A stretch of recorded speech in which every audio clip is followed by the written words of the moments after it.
Check, check, 1 2 1 2 1 2. Check, check.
And welcome all to Catalyst live stream of PAX West Day 3. As usual, you love a convention and you can't believe that you're already over halfway through. Or I guess we're almost exactly halfway through. um, so, as you can see, this glorious spread kind of off to my side, we'll be doing a Battletech game here in 30 minutes. It'll be Bryn versus I, and we'll get into discussing what the scenario is. Going to be a lot of fun to run that today. Then later in the day, I'm literally looking at my schedule here. We right after this, we'll do a break at 1 so that everybody can do some lunch action because this will be about 2 hours.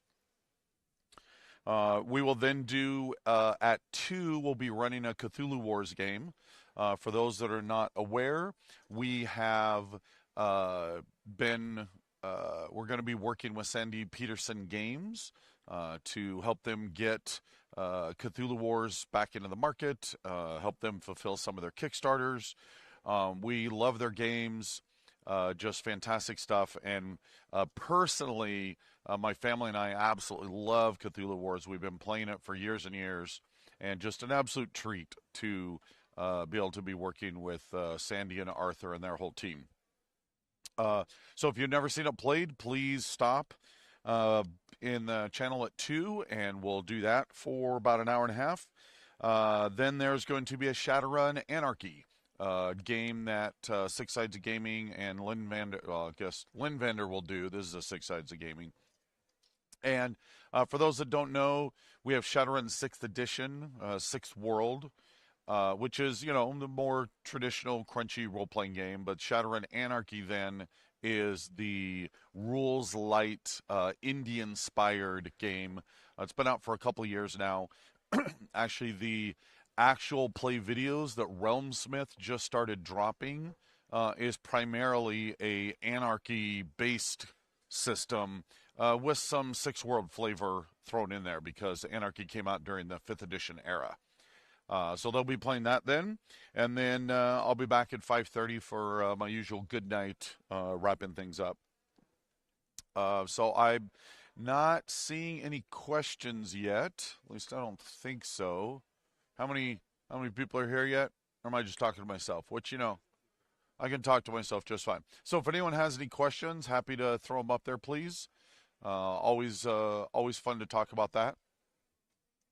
I can also, Bryn, do you want me to just cover what the scenario is right now, and that way we can just start playing at 10:30?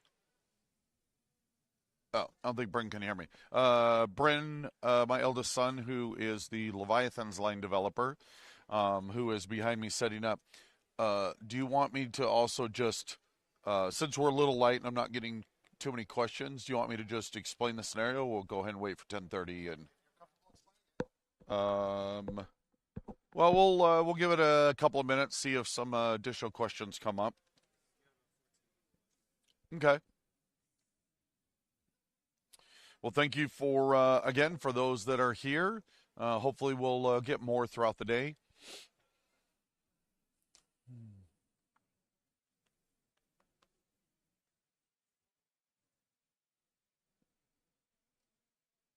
Okay. Yeah, I think everyone. Well, even I'm waking up. Where's the sugar? Get me awake. I was planning on actually going to bed a little early to convention, which was odd for me. And then my son calls me up and says, "You want to play some Battletech down in the foyer of the hotel?" And of course, I can't say no to that invite. So we went downstairs. And they literally had the Comstar Command 2, uh, Command Level 2 Force Pack. So we literally just broke that open and did it on one map and did a free for all of 6 players. It was brutal. And I got the Exterminator, and one of the variants I got. I looked through the variants and picked the most ridiculous one, which has double XL and 4 VSPs on it, 585 with supercharger. Unbelievable how much that thing overheats. But I actually was one of the last mechs standing before we called it, so that was awesome. And one of the players there hadn't played BattleTech in years and years and years, and so it was fun to just kind of get him caught up on playing BattleTech and having a good time. So that was a lot of fun. Yeah, having two LBXs and a heavy Gauss rifle flying around the table all at the same time in short range, that absolutely brutal. Uh, Excuse me as I'm trying not to sneeze. And then I'm blaming Ryan for blowing his nose yesterday. I think there is something in the air. Little Ryan in the air is making my nose itch.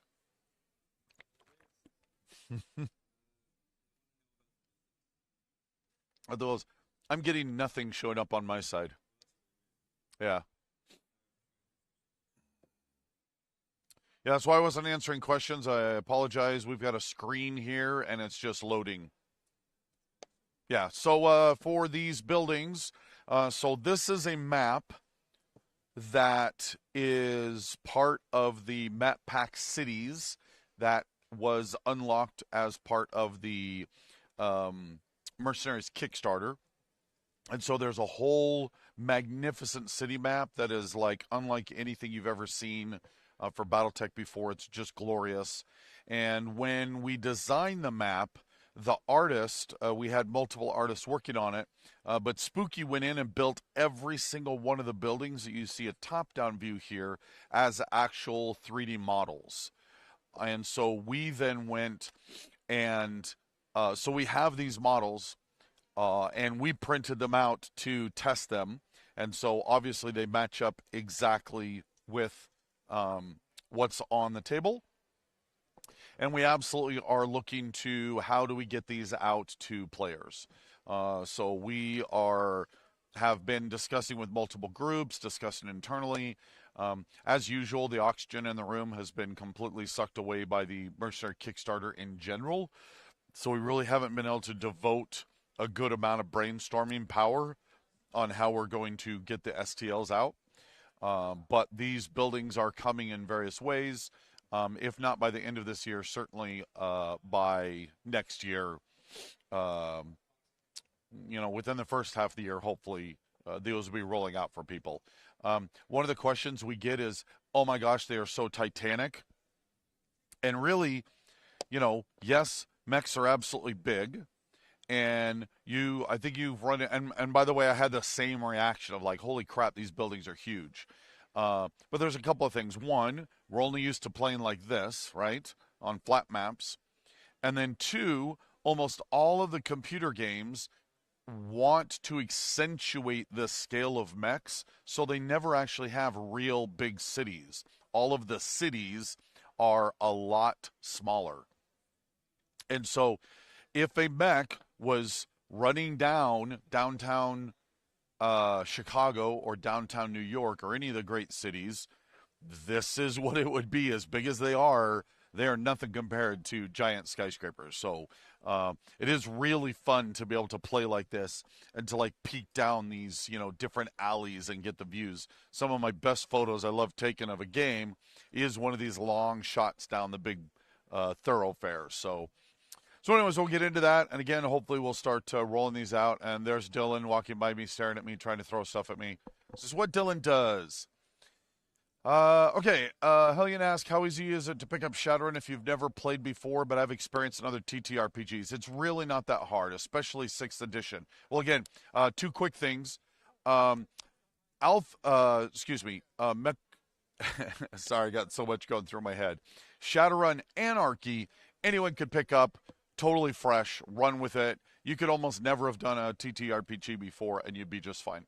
If you have TTRPG experience, then 6th edition, 6th World, just fine. You shouldn't have a problem at all picking it up. We really did, moving from 5th to 6th, work on easing the load level of play on the game, exactly because we wanted it to be more inviting to new players. So then, Brian, love all the hard work you guys are putting into everything. We really appreciate it. Thank you. We do. I don't know how to not go full tilt, but it is a lot of work and a lot of love. And I love your guys' reactions. I love how you guys feel when we're talking. I've had so many people come by the booth, and we've had great conversations. It's always incredibly fun. Let's see. Big Red, the Mega City of MechWarrior 5 is pretty close to what you see there, to be fair. You know what? That is actually a very fair comment, Big Red. But again, the only counter to that would be that is a very recent thing. I think if you go back through nearly the entire history of the franchise, they always kept the buildings smaller. Let's see. Those buildings were Adepticon? Yes, absolutely they were. No, this entire set. So the scenario is different. These buildings absolutely were the same buildings that we did at Adepticon. Reposting question. Unseen in the Remembrance book. How, when, what? I think you are referring to the sneak peek that I provided that, yes, there is Unseen, and I don't want to get into all the nuances beyond saying that I fought tooth and nail for months and months and months to be able to grab some of those original images that mean so much to all of us that have been doing this for all of these years to be in the Remembrance book. Now, to be clear, none of those original illustrations appear in the regular universe book. But the Remembrance book does have some of our all-time favorite images. In fact, I had one, the original City Tech cover, that I was adamant that if I could make it so that they would be included, that one had to be included because that remains still one of my all-time favorites. So yes, look for that. It's going to be awesome. Okay, are you enjoying the Leviathan's relaunch? Oh my gosh, yes. Obviously that's my game design and co-created that universe. Bryn was there all those years ago when he was 12 and 13 and 14 and helping me do endless playtesting on it and polishing. And every year for years, I'll try not to get too emotional, but every year for years, we would be at conventions and we would have Leviathan's fans that would come up to us and very politely say, is it time for it to come back yet? And then we would talk about how it's not quite time yet. And they would thank me and we would have a great conversation and they'd be gone and they'd be back next year. Part of the whole reason why Leviathan's is back is exactly because of that. Because we knew we had this built-in community of fans that loved it and were just waiting. And the Kickstarter was phenomenal. We just can't wait to see it back on store shelves next year. Favorite mech and era?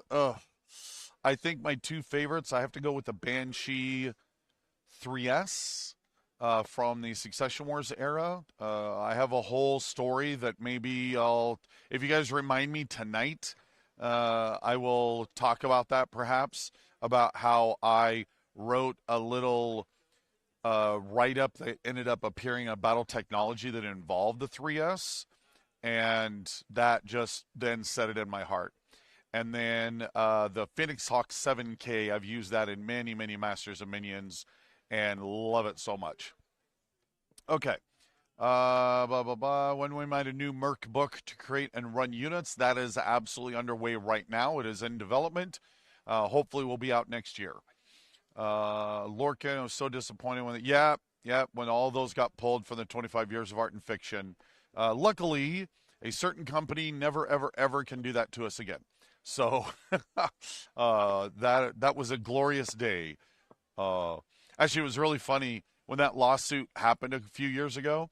I was the only person actually named in the legal document, which was a little unnerving, but ultimately it was nothing, and it got crushed in court, which was beautiful to see. Where's Lauren? How he skate by and let poor Randall do all the talking. That's because I do all the work and Lauren takes all the credit. That's kind of how it works. So he's actually supposed to be here later today. Maybe we might be able to drag him into something. We will have to see. Big Red, thank you.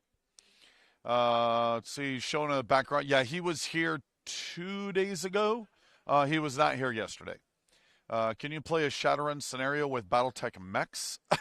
I mean, I guess you could make that work. I think the scale might be a little weird and strange. I think a scenario of some battle armor in Shadowrun would be sweet. That'd be really fun. Let's see. Battletech hats on sale in the store when? Hopefully by October. I don't want to say September. It usually just takes a while for the company, for our warehousing and fulfillment to receive all of the product back in from Gen Con. It's pallets and pallets worth of product. Also, because the hats are brand new and there's 15 hats, right? Am I saying that right? No, there's 10 hats, but there's actually 3 hats each, so it's actually 30 SKUs. So then they have to figure out how are they going to set that up in the warehouse so they can pick and pull it easily. It just takes time. Let's see. Lorcan, so the book's really Den of Wolves by Michael Stackpole. Oh, yes, that is now the thing. Thank you, Lorcan. I am totally running with that. Let's see. There going to be another mech like the Destiny Scale Marauder that was at Adepticon. I very much want to see it. Currently, these are absolutely just kind of one-off things. They're literally made in Brent's garage, him and his team making them. So it's just a matter of, it's very time intensive. Now, there's 2 paths to this, right? We can maybe do a once a year limited edition item like that, or we can look at, are we able to mass produce that in a way that allows it to be available for anyone? We are looking at both options. It's just going to take a little while to decide what we're doing. Are we going to see some new big name mercenary units start to emerge in the Ilklen era? I hope so. Absolutely. There's been a couple of new ones that have been introduced in the Ilklen era write-ups, and some of it is kind of going to depend on what we start to see you guys interested in. For example, we were just talking about the fact that I never imagined that the Star League faction, so there's like 64 factions that are part of the Mercenaries Kickstarter, and I never imagined the Star League would be in the top 10, and the Star League is in the top 10. And so you guys are telling us, oh, we need to do a little more Star League stuff. So, for example, we actually didn't do a Star League dice tray. These are, by the way, the absolute final samples that you guys will be receiving. Fanroll did a phenomenal job on these.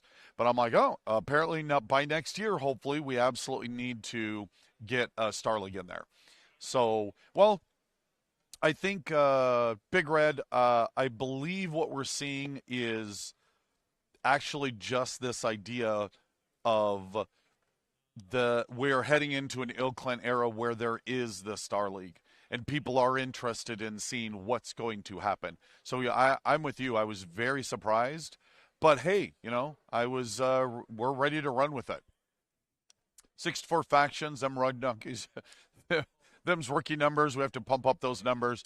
Uh, you know, I mean, ultimately, we could run off into combat commands, right? It's endless how far we could go. It's already kind of ridiculous how far we have gone. I mentioned this in one of the previous streams that we've been talking with multiple Kickstarter fulfillment companies.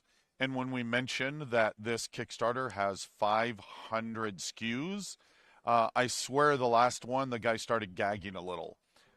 So we've decided that we need to get a stamp that we can put onto Ralph. That's the name of our. That's by the way, that's officially what we've named our giant urban mech is Ralph. And I want to do a stamp on his leg like kill signs. That's one more fulfillment house that we have killed. So that would be super fun. No, I totally agree, Big Red. It's just bizarre. Never would have guessed. But here's a fun one. Which faction did, in fact, of all those 64, 63, 64, which one had the most amount of people wanting that material, that merch? See if you can guess that. Actually, I'll let you guys try and figure that out throughout the day. And then I'll let you know. And if you want to guess I can actually tell you the entire top 10, but I'd like to see if you guys can guess the number one. I will tell you, I did not guess number one. I thought for sure I could guess it, and I did not get it. So, and I'm not even going to let you know if any of these are winners or not, unless somebody does in fact guess it. But we will. Well, that's true. I mean, we're literally going to be going into a Battletech game, so I guess you guys can keep going. So no one has guessed it yet. Several of those are in the top 10, absolutely. Several of those are in the top 10. That none of those are the number one. I admit I was a little surprised myself. And I love being surprised at this type of thing. Your cruelty knows no bounds. I know. But again, if you guess it, I will let you know. Okay, so we are down to about 10:30. I think what we're going to do here is kind of wrap up here like 5 minutes early. That's going to allow me to go make sure, take a bathroom break, get all ready for a 2-hour block of awesome at the table. We can start explaining the scenario, and we will be off and running. Sounds like we need old Starleague Force PAX for the next Kickstarter. It's possible. Randall did say Arana was in the top 10. I did, in fact, say Arana was in the top 10, which was awesome. Again, I expected it to be in the top 20, maybe the top 15. I wasn't sure it was going to be the top 10, and it was, and that's fantastic. Maps are awesome. We've actually been looking at how we can take those maps and actually release them separately. But you guys have awesome questions that are going to keep coming, so I'm going to go ahead and step away for a sec, or I'll be here all day long. Give me a couple of minutes, and we will be right back to this awesome scenario. Thank you all.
Welcome back. It's been so long since I've been sitting here talking with all of you wonderful people. We are ready to fire up our Battletech scenario here for you. This scenario actually was designed by Bryn, so I'm going to let him run off and explain all the particulars to us. Absolutely. So, spoiler warning for those who have not read the book, but this will be pretty much right out of the Dominions Divided source book that came out, I believe, at the beginning of this year. Yes, beginning of this year. So we are right now taking place on Tukid, where only exciting things ever happen in Battletech. Right now, the Rasahug Dominion is in the midst of a civil war, as it is debating whether or not to join the new Star League under Alaric. So on my side, I have the joiners, who are basically members of the Rasahug Dominion, who believe that they should be joining the new Star League. And Randall will be playing the deniers, who believe that Rasahug Dominion should stay independent and should just stay the Rasahug Dominion. The goal of the game is to convince the leadership that they should be, the leadership of Tukid, that they should listen to them. So the game will take place. This building right here is the capital building for the region. We will gain points by having our various battle armors and mechs next to it. Every turn, we will gain 1 point for having one mech within 3 hexes of it, up to 2 mechs. And we will gain 2 points for every battle armor next to it, up to 2 battle armor. So for a total of 6 points possible per turn. The big thing that's going on here, though, is that you can see that there's a bunch of other guys on the map. In it, we have a bunch of local planetary militia forces of these tanks. They're going to shoot at whoever's closest to them and try to defend the Capitol building. And then we have mobs running around, super pissed off with everything that's going on. They're going to randomly move. They're going to do 2 damage to whoever they're adjacent to. And if we do any damage to them or we walk through them, we will lose 1 point. In addition, we have a bunch of battlefield support cards. We have the exact same things going on here. And they're a bunch of artillery. They can be very impactful in doing tons of damage to our opponent. But if they drift off and hit the mobs, then we're going to lose points for them. So there will be a give and take on that. So that is what's going to be happening. We're going to be running onto the board on our turns, and each mech is going to be carrying 1 battle armor onto the field. All right, with that, we're just going to go right into it with rolling off initiative. Yep. And this game will end when the time runs out for us. So about 2 hours, I believe. Yeah, I think it's 2 hours. About there is when we will end and count the points. So let's go.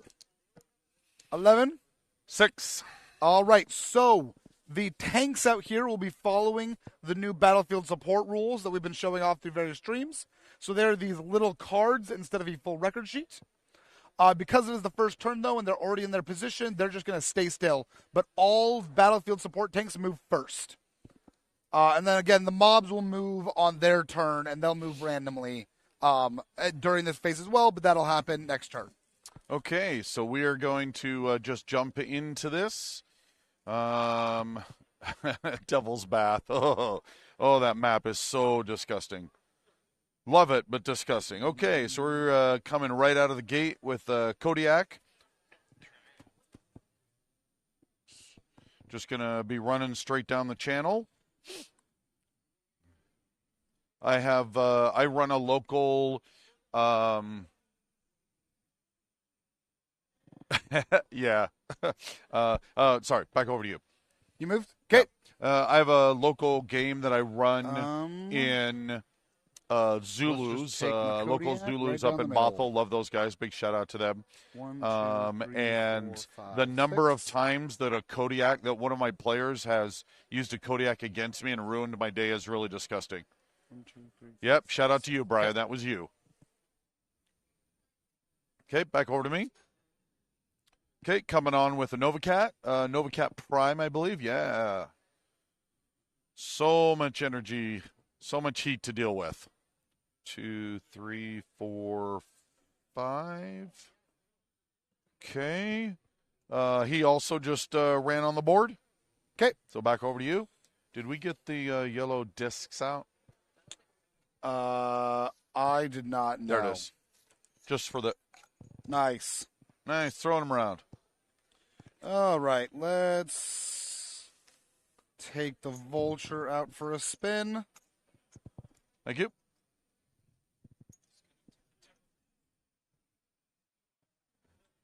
And suddenly a tripod 2, 3, 4, comes on the 5, board. 6, 7, 8. Giant mega person. Just running straight ahead. And it's your go. Okay. We're then going to move over to my missed links. Sorry, am I can't remember if I was a joiner or a denier again. You are denier. Denier. Blue is joiner. So does that mean I should do a Koshi?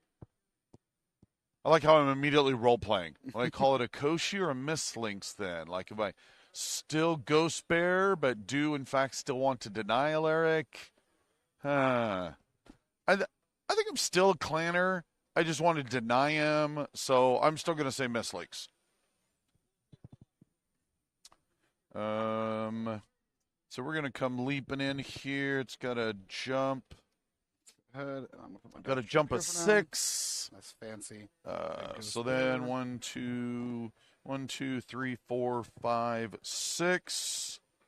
He will come flying in and land right there. Nice and hidden away for now. Cool. Go. Oh, I realize I'm using the wrong dice. Whoopsie. Right. But it's back over to you. Yep, rushing my Stormcrow forward. Just in my same Congo line. Go. Okay, and we got a horned owl here, 696. Sure. 1, 2, 3, 4, 5, 7, 8, 9. We'll come sprinting in on the backside over here. Not sprinting, running. And that's a 3. Back over to you, Brad. Yep. We're going to obviously get quite into the game because that's what we do. Always nice and intense. But if you guys have questions, please keep them running. We'll try to keep answering them as we go. Is going to come off the side here. Yeah, 1, 2, 3, 4, 5. No, 1, 2, 3, 4, 5, 6, 7, 8, 9. I did turn on the pavement. Everyone is 3, 4. 4, 5, 6, 8. And I'm good. 12. Okay, move your last. Okay, coming in with my Viper. So then 1, 2, 3, 4. 1, 2, 3, 4. 1, 2, 3, 4, 5, 6, 7, 8, 9, 10. Sure. I will be right there. I'm not sure I like that, but I will be right there. Okay. Over to you for your final. Yep, I'm going to supercharge on my Cougar, and he's good. He's going to run right in front of my Puma. Was the number 1 faction the Wolfstragoons? No, it was not the Wolfstragoons. Wolfstragoons were the number 3 faction. All right. That should be everything. Yep. Obviously, no one will be scoring points this turn. We also don't have line of sight of each other, but we do have plenty of line of sight for tanks. So I'm going to start off with our tanks, and then we can shoot at them. Yeah, so you're firing at us. On my side, this SRM carrier is going to break his closest target, which is the Stormcrow. He has a base of 6. My Stormcrow has a 3 for 9, and his range is in short, and there's no other modifiers. So he needs a 9 to hit the Stormcrow, and he hits him. That's not great. Yes, get them militia. Militia gets first blood. Do you need a No, it's all good. Okay. All right. So I've got right here that it's going to do 10 damage over 5 groups. So it's going to do 10 damage 5 times. I'm having a Hairbrained Schemes Battletech scary moment. Number 1. Like the moment those SRM Cheerios show 5, up, 6, 7, 8, 9, Big 10. Red 40K, you Number win 2. the big button. 2, it 4, was 6, in fact 8, 10. Great Death Legion was number 1. Fantastic. 2, 4, 6, 8, 10. It hasn't. It's always been high. It has not been in the number one spot for quite a while. 10. Rolling Something crits. about the way No. things have played out have allowed it All to right. be in the number one spot now for the Mercenaries So campaign. that is which was my guy super there. Vedette is going to go ahead and shoot at me as well. It's going to be 6, 7, 8, 9, 10, 11. And that misses, thankfully. Same with the little cute skulker. Yep, that misses. The Manticore on my side. And I've got a Pegasus still, Kate. So the Pegasus is got the standard bracket range, so it's actually not going to be able to hit me. And the Manticore is Now I shooting know what at it me. feels like to be Clan Wolf. Oh, 1, 2, 3, 4, 5, 6, Oh, 7. Big Okay, Red. short range, so 9. Still hit. That's just, it's awesome. yes. 11 points of damage to my center torso. 1, 2, Well, 3, that's what 4, 5, happens 6, when you 7, take the militia 9, 10, 11. on. All I'm right. telling you, that totally felt like the first scenario of Battletech. Yep, that's my Harebrained side. Steeds Battletech. Right there. SRM carrier onto your Dragonfly is also going to be at a 9, Yeah. and it misses. Yes. Vedette will be at an 11. Same one. Miss. Ooh, that was close though. And Pegasus is not going to have a valid shot. Nope. Did I miss anyone on your side? Or is it Skulker? Skulker here Skulker, with the okay. woods. Yeah, so it's going to be 1, 2, 3. So it's 4 hexes to me. which I believe it is a 3, 6, 9. Or So is then- it yeah. yeah, so it's medium 6, range plus the 7, 8, woods. 9, 10, 11, 12. No. All right. Nope. So that was all of them. Now we get to shoot at them. I'll go first. That's how it should work, by the way. You take damage and I don't. Stormcrow, yeah, I didn't appreciate that difference there. Oh, but I that's loved fine. it. Are you kidding? 3 for my piloting. Its TMM is 1. So 3, 4. I ran 5, 6. And I'll fire all 4 of my improved heavy medium lasers. Big Red, I know I might have 7, contributed 14, GDL 21, doing 28, so yeah. well. I did get some of the GDL stuff for the 3, swag. 4, 5, and we 6. appreciate that. I think it's Hit. many factors Hit. underway. Hit. So all of mine hit, so I'm going to do 40 points of damage. Now, again, as you can see, there is not a normal damage track. I'm just going to write down 40 damage, and at the end, I'll explain what happens to it. And for those that aren't aware, these battlefield support rules with vehicles are what will be appearing in the Mercenaries Kodiak's going box to take a set. shot at the Skulker with its ER mediums. The Vedette, sorry. 3, 4, 5, 6, 7. 1, 2, 3, 4, 5, 6, 7, 8. 8 nines. 1 for 1. 1 for 2. 1 for 3. 1 for 4. So the Vedette will take 7 points of damage.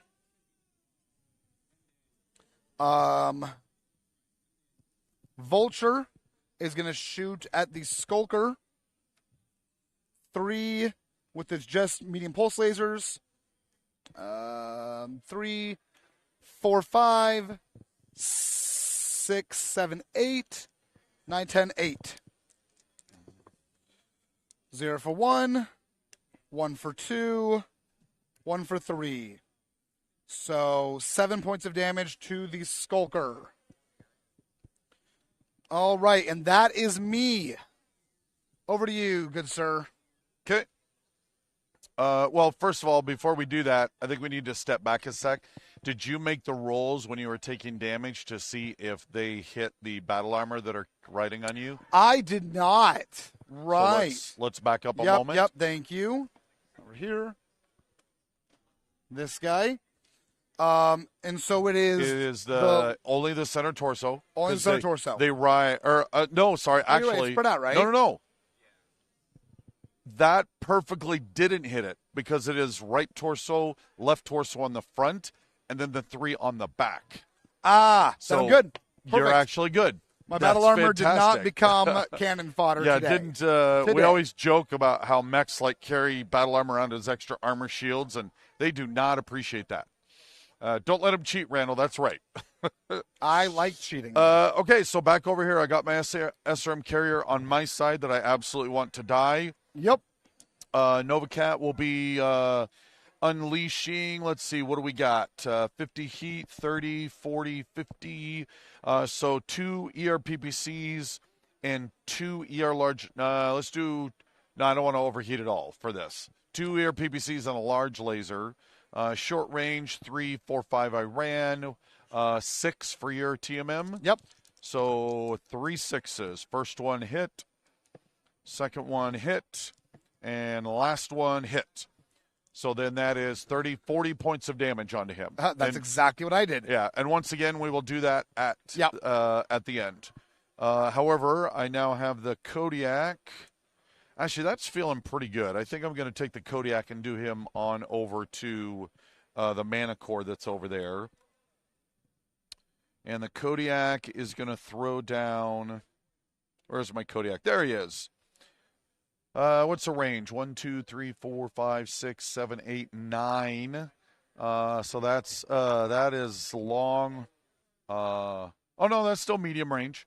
So then 3, 4, 5, 6, 7, 2 TMM or 1 TMM on the Manticore? Manticore is 1. 3, 4, 5, 6, 7, 8. So I am going to throw down 6 of those, right? 6 and 5 is 3. Yeah, 6 of those. Need more dice. 1 for 1, 2 for 2, 3 for 3, 4 for 4, 5 for 5, 5 for 6. So 35 points of damage onto the Mana Core. Okay. And then the Viper over here onto the Skulker that is skulking behind those woods. I've got 4 ER medium lasers. So then that is 3, 4, 5 because I ran, 6 for the woods. Skulker is +2 or +3? Skulker is +3. So 9. So 4 9s. 1 for 1, 1 for 2, 1 for 3. 2 for 4. 10 points on that Skulker. Okay. And that's all my shots because the Horned Owl and the Mistlinks cannot see anything. Also, I'm firing off 2 pieces of artillery for next round to land. I am also, give me a sec. Yep. So again, for those that don't know, in the Battletech manual, there was a series of battlefield support rules that allowed you to do artillery strikes, minefields, aerospace strikes like bombing runs, strafing runs, and turn all of those into effectively kind of like a single buff card. And then there's a battlefield support deck that then allows you to take those rules and turn them into an easy use card. So, and then they have been updated and meshed with the vehicle battlefield support rules that will appear in the Mercenaries box. So right now, same thing. We're doing artillery. So those you announce the turn before, and I got to figure out what I'm doing. All right, while he's doing that, I will explain. So now we are in destroying the planetary militia. So looking at the SRM carrier, it took 40 damage. It has a threshold of 5, so 5 was the minimum needed to have a chance to kill it. From there, I'm then going to see there is a 7 on it, which means if it got that threshold, I need a 7 to kill it. In addition, for every 10 points of damage, I will have a +1 to my roll. So it's 40 at a 7, so I really need to roll just a 3. So going at the Manticore, and I barely get it, but my SRM is dead. Gone. I do not believe I hit my Manticore. The Skulker just barely had it. Same with the Vedette, so both of those will just be at 7s. Skulker is dead. Vedette is not. And then because the Vedette had a roll, it permanently, but did not die, its check is permanently reduced by 1. Okay, Randall. Yes. Your SRM carrier, 40 points of damage. It needs a 3 to die. Come on, die. Yes, he's gone. Okay, you can take him off. Yep. Your Manticore, right? You shot your Manticore, Yes. right? Yeah. For 35 points of damage. Yep. So it needs a 7. No. Oh. Okay. So it is still alive and it has dropped down 1 level. And then your Skulker took 10 points of damage, so it needs a 7. Nope. Missed Okay. Oh, sorry. I did get it. Oh, all right. Skulker is gone. All right, just that easy. Little road bumps. In fact, we both killed the SRM and the Oh, Skulker. that's hilarious. Nice. Yeah. But, again, similar to the vibe that we're going for with these, which I really honestly think we've achieved, is to make it feel like the computer games, where absolutely the battle mechs are the stars of the show. Vehicles blow up really nice and quick, but if you ignore them, they will, in fact, bring you down. So you can't completely ignore them. Hence, all the damage that Bryn has sitting there on his Stormcrow were from the SRF. Yeah. So they can be dangerous, but you just got to take care of them, get them out of the way, and they blow up real good. Okay, so clearing dice. Yep. No points scored, obviously, and so we're to the next turn with initiative. Yep. Man. 7. 4. Yeah. Okay, I'll be going first, but first we have to deal with everything else. Yep. Standing up real quick. They are programmed to get in between us and our location.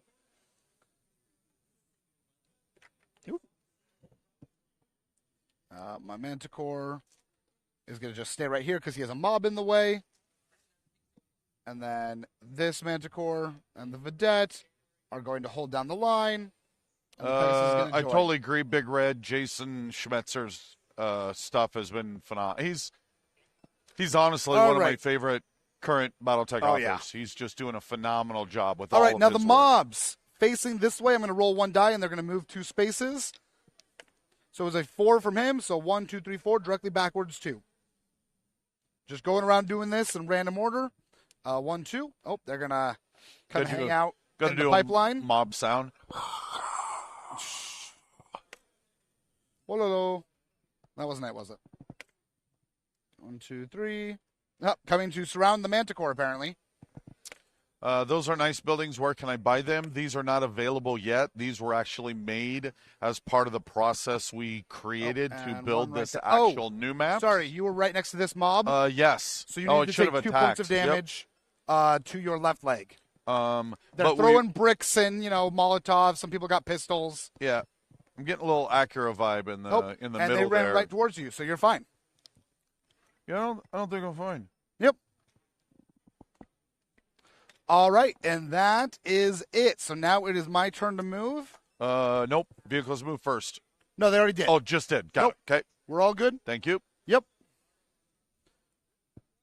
All righty. My Stormcrow is going to Anyways, wrapping up on the buildings. Right hopefully by next year, these absolutely will be on sale. We just got to figure out the process for that. But he is going to eject his guys right next to it so they can start earning points.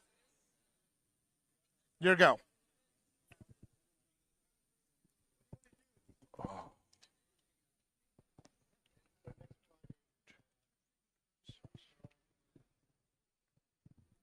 One, 2, 3, 4, 7, 8, 9, 10. So 1, 2. So I'm running, so I'm going to have to make several pilot skill rolls here on pavement. That is a -1. So out of 3. So that's 1, 2, 3, 4, 5, 6. No, 4, 5. Do it this way so I don't get a +1 modifier. So, Did you slip? Yeah. Oh, I fail. So not only did on pavement. Yeah. So I was turning here to enter. I had only moved 1, so I'm going to fall and only slide 1, luckily. There was a chance I could have been sliding into a building, which would have been awesome. That would have been way more fun. But no, so let's deal quickly with my fall. So I am falling on 2 hex sides right. So I was facing that way as I was going. So it'll be like this, and then down on the ground. And that then is 4 points of damage on the right arm. 1, 2, 3, 4. We got to do a dashboard check to make sure that I didn't ram my head into anything, which I did not.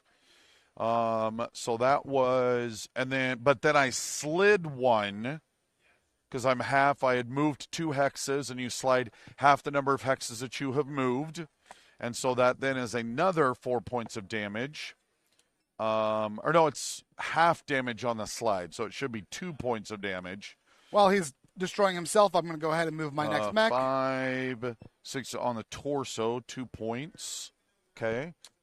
Can make a pilot squirrel to stand back up, 6, which I 7. barely make. Woo! So then that He will was also eject his 1, guy. 2, 3, 4, 5, 6 to now stand up in this hex. 7, 8, 9, 10, 11, and barely have enough movement point left to allow my battle armor to come out into my hex, which is what these little yellow discs represent. Is just the battle they're going armor. to come out in the disc. They come out in the hex. That's right, because we were doing. Yep. No.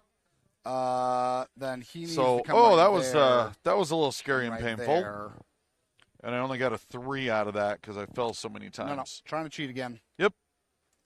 Woo! Man, that was I didn't like that. That wasn't fun.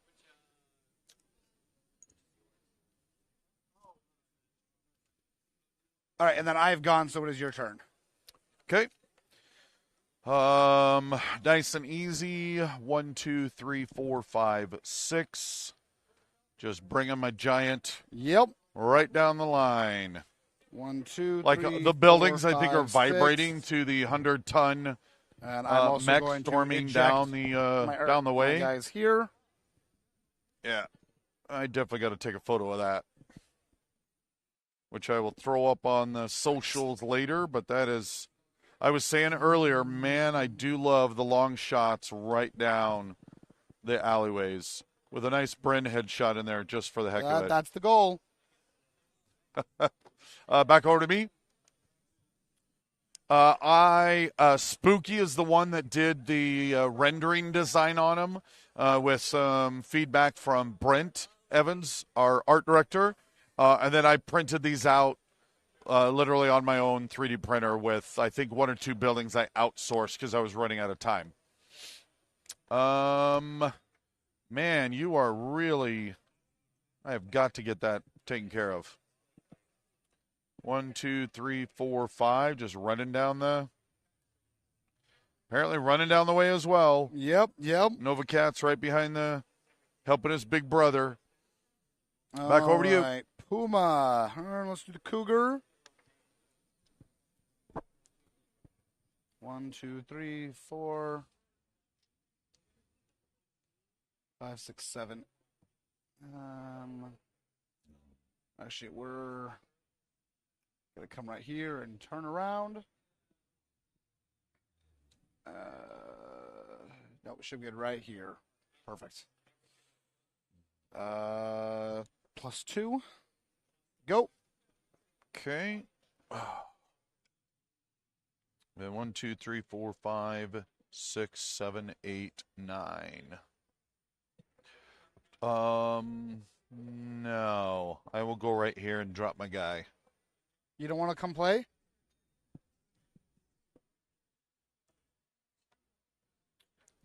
Two, 3. Okay, back over to you. Okay. Just coming right down here. Another +2. Randall's builds are like mine, though. Paint, what's that? That's right. Not only that, the thought, let's be clear, all of the mechs and everything are not painted by Bryn and I. No. They are all painted by Jared. Scrapyard miniatures up on, or just Scrapyard? Scrapyard. Scrapyard Scrap up metal. on, Scrap Metal, thank you, There it up on is. Instagram. Scrap Jared's the one that did all of this. I do not want him to suffer by having to paint all of these. Not only that, I actually think if these were painted really nice, it would distract from the minis because they're so big. So I think this, while super cool looking, still helps you focus then onto the mechs and vehicles, which is the point of it all, right? Yeah. Back to me. Yeah, I am officially done. Okay, so then my mislinks. 1, 2, 3, 4. Remember to run off the pavement before I go. 5, 6, 7, 8, 9, 10, 11. 1, 2, 3, 4, 5, 6. Yep, 7. So run with a 3, and I will keep my battle armor on him. Yep. Okay, let's get our... Do artillery now? Yeah. All Just right. get it out of the way. Go Did for I it. guess right? Yes, I did, sir. Is that my Kodiak? Right on top of the Kodiak, Long Tom. These are both your Kodiak. We Yeah, both guessed our Kodiak spots. Mine was a little better to guess because you had 2 paths, Yep. whereas I was only ever Yep. going to have 1. Yep. Though I should have known that and slowed up a little, but Yeah, what are you you going to should do, have, right? Okay, come on, 8. Come on, 8. Come on, 8. Come on. Missing to some guys. Yes! Oh, 9. Suck. Woohoo! All right. So Long that time is dropping.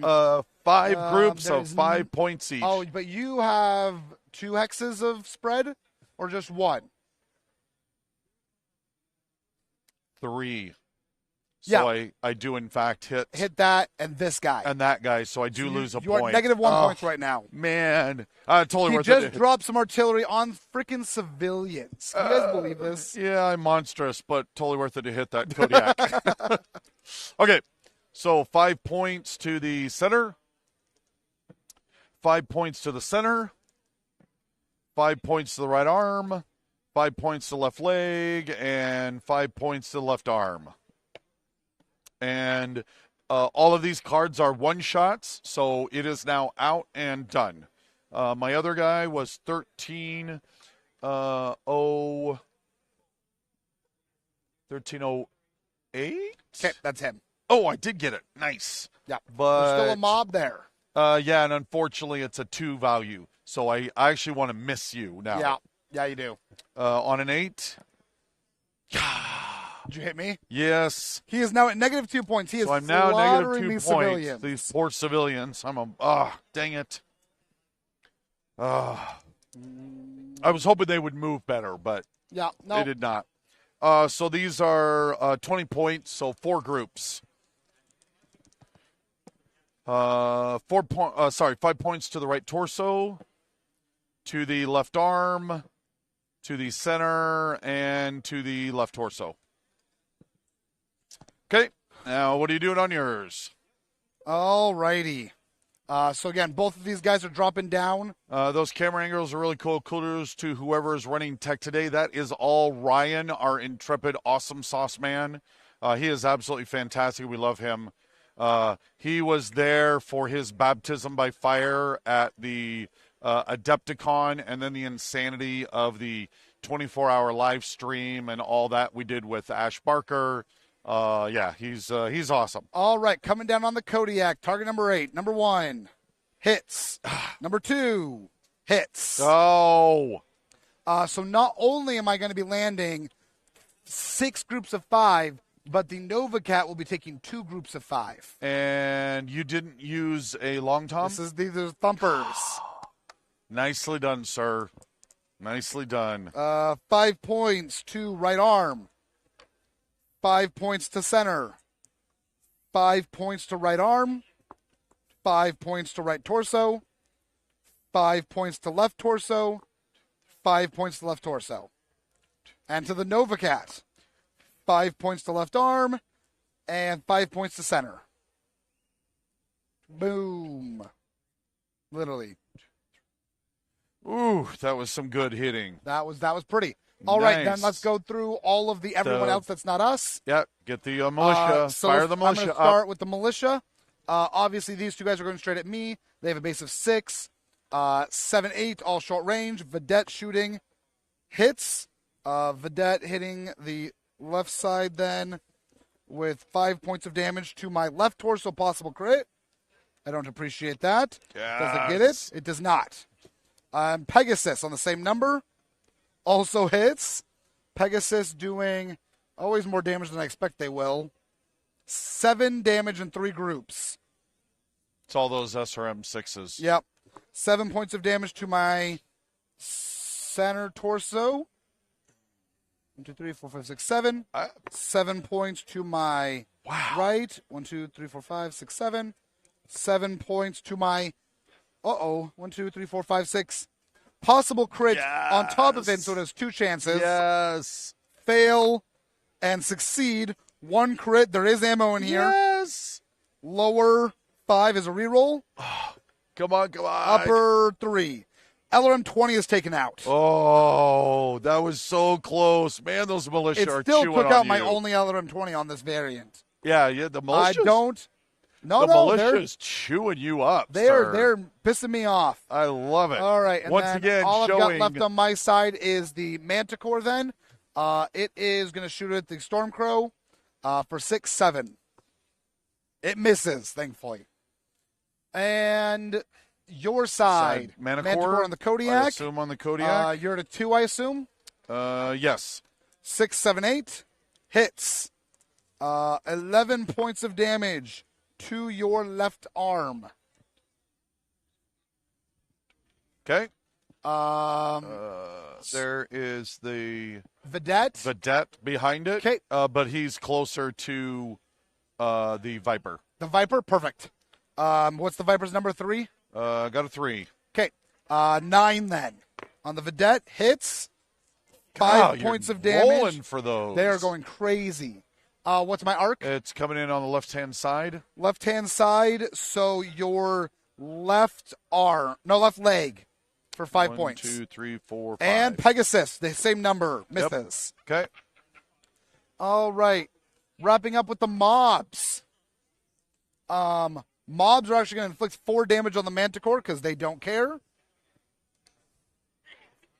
1, 2, 3, 4, 5, 6. It's going to shoot my guy in the left leg of the Stormcrow for 2 damage.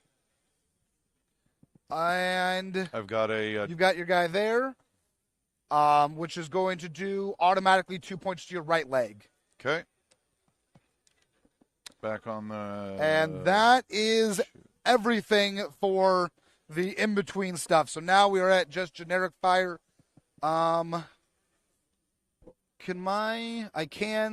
The Kodiak can finally see you.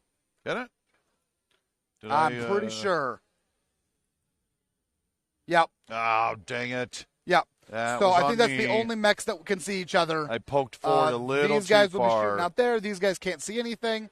Yeah, all So- my guys over here will be firing on the militia vehicles. Yep. I'll go through my fire then. Oh, wait. Vulture. Wait. You got a shot? You got a shot in the Cougar? The Viper and Cougar can see each other. Well, then that'll be their exchanging fire. Yeah, so they'll exchange fire. My other guys will hit tanks. Kodiak will go at... Kodiak is going to be firing on the Manicore. Novacat will be onto the Vedette. Actually, we got another shot there. My Mistlinks can see your Kodiak. All right, well, I think that's out of range, though. yeah, I'll still probably shoot the Horned Owl, so I'm good there. right. My Mistlinks, yes, he will be firing on the Kodiak. Okay, I'm going to start off with my Vulture firing at the Pegasus because that hurt. 3, 4, 5, 6, 7, 8, 7s. 1 for 1, 2 for 2, 3 for 3.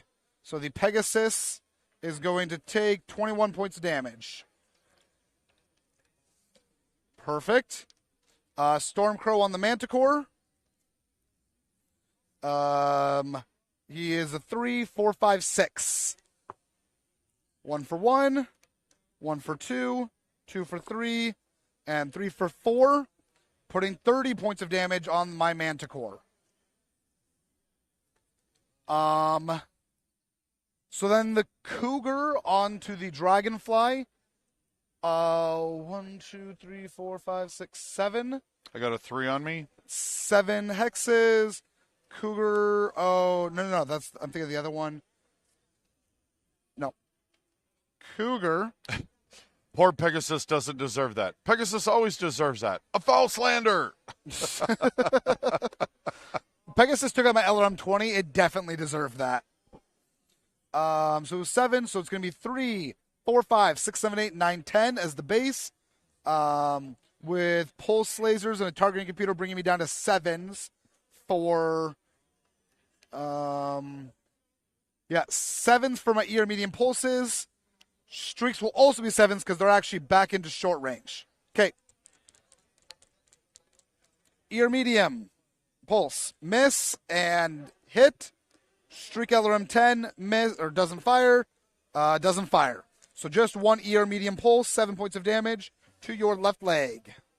1, 2, 3, 4, 5, Did I 6, take that 7. heat? I didn't actually check. I take 2 heat. Oh, no, because the streaks don't fire. Streaks didn't fire. All right, we're good. Okay. And the Kodiak finishing my side off. I don't like this one. This This is the one I'm a little nervous about. 1, 2, 3, 4, 5, 6, 7, 8, 9, 10, 11. So I'm default 3, 4, 5, 6, 7, 8. Range then coming in are 12s. For that, ER large on a 10. 12 heat, 20, yeah. So all of my lasers are firing. ER large on a 10, everything else on 12. Okay. ER large, miss, and then 4 12s. Nope. Nope. No. And no. You're good. That is me. As you. Okay. Back around. The Horned Owl firing right back at you. What was the range? 11. 11. So that is long range for the 2 medium pulses. Medium range for the large pulses. So 3, 4, 5, 6, 7, 8, 9. So down to a 7. So 7 for the large pulse, 9s Doesn't for the help. 2 mediums. Lol. 7, hit, and then 9, missed, 9, missed. 10 points to the left arm on the Kodiak. 1, 2, 3, 4, And 5, 6, 7, then 8, 9, 10. that is no heat easily, okay, because I didn't jump. So back over to the miss links. 1, 2, 3, 4, 5, 6, 7, 8, 9, 10, 11. So 2 ER medium 9. lasers. That is long range. So 3, 4, 5, 6, 7, 8, 9, 10, 11. 2 ER medium lasers on 11s. Ooh, hit. Okay. 7 points to the right arm from the miss links.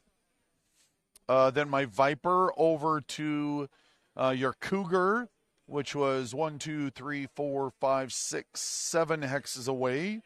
That's going to be my 4 ER mediums, right? 5, 10, yeah. So 4 ER medium. Actually, I forgot that I should have had 2 heat last turn. 4 ER medium lasers then. Medium range, 3, 4, 5, 6, 7, 3 or 2 on the Cougar? 2. 2, so 9. So 4 9s. 4 ER medium lasers. I'm Zerg also for firing 1, off 2 Zerg shots, for by the way. 2, Zerg for 3, Zerg for 4. Nothing on the Cougar. Okay, so then on to the Mana Core from the Kodiak. Will be, what is that heat going to be? 5 times 8. I will do 6 ER medium lasers. TMM, or so it's a 3, 4, 5 because I ran TMM of 1 is 6. Actually, sorry, 7 because I can do that without heat problems. So 1 for 1, 1 for 2. I said 6, right? Sorry, guys. 3, 4, 5, 6. Yeah. 6, yeah. So 2 for 3, 3 for 4, 4 for 5, 5 for 6. Okay. Oh, right. So that's 6 times 7, 42. 42 points of damage. As my brain froze on math for a moment. Yep. Okay, Novacat on to the Vedette. Vedette is 2 TMM.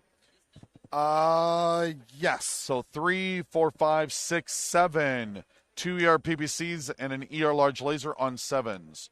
ER PPC missed. ER PPC hit.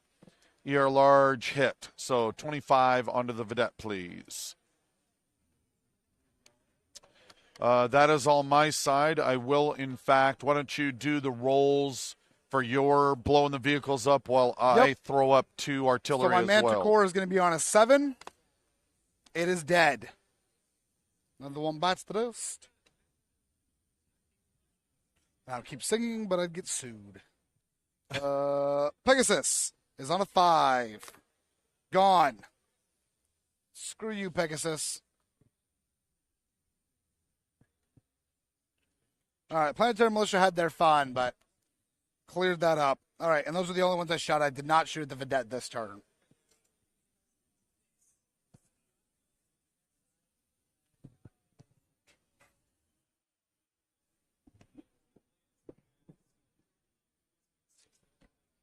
Okay. So my 2 artillery are in the air. What are my rolls for blowing up the Vedette? Oh, Vedette, you are at a 6. Gone. And the Manticore? 7 points of damage. Where did that 7 points of damage come from? Manticore, you are at a 4.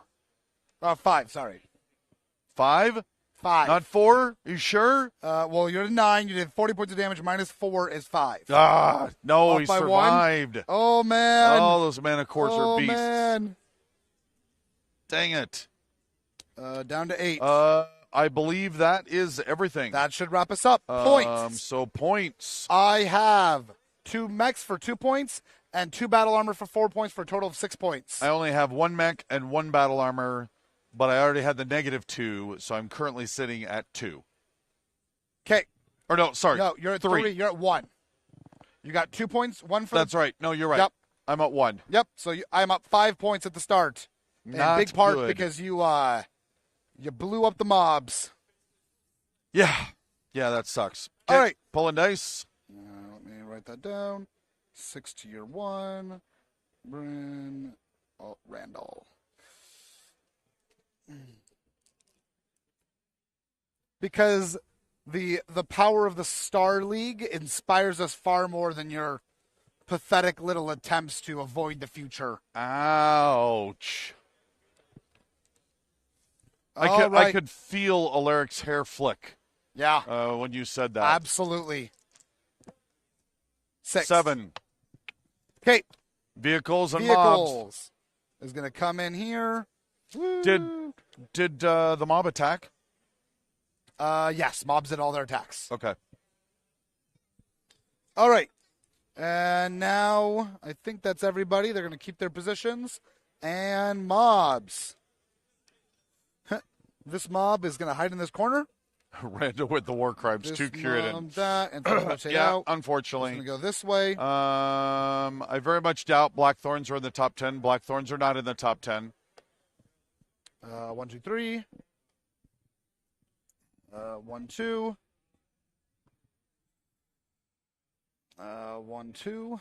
Oh, no. And 1 rotates out and heads this way. Oh, and I missed you. 1, 2, 3. Nice stop right here. All right. And the vehicles? Vehicles have moved. What they're going to do. Okay. So then into movement, and you're starting us up. Yep, and I currently have 3 battle armor on the field, so I'm at 8 units. I only have 1 battle armor on the field. Okay. Or no, did I drop him? I don't know. Did you? I did drop him. Sorry, 2 battle. So 8 to 7. Okay, Yeah. so it's not going to matter until the end. Nope. Awesome. Nice and easy. Who was number 2, though? We already had the discussion. You should be able to guess who the surprise number 2 was. 1, 2, 3, 4, 5. Oh, that drops down. Shoot. Oh, there's so many people in the way. Yeah, there's Stupid just mobs. a wall over there, Oh, right? no, I can jump. That's right. 1, 2, 3, 4. Suck it, mobs. We're going to come play. I jump 1, 2. You can put your battle armor on now. Yep.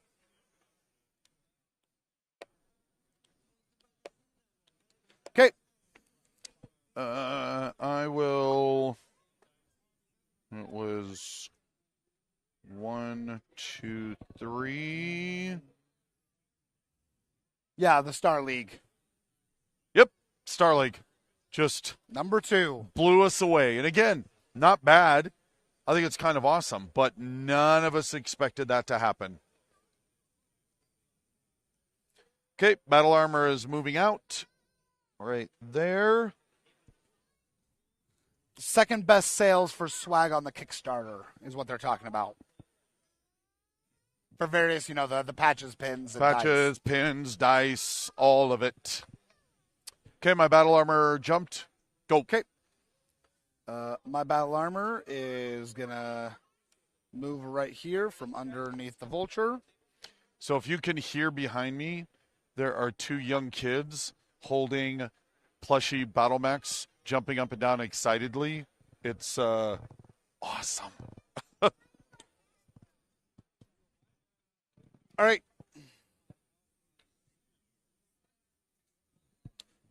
Go. Maybe I don't want to. I didn't ask. That was the Peregrine, which is my number 2 Battle Armor point. Which will go 1, 2, 3.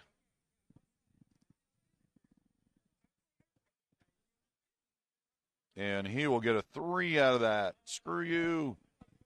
You can't hit me. Go.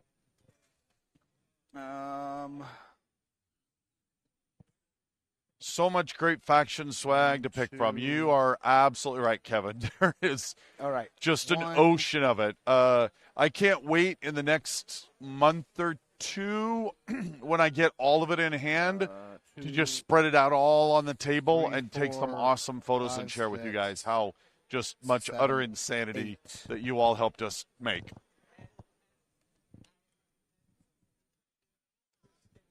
All right.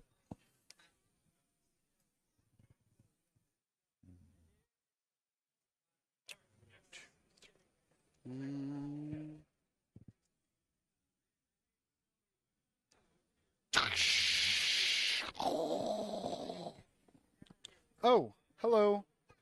Of course, it doesn't quite fit in there. The Kodiak also jumping. Yep. Get a giant. Oh, that would look so cool. I want to see that so bad. Always. Video games, come to me. Giant Kodiak launching itself up over a wall like that. Did Comstar place in top 10?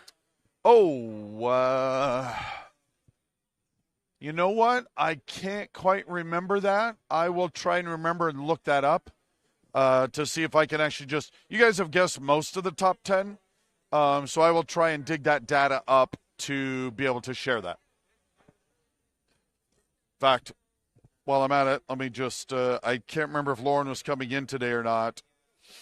He was supposed to be, but that doesn't mean he is.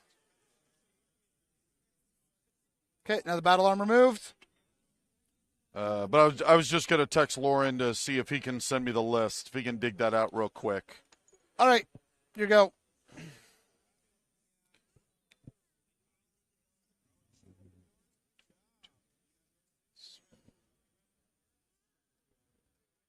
There we go. We will see whether Lauren can dig that up for us or not, or whether I'll have to do it later. Okay. So now the Nova Cat.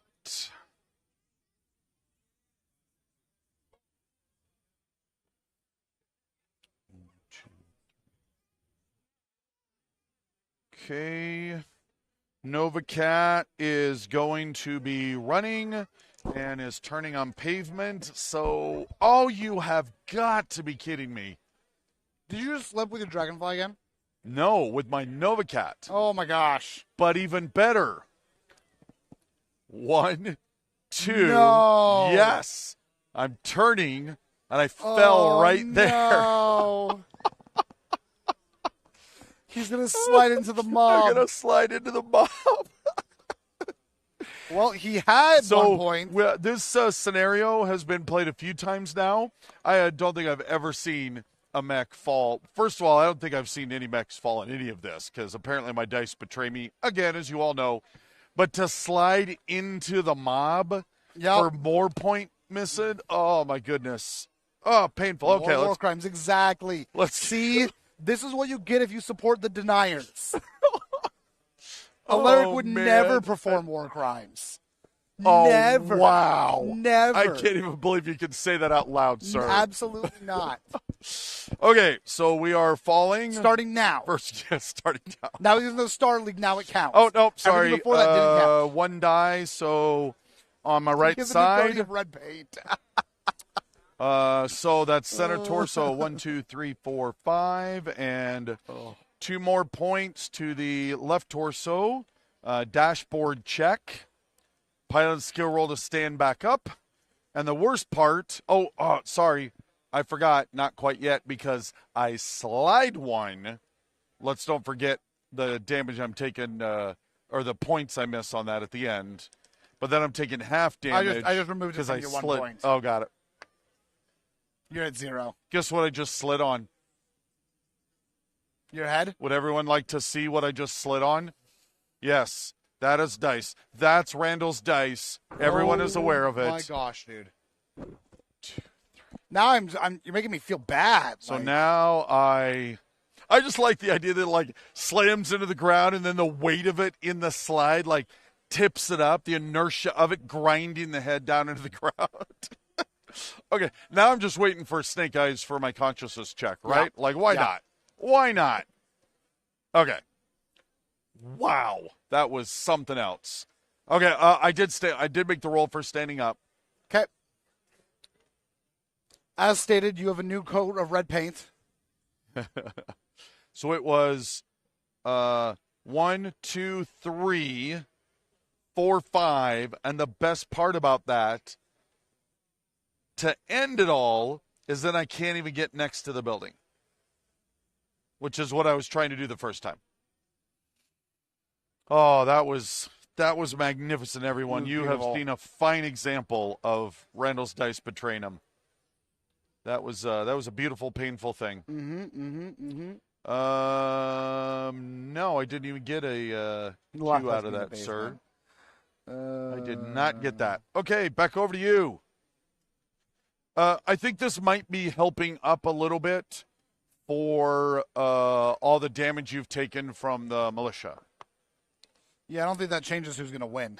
Dude, your points are so bad right now. I know, they're so bad. Just a freaking war crime guy. I don't know what to tell you. Yeah, I don't. All righty. What do I got left over here? Oh, that was okay. He wow. needs to move out of the way.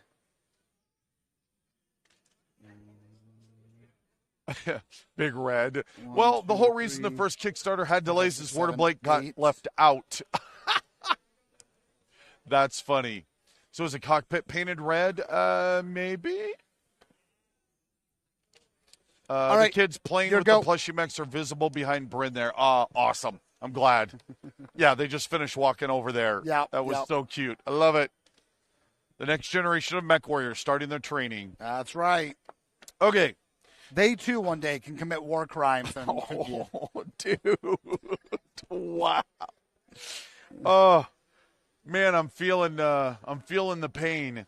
Yeah. Wow. Okay. Well, they've moved.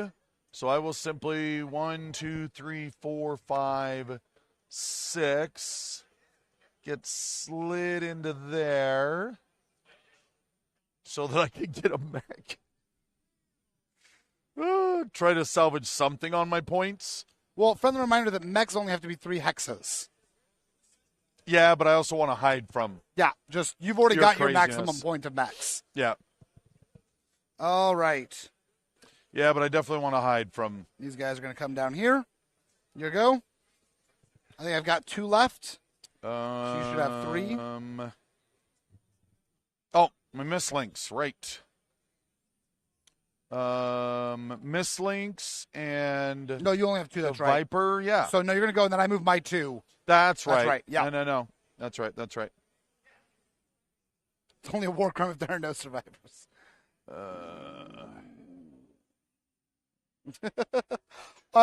I'm sure it might mean that, but I don't ever pay attention to which shirt I put on each day for Battletech. I'm gonna jump in. The amount of times that people are like, "Oh, I hate that faction. I love that faction." I'm like, "Yeah, totally."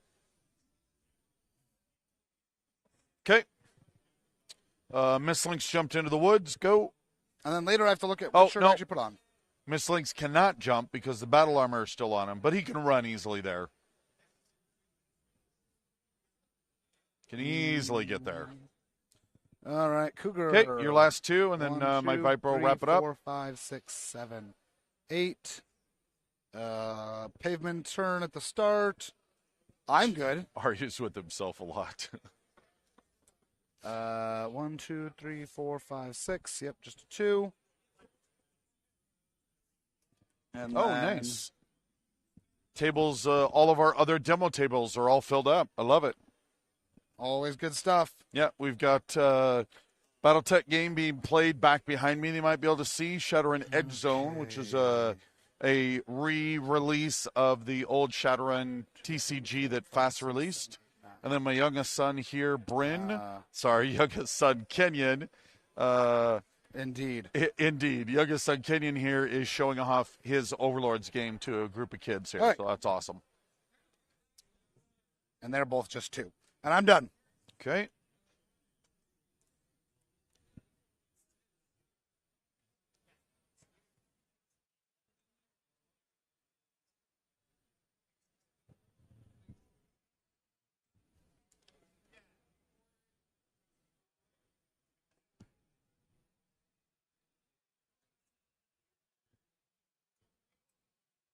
Make that work. I don't.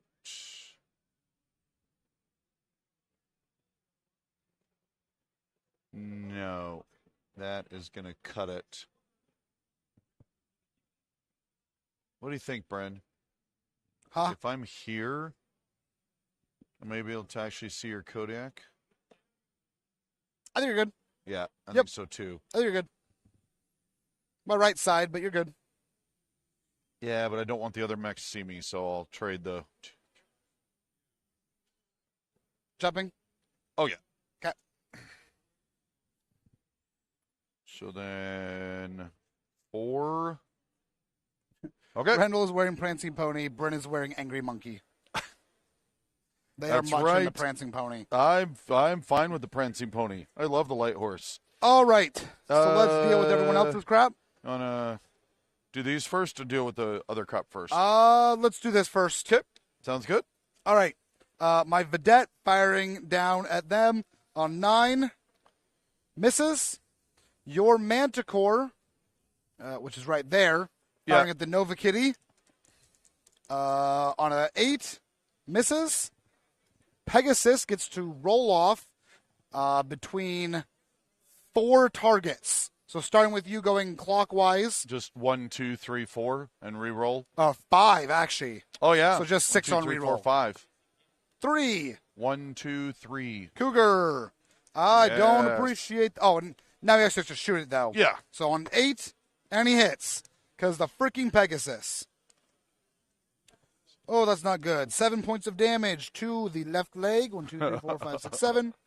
7 I would points love of damage if I to did the that, left leg. 1, Lorcan, 2, 3, but 4, 5, I don't know. 6, My dice 7. love betraying me. And left leg. Oh. Yes, he meant that if by jumping where I jumped, it's going to be firing into the right side, not into the rear. What just happened? It tore off my left leg. Yes! All 21 damage just went to the left leg. The Pegasus just cleared off the Cougar's leg. Yes. So that wasn't appreciated. Lorcan, you're right. Pegasi forever. All right, and I think that is everybody. Mobs. My Stormcrow will take 2 damage to his left leg. I assume you'll deal with the fall here in a sec. Oh, the other turn. Did you already? Oh, no, we're actually in we're combat. in it. I was thinking combat. we're in movement. Oh, No, you're right. We're in combat. Well, end of combat. Does it attack you or the man. Manticore? It attacks you. So Nova Kitty. Big Red. From all these live streams, I've noticed that, yes, indeed, Randall rolls very poorly. You have no idea. Yeah. It is It's 2 damage almost to your enough right to leg on the make you Novacat. believe that I bend maths with my dice. Sorry, you were saying? 2 damage to the right leg of the Novacat. Again? Yep. And then my I think they're battle just sitting there armor, like chewing on it at this point. Battle armor number 4 takes 2 damage to its 4th guy. And I think that is all mob interactions. So that is everything generic. Okay. All right. Go ahead with your artillery. Where is 1311? 13, 11, 6, 7, 8, 9. Did I do it again? You are right on top of a mob. My gosh. Because And they there's a were mob not next to it. They were not there. Nope. And so I was hoping that the battle armor would go there. I think they're like running towards the sound of incoming artillery at this point. It's actually like a bunch of my own guys pretending to be a mob just to make it look bad for you. That's how fanatic we are that we should be joining. That does, in fact, feel like. Yep. Anyway, would you like fanatic to roll that joiners. die? And there are, in fact, it's a 2 radius. So, come on, fail, fail, fail. It's a 2 radius. Yeah. So that's negative 2 points. Negative 2 points. Negative 2 points. That is. You do hit. How much damage is that second radius? Because I do have battle armor right here. 2 groups 5. So it's just 10 damage. 10 damage and it hits all of them because Hits it's all an of area them. effect. Which 1, 2, 3, 4, 5, 6, 7, 8. Nope, they are alive. No. You just stripped all the armor off. That's the only saving grace in all of this. 4. Is a battle armor Fourth just got is hit dead. with an area attack. 10 points. Woo. So killed one of them and stripped all the armor off of the other battle armor. Yep. Little bit of a saving grace from that ridiculousness. Yep. Did you just fire one? No, I got a second one. Sorry, I'm being asked for. Okay. your And second my one. second. It was right there. Right there. All right, roll it. So 8. Actually, I want this to drift. Wow. My artillery guys are insane. All right, and One this group of is 5. One group of 5 on the thumper. Coming in on on the the- right side. Right arm, 5 points. Okay. Vulture hit. Wow, my artillery guys are accurate. All right, Which my is artillery sucking it guys. for me. So I'm excited. I hit the Novacat with both of my long toms, but there's also civilians there. So let's see if I'm also going to commit some atrocities. I need you to drift it up here to hit.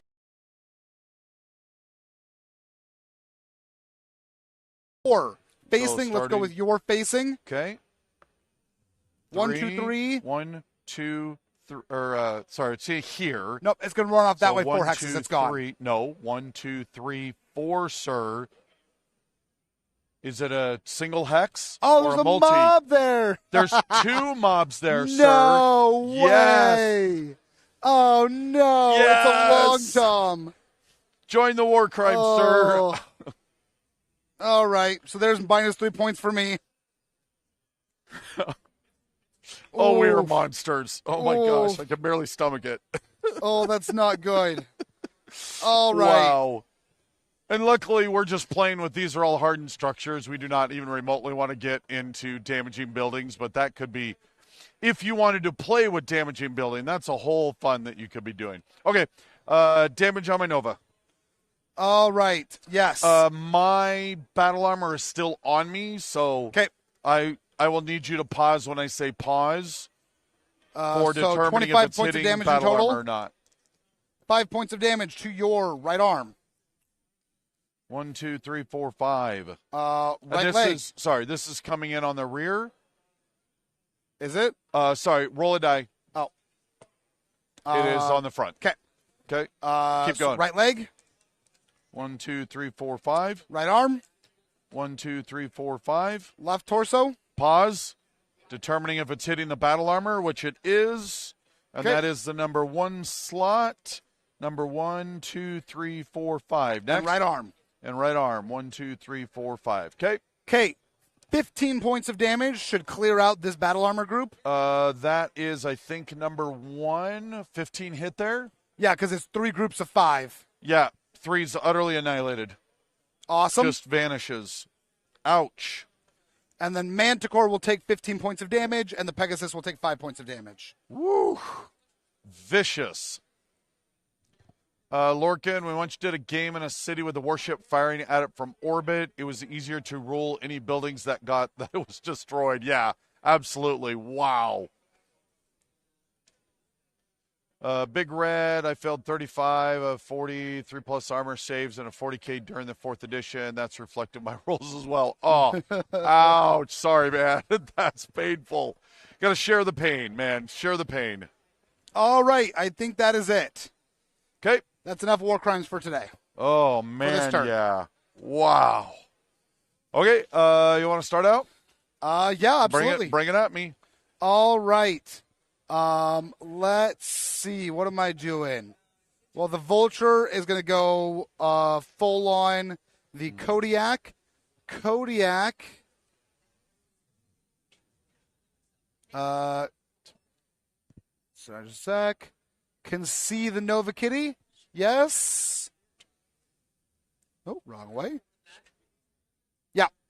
Kodiak's going against the Nova Kitty. In fact, all of these guys are going against the Nova Kitty. The Stormcrow cannot, so he will just shoot the Vedette and call it good. Okay. Oof. That was awesome. All right. So let's go with the Vulture first. I should do a Stormcrow real quick. I'm doing a standard 3, 4, 5.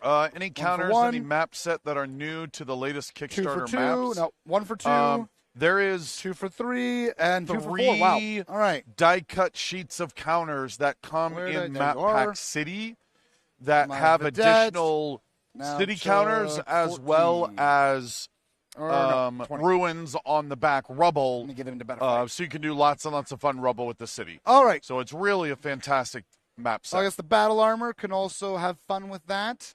Okay, so coming at the Nova Kitty. 1 sec, but yes, I will be. Okay. The battle armor, we're going to be firing off. They're 3s, 4. Firing the machine gun. Missed. Awesome. And Stefan Amaris would be proud of you guys. Oh, man. I know SRM. that really hurt. That was a good Hit. comment. How many hit at the 5? 9. 4 hit. 8 more points of damage to the Vedette. Oh, yeah. Battle armor, great for chewing up. Yep, and then I'll do it again for the last Battlefield one. support vehicles. That'll hit. How many hit? 8, so 3 of them hit.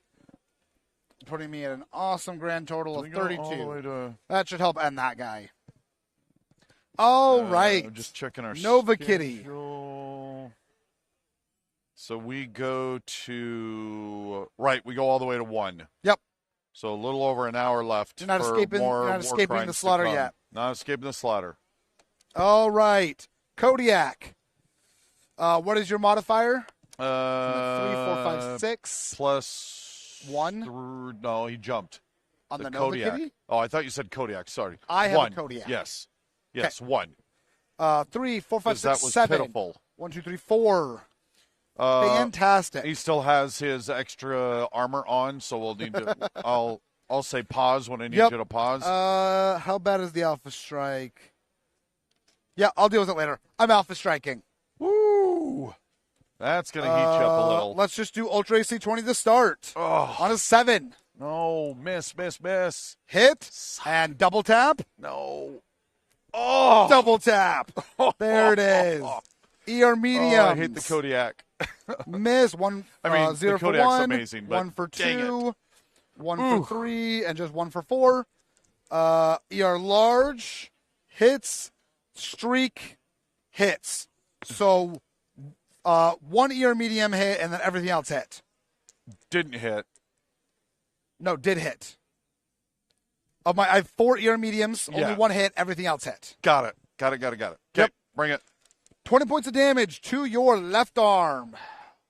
1, 2, 3, 4, 5, 6, 7, 8, 9, 10, 11, 12, 13, 14, 15, 16, 17, 18, 19, 20. Are you rolling possibles now or at the end? Do it now. Okay.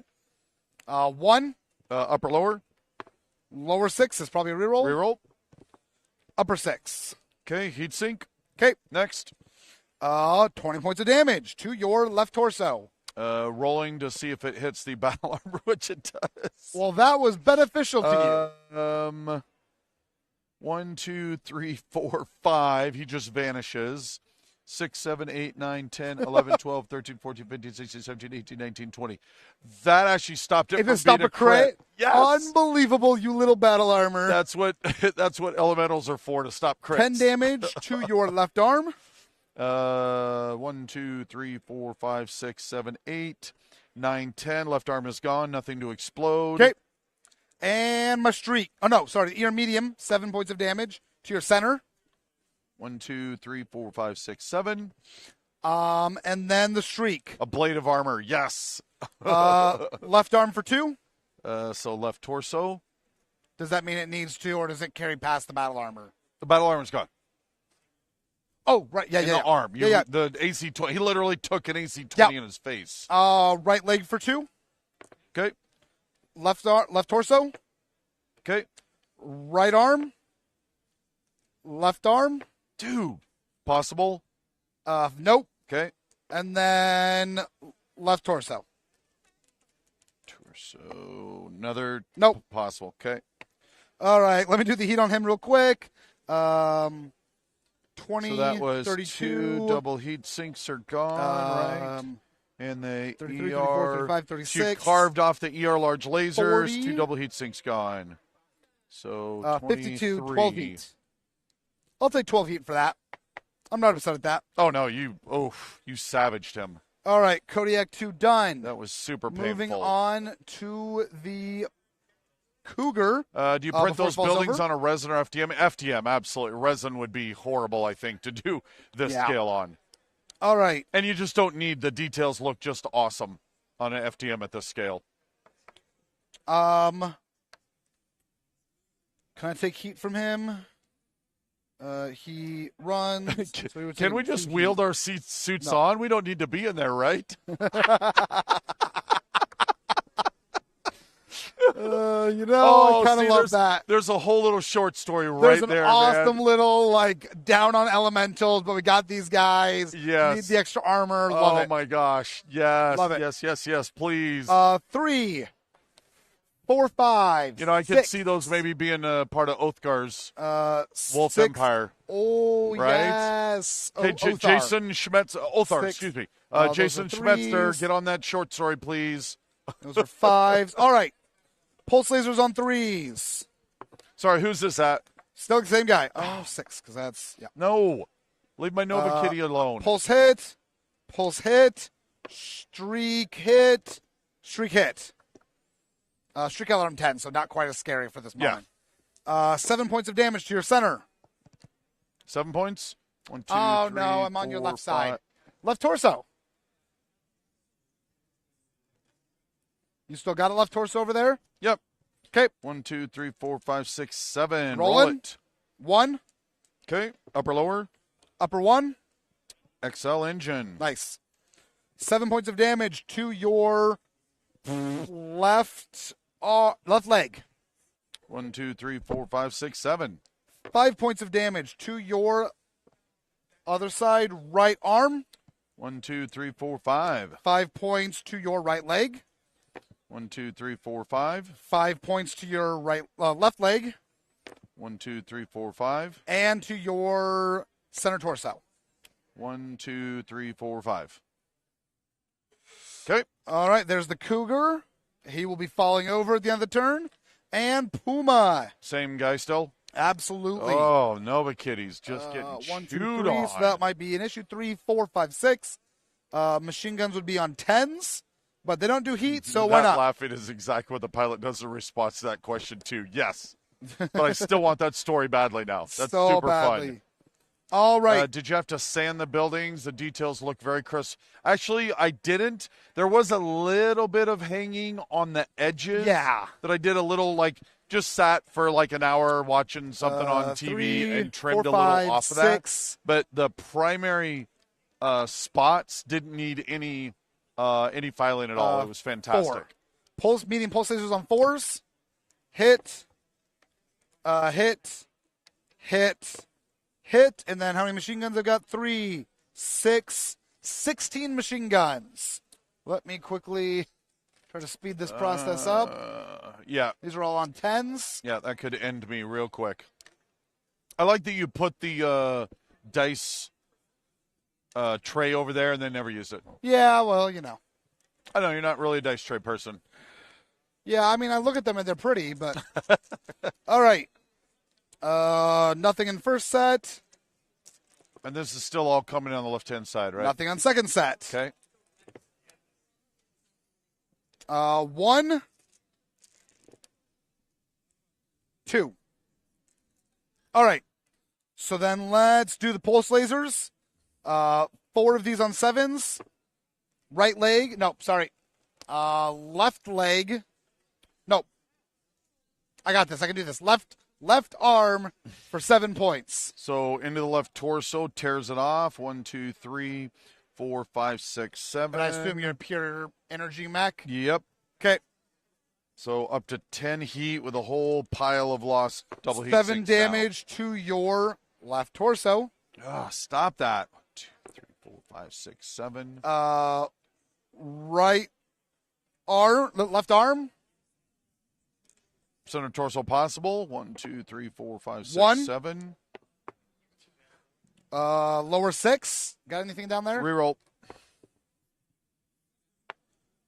Upper 4. Gyro. Gyro, yes, still alive. Full And, count, as we used to say. and I got one more still. Left arm, center torso. How much? 7 One still? more crit. 7 still? Yeah. Is there anything that 1, won't 2, kill you 3, right 4, now? 5, I've got a 6, crit. 7. There is nothing that won't end me. 'Kay. But go ahead and roll. Upper 1, engine death. Engine and dead. Oh, Beautiful. that was a beautiful, painful. Beautiful. All right. All I've got left then is my vulture.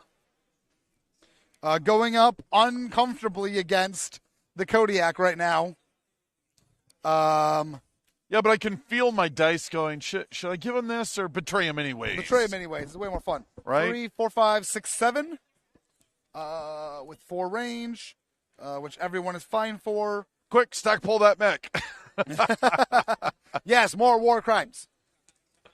7 medium pulse lasers. Oh no, 5s actually hit. Are the print hit, available to buy? hit, The buildings are streak not on a available 7, to buy yet. hit. We are very much working on when, how, and where those Okay. will be available. Kodiak, 7 points of damage to your left arm. 7 points of damage to your left arm. 7 points of damage to your left torso. Pause. Okay, Hits the battle armor. nice. That is number 5. So then Using it's that 1, defense. 2. How much? 7. Okay. Okay, and then the streak has from 6. Each of these 2 points, obviously. Left leg, right arm, right torso. Sorry, left leg, right arm, right torso. Right Roll. Yep. torso. Roll No, goes through. Okay, and then the other set. Left torso, Oh, pause. Roll in. No. Okay. center, left leg. Okay. And that should be me. Because those are all the battle armor. Those guys have not popped down yet. Yep, we're good. Okay. Let me deal with all my heat while you figure out what you're doing. So Nova Cat would have been unleashing, not a full alpha strike, because I wouldn't have thought that you could kill me out of hand. But my Nova Cat definitely was going to be going on the Kodiak to join the Viper going on the Kodiak. So it would have been 2 ER-PBCs, 2 ER large lasers, 3, Nope. 4, 5, because I ran 6, still good? 7. So, On the Puma? no, onto the Kodiak. Kodiak, sorry. ER-PBC on a 7 hit, ER-PBC on a 7 hit, ER large laser on a 7 hit, ER large laser on a 7 hit. That's Nice. how you finish. There you go. No getting punked out. So, it's a Kodiak. In the campaign game, one of the few things that I do end up Is doing hit to the the head. players is I almost always chop the Kodiak's head off. All right. So if all we right. can continue this, I will feel I would- Brian like jerk up and Oh look my around, gosh, right? yes. Oh my So gosh. 15 points to the left arm. It was an 11. 1, 2, 3, 4, 5, 6, 7, 8, 9, 10, 11, 12, 13, 14, 15. And 15 points. Okay, right torso. 1, 2, 3, 4, 5, 6, 7, 8, 9, 10, 11, 12, 13, 14, 15. 10 points to the right torso. 3, And 10 smacks to the right torso. 1, 2, 3, 4, 5, 6, 7, 8, 9, 10. Crit. And then crits. 1. All right. Upper, Upper, lower? lower. Lower 3. Well, poo. What'd I get? Ultra AC 20. Yes. Oh, that is a perfect way for the Nova Kitty to go out. That is So an awful thing. I will take him up out of the way. I got my double tap Kitty. at least. It killed him. So I'll take Viper it. coming in on that right-hand side. 3, 4, 5, 6 for my jump. 7, 8. I've got the now that you've got some damage in there, I'm going to try and throw the SRM6 in there. You just yeah, I know. Oh, do you need my business card? Got it. Sorry. Meeting off here on the side. What? Did I take them all out? In my back, sorry guys, my backpack is up on the black bag. In one of the 2 pockets, there should still This be guy. maybe 1 or 2 business cards. Okay, sorry, gentlemen. Okay, so, and gentle ladies, because, you know, I want to be careful there. Okay, so, where was that? Oh, yes, I'm firing 4 ER medium lasers and SRM6. We are looking at 3, 4, 5, 6, 7, that was 8. not that. Okay. So medium lasers starting out. 0 for 1, 0 for 2, 0 for 3, 0 for 4. Wow. An Bummer. SRM6. No. There we go. Total whiff. There we go. Wow. Okay, so then that was 20, 24, plus I jumped 30, so 10, so sitting at 12 heat for that, and mark off some ammo. That didn't go over so well. I thought it was great.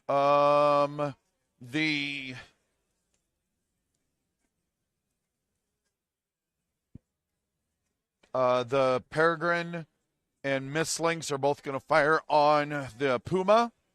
Okay.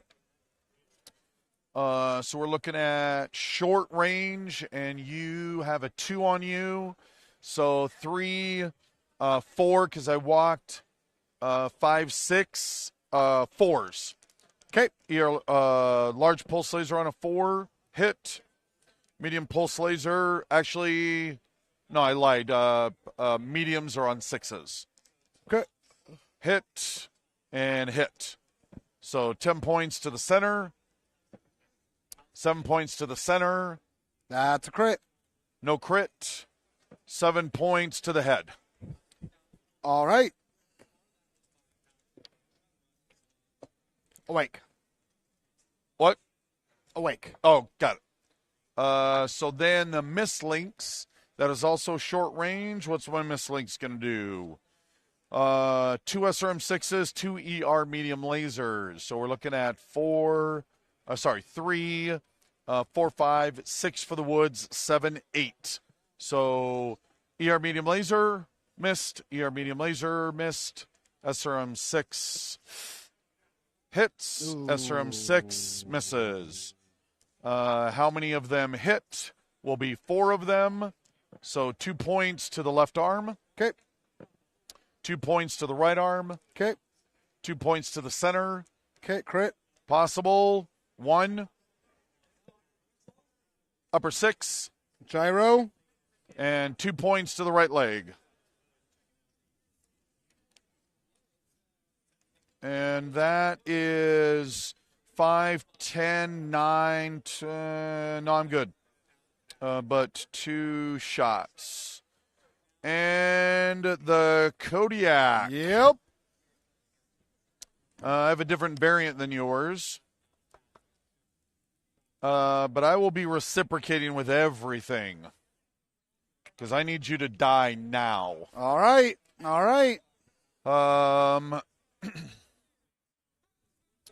So 8 ER medium lasers, 2 streak 6s, and an LB20X on a slug medium pulse laser. So we're looking at 3, 4, 5, 6. What's your TMM? Bren, on the Vulture? On the TMM Sorry. on the Vulture? Should be 2. 2. Yeah. So 3, 4, 5, 6, 7, 8. So slug on an 8 right out of the gate. No. Still good. Still good. Still good. Still going, still going. 2 streak 6s on 8s. Hit and missed. Medium pulse laser on a 6. Missed. And then I will switch over and do the Bryn thing to make this a little quicker since I got 8 of these coming. The ear mediums? These 2, these 2, these Yep. 2, these. That way I can do 2 sets of this on 8s. 1, 2, 2. Better. And, wow, 2. All right. Not quite as scary as a return there, sir. No, not even a little. So 7 points to the left torso. Crit. Possible. 1. Okay. Upper lower. Lower 4.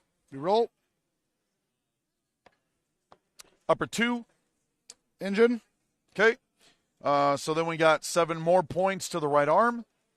Crit. Yes. Just upper.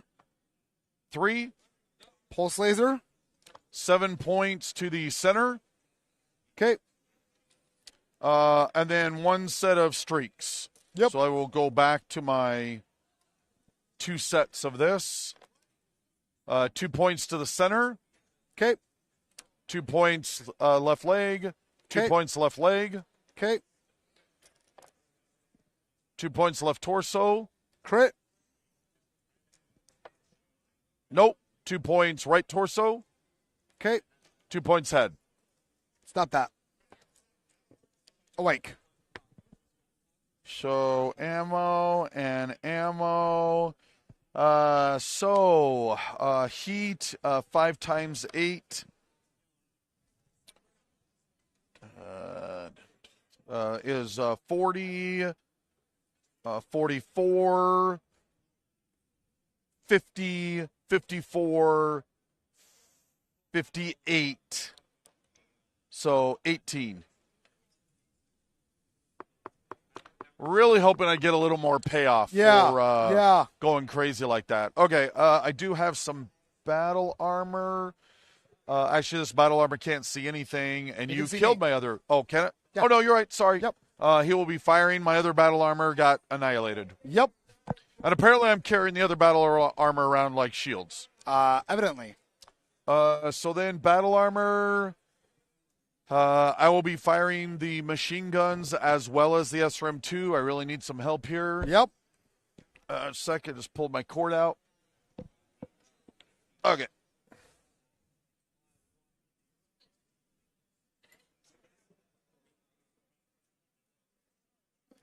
Son of a seasoned player is not caring about the first head hits. Yep. There we go. Like, pulled my cord out.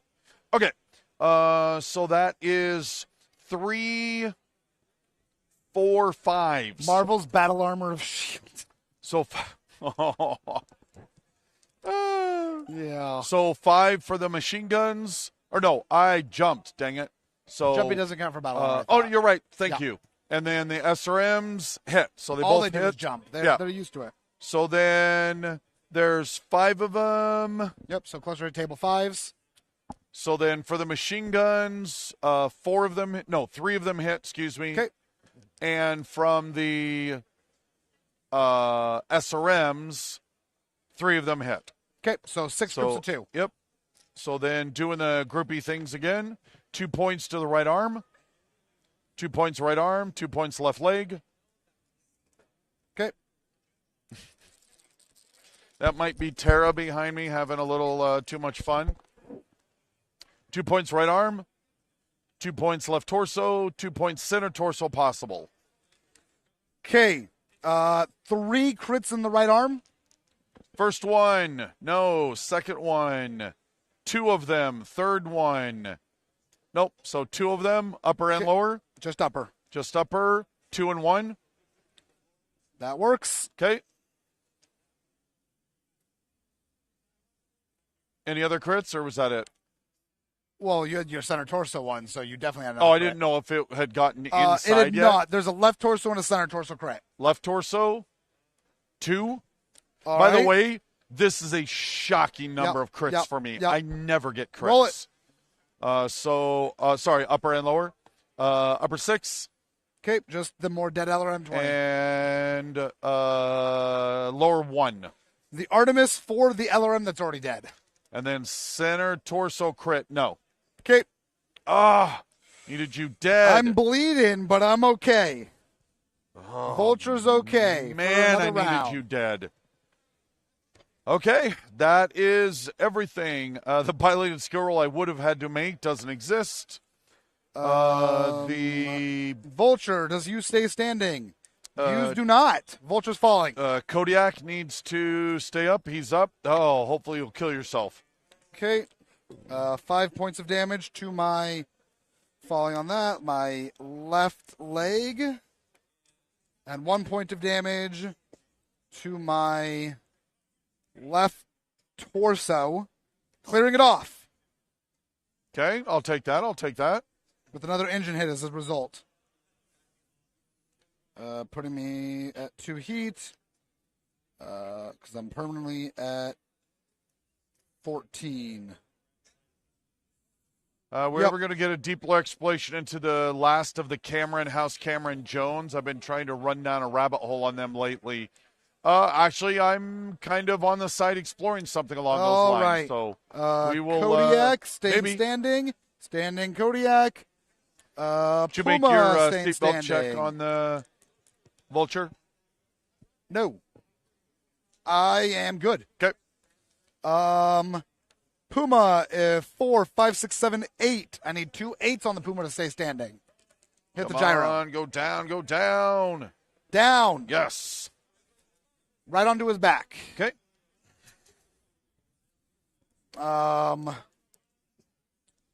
And all of the damage, all 4 points of damage is going to go to the left arm. Did not fall onto my battle armor. That would have been funny. Pilot check. Thank you. Keep, Or seatbelt check. Failed. Yep. Smackaroonie, come on. Come on, you can do it. I'm awake. Okay. We're not done, though. Oh, because no. it means The Cougar's the going Cougar down. is already going down, so 3 of my mechs will be on the ground at the start of the turn. Love it. Makes me real happy. Tore that leg right off. Facing that way. Okay. And 4 points of damage to the left torso rear, which does not land on my battle armor. Seatbelt check.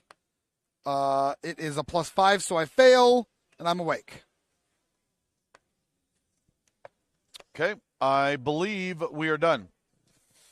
Yes. Oh, no. Sorry, the Vedette. Did you shoot either of your guys? I did not. Our at all. artillery strike hit the Manticore Oh, yes, right. for 15 points, so it needs an 8. It is dead. Finally, the Manicore dies. Man, that was a beat. Pegasus got hit in that same blast. Yep. 8 threshold with 5, so it needs a 7. It is dead. Yes. And finally, the Vedette, which I blasted a whole bunch, so it needs a 4.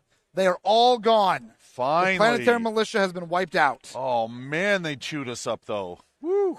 Yes. But particularly you. Yes, they chewed us up. Okay, Paul. Were you firing off artillery? Keep on free to do yes. Yes, I Supposed was. to do I was this just clearing before the dice. shooting, but That's okay. that's okay. It's okay. Come on. There we go. Get those dice out of there. Okay. All right, I've got my shots. Oh, just a sec.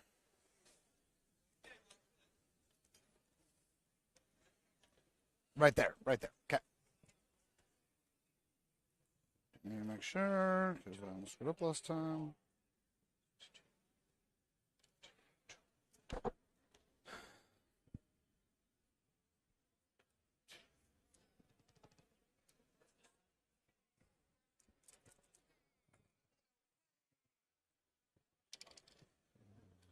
All right. Oh, and points.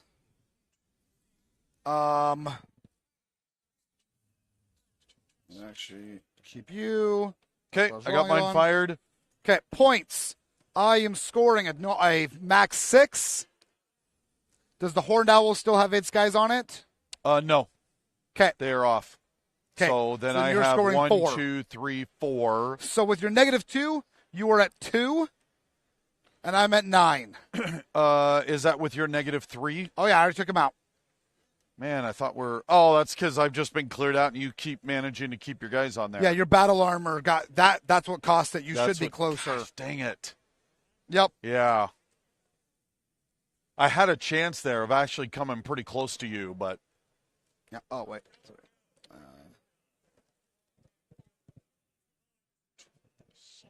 Oh, that's the wrong thing.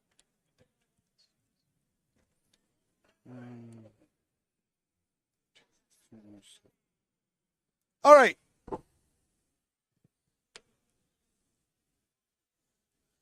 And initiative.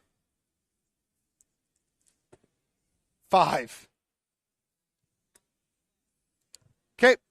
Mobs are moving because the planetary militia is gone. Yep. Down here, I'm going to default out. This mob, 5, move right there. Both of these mobs moves directly back, but it's going to default move out this way. And it's also going to move this way. This mob here is going to head towards that. That mob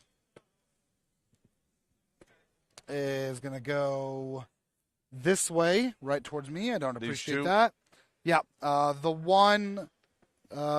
This guy is going to head straight north. And that guy is going to head into the gap. Mind the gap. All right. And that is us. We're now into movement. How many units do you have? 1, 2, 3. I believe I still have 8. 4, 5. 1, 2, 3, 4, 5. Yeah. You still carrying that much battle armor? Yep. All right. 8 to 5. So then 7 to 4. 6 to 3. That's when we double up. Okay, go. All right. Battle armor moved.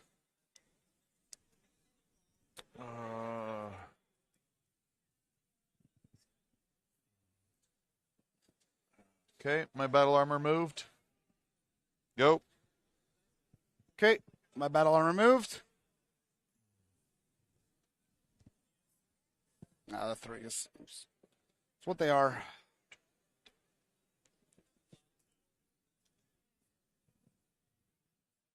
Okay. Kodiak moved. Go. Okay, my last battle armor has moved. Oh, no, sorry. And now I'm moving one other guy.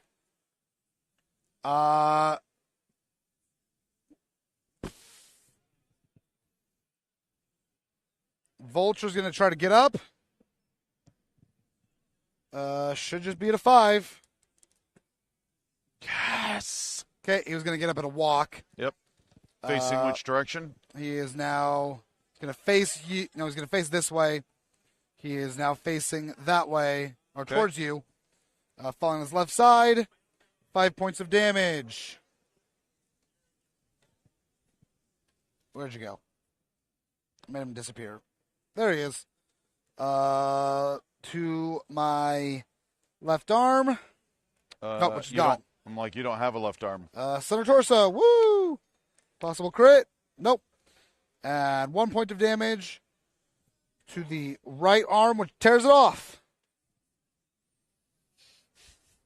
Wow. All right. That was... Oh, and do I hit my head? I do not. Going to try to get up one more time. I'm up. But I'm not going anywhere. I'm apparently just going to stand right there. Yeah. All right. Well, that wasn't great because I just tore off between tearing off both sides there. I have only a Streak SRM6 left.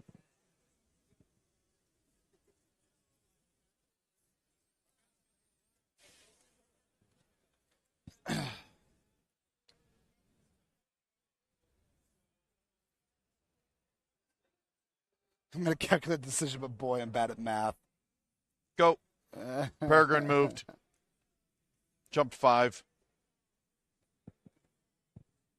Okay. Puma needs to get up at an 8. Getting up at a walk. He's up. Oh, nice. And he's just going to stay put.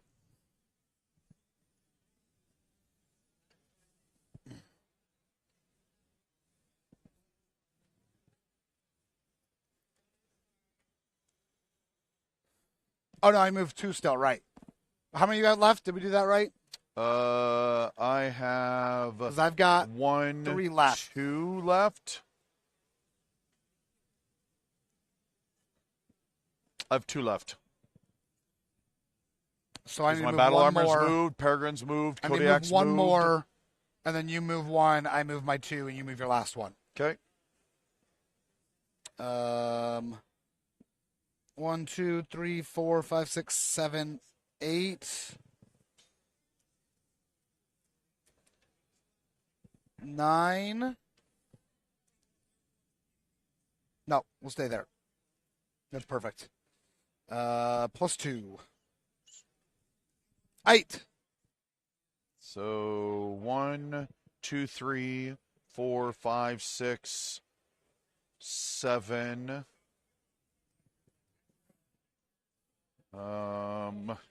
And dropping his battle armor.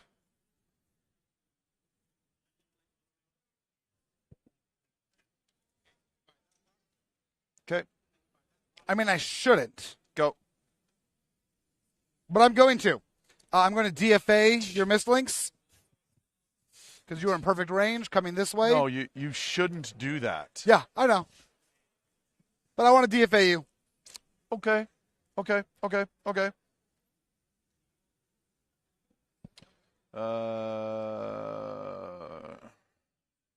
I will... And then we're about to have a super rulesy rule, come over here which I'm excited about. with the jump. 1, 2, 3, 4. Oh, the Cougar. Sorry, the Cougar was just going to rotate this way. Okay, so we got a jump right there. All right. Okay, what's the super rulesy rule? Well, mobs first. Okay. Your Kodiak is going to take 2 points of damage to its left leg. How many lives does that Miss Lynx have left? Right about now, nothing. Unless he misses, which, it's possible. It's hard to land. 2 damage to the left leg of the Kodiak. Nothing there, leg of nothing the there, nothing there. Kodiak. Cougar is a full body table, actually. Left leg, boom, boom. Center torso on the Cougar. Oh, I totally cheated. What'd We you have do? to pause for a sec. What'd you do? I did not make my shutdown rolls on the Kodiak. Ah, So 4 and 6. Okay, we're good. all right. But it does mean that he would have had to jump to get there because there's no way I would have missed this opportunity because heat wouldn't have allowed him to move. Sorry. That's nothing. That's nothing. Okay. That is everything. Okay, now we're good. All right. Artillery. So I'm landing on 2 different spots. Okay. 1609 and 1607. So where the Mistlings is and where this guy is. Okay. So here's the rules. How does the artillery get affected with this DFAing guy? It doesn't because he is up in the air. So I do not affected by It artillery. does not get affected Awesome. by artillery. All right, Mislinks. On an 8. Misses by 2. Sorry. Technically, because somebody might call on me on that, it creates a bubble. So that 3 goes up in a sphere. So in the hex, it's 3 levels high. But right now, he's 3 levels high, 1 outside. So he's literally right above where that artillery Beautiful bubble shot would then. That's all that happen. matters. Yeah. Unfortunately, I'm actually 2 spaces off. Yeah. Using your reference point directly behind, and I hit civilians. Yes! Unbelievable. Is that doing damage to me, though? No, it's only got a radius of 1. Got it. It completely floated onto the... Perfect. Yep. And the other one? And then 1607 spot hits, doing 10 damage to every guy right there. Oh, my gosh. That came off this guy, so then 1's dead, and the rest are without armor. Okay. All right, and that is my artillery. What is the CF value on the buildings? Infinite. We don't want to deal with We're it. way too lazy for that crap. All right, your artillery? The first one is 1309. 13. Right here. Okay. I hit. What type of artillery Long is this? Tom. So radius of 3. Cool. So this guy is dead. Yep. You lose 1 more point. And I assume the last radius is 5 points.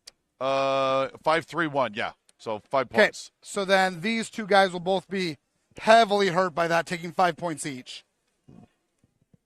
And that is, I just removed group 1. And then I dropped a thumper on. Oh, sorry. Real quick. Yeah. I dropped both of my guys finally out because these guys are never moving again. Okay.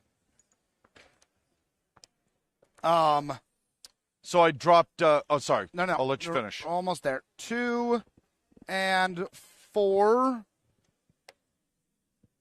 Is that the same? Up. So squad 4 is also dead. Squad 2, 5 points each. 1, 2, 3, 4, 5. 5, 5, 5, and 5. All right. Thumper. So I dropped it onto the Cougar. Cougar. Nice. So the battle armor that you just dropped there is wiped out. You hit. Oh, right. I actually have to roll. Would you like to roll for that? All my artillery is hit. Woo! It's crazy. So that's 10 damage. So 15. Oh, it's 15. 15 and Crap. 1. Or 15 and 5. So battle armor goes away. I will then be rolling. That sucks. That's group 5. That is coming onto your back then because you're there. So then here's the Cougar. Okay, 5 so points, that's right arm. 3. On the Cougar. On the Cougar, 5 points, right arm. Okay. 5 points, right leg. Okay. 5 points, center rear. Okay. Okay. And then there's 5 points going into. Oh, I lose another point. You're back to 0. Yep. And then all of the battle armor with the Puma lose 5. Yep. And then coming in on the front, 5 points to the left arm on the Puma. Okay.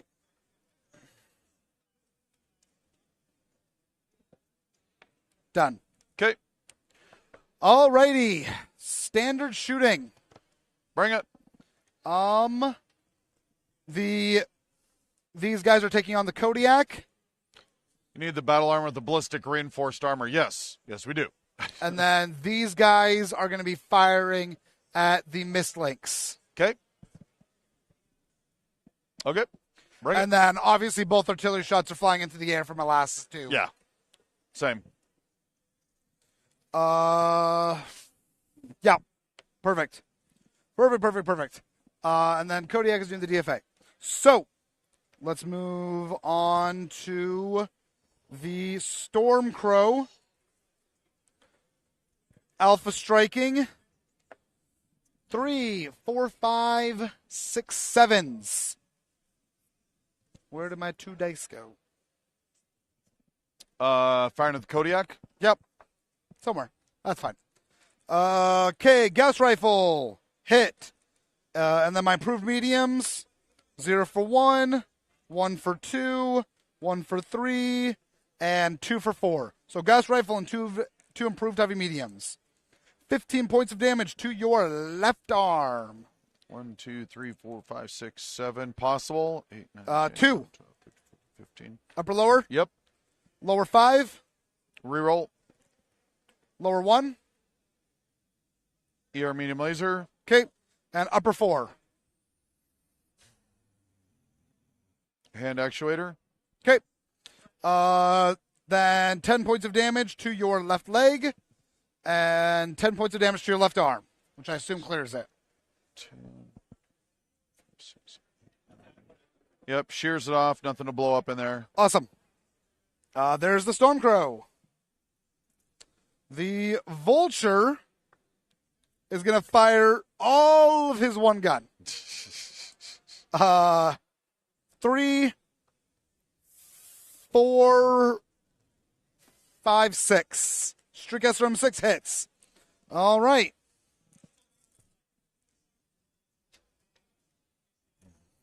Yep. 2 points of damage to your right leg, your left arm, and your right arm. Just a sec. Yep. Pause. I like that I'm still carrying that battle armor. And right arm. Okay, next set. Right torso, and right arm. Okay. 2. Thank you, battle armor. Kills him. And 2 goes through. Yeah. Unbelievable, man. Unbelievable. Yeah, that's super funny. All right, there is the Vulture. The Puma.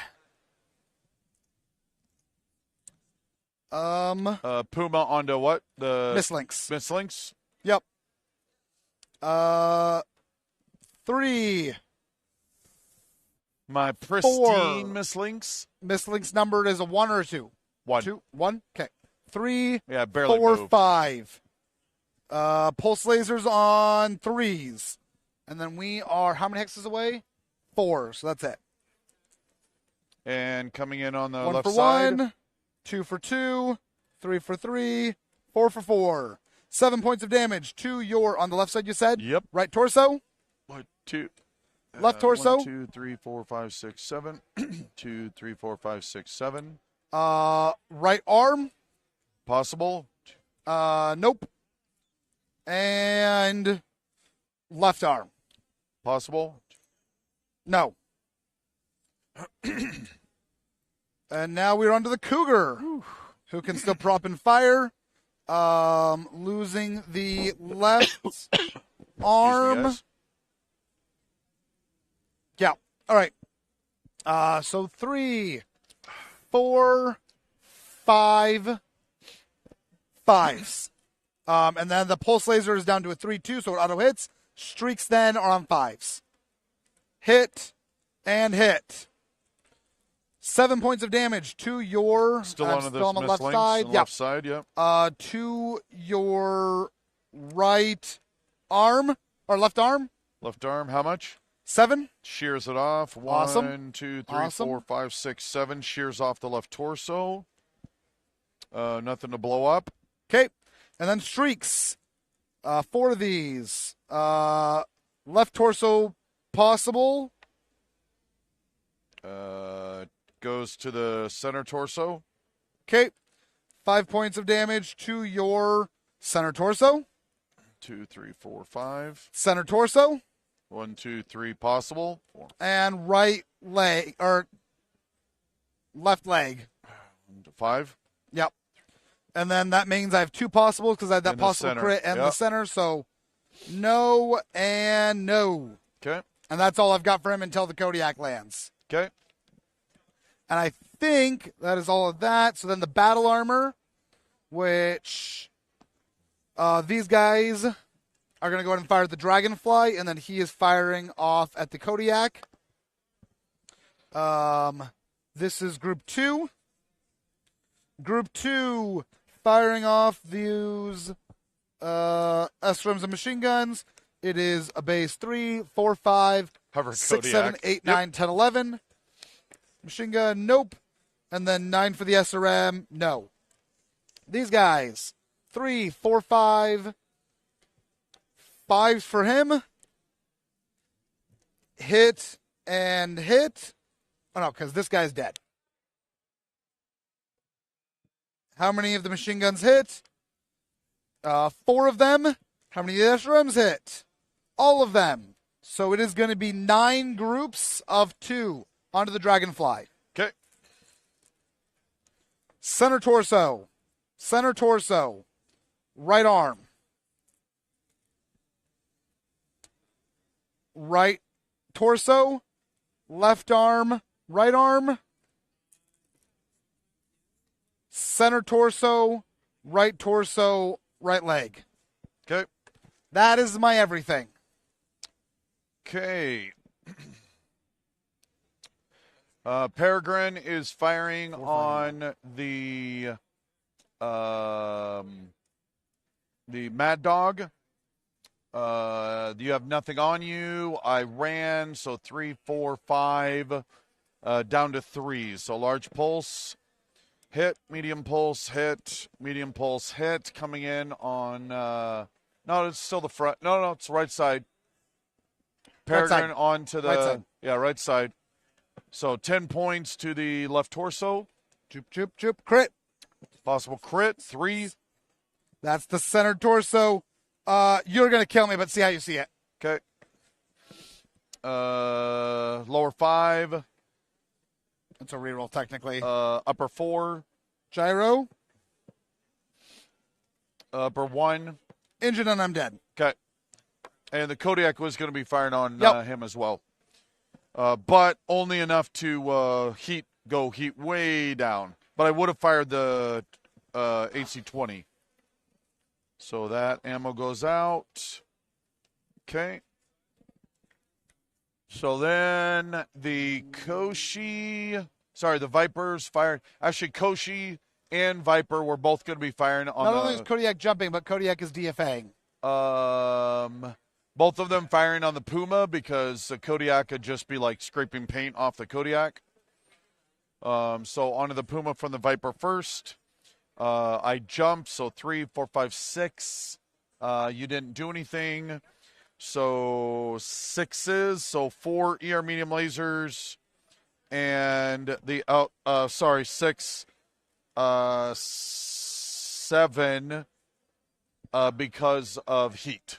Okay. So 3 ER medium lasers, SRM 6 on 7s. ER medium laser, 1 for 1, 1 for 2, 1 for 3, and the SRM 6 hits. Okay. So 7 points, center torso rear. How many Crit. missiles hit? Oh, crit, 1. Okay, roll it. Lower 6. Nope. Lower 6. Wow. I've rolled 4 lower 6s in a row. Come on, man. Lower 4. Engine. Okay. And then how many missiles hit? Come on. All of them because I had Artemis. 16, 17, 18, So, taking 3 heat. Okay. So first group of 3. 2 points right leg. Okay. 2 left arm, left leg. And then Okay. the last 2. Left torso rear, left leg, left arm. Crit on the left arm. No. Okay. And then the Koshi. Actually, sorry, you got to do the ammo. 15 and 4, that was 19, but I jumped 5. So still crack up over the shutdown heat. Okay. Koshi turning and firing as well. 2 air medium lasers, 2 SRM 6s, short range. Still on the Puma? 3, 4, 4s, yes. So 4 hit, hit, barely. SRM 6 hits, SRM 6 hits. So 7 points to the left arm. Cleared off. There is ammo in there. 1. Okay, upper, lower. Lower 6. Reroll. Upper 4. Okay, didn't matter. 7 points to the head. Dead. Okay. Clean the head right off. Oh, his heat's going to be terrible too. Because I lost 2 double heat sinks. That's 10. That's 18. 19, but 29 because of my dual engine hit. 29 minus.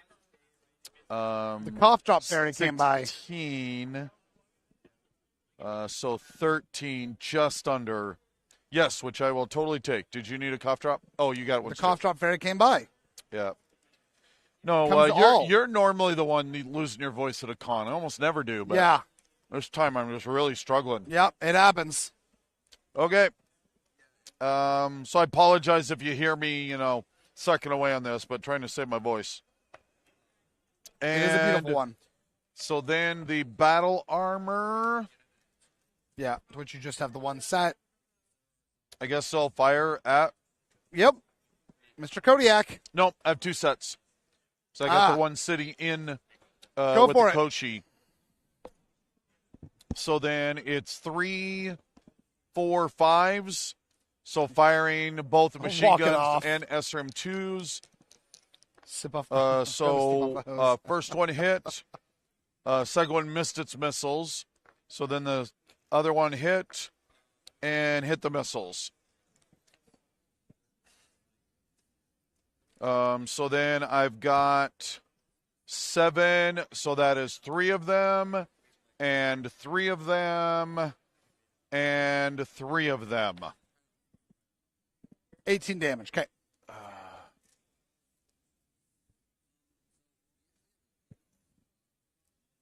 What matters is that not 20. I know. Unbelievable. So close. 2 points right leg.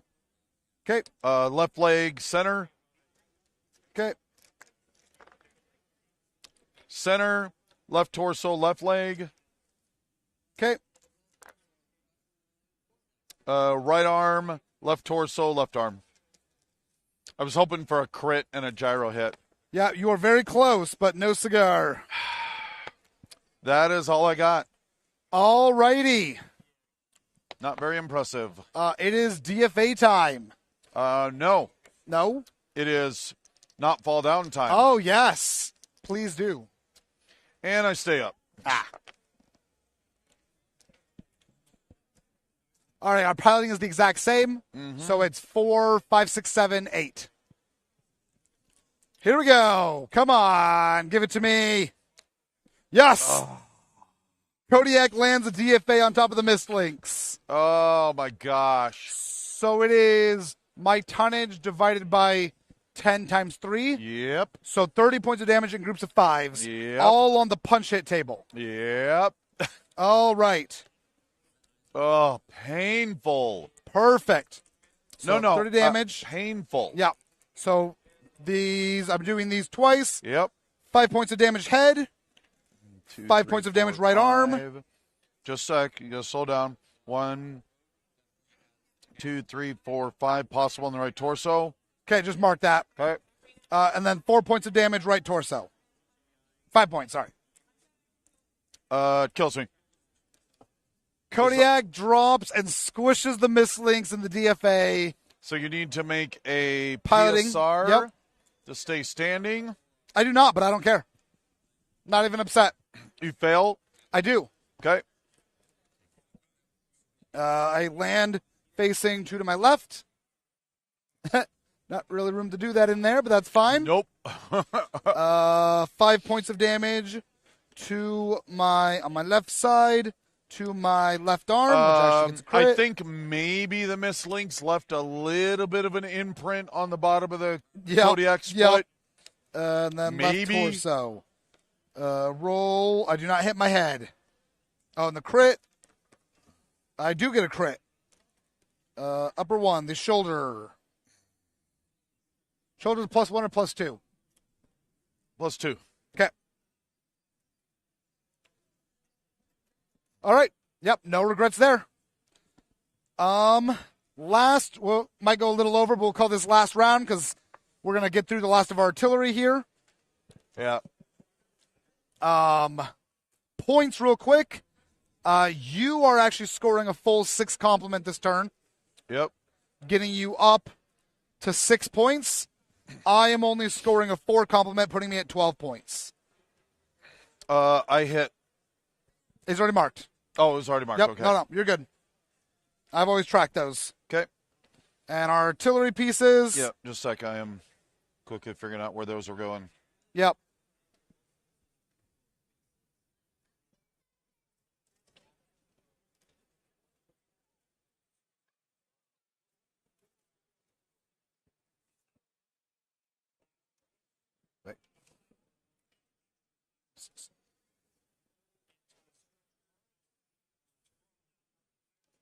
All right, I am set.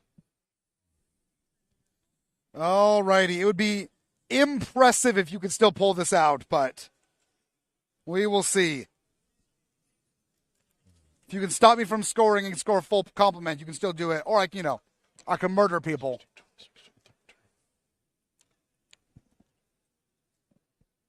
I assume the damage to the Kodiak's arm was a bit of a Koshi sticking out of it. Yep, pretty much. That's why I can't nice things.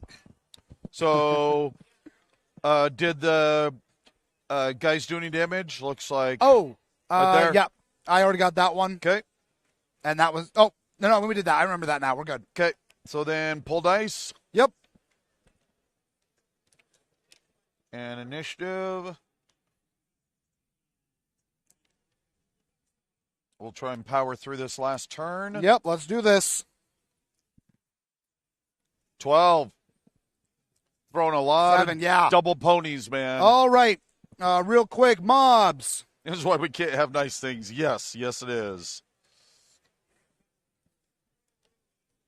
Almost every mob is apparently running away at this point. They're kind of done. Oh, no. They're going to bounce off, so they will run away.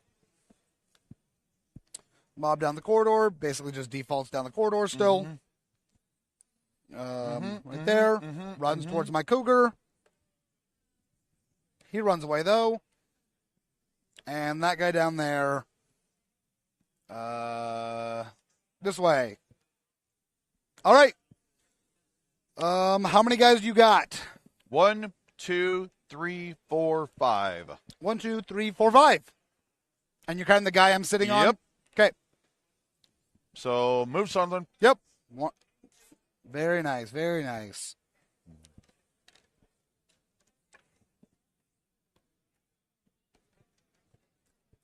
Nope. Cougar's going to stand still. This battle armor will move down here. Go. Okay.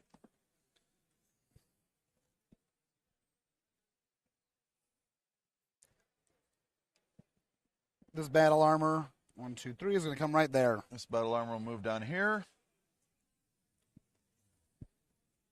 This battle armor will move right there. Kodiak will back up.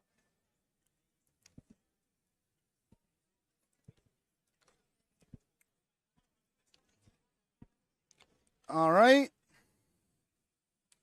Mike Kodiak is going to stand up at a walk. He is up, and he's just going to chill right there. Okay.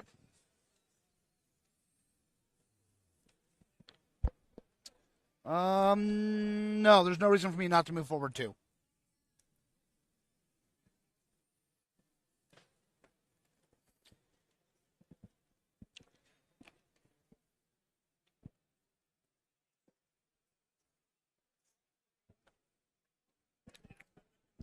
Go. 1, 2, 3, 4, 5, 6, 7, 8. But I have turned on pavement, and I'm fine.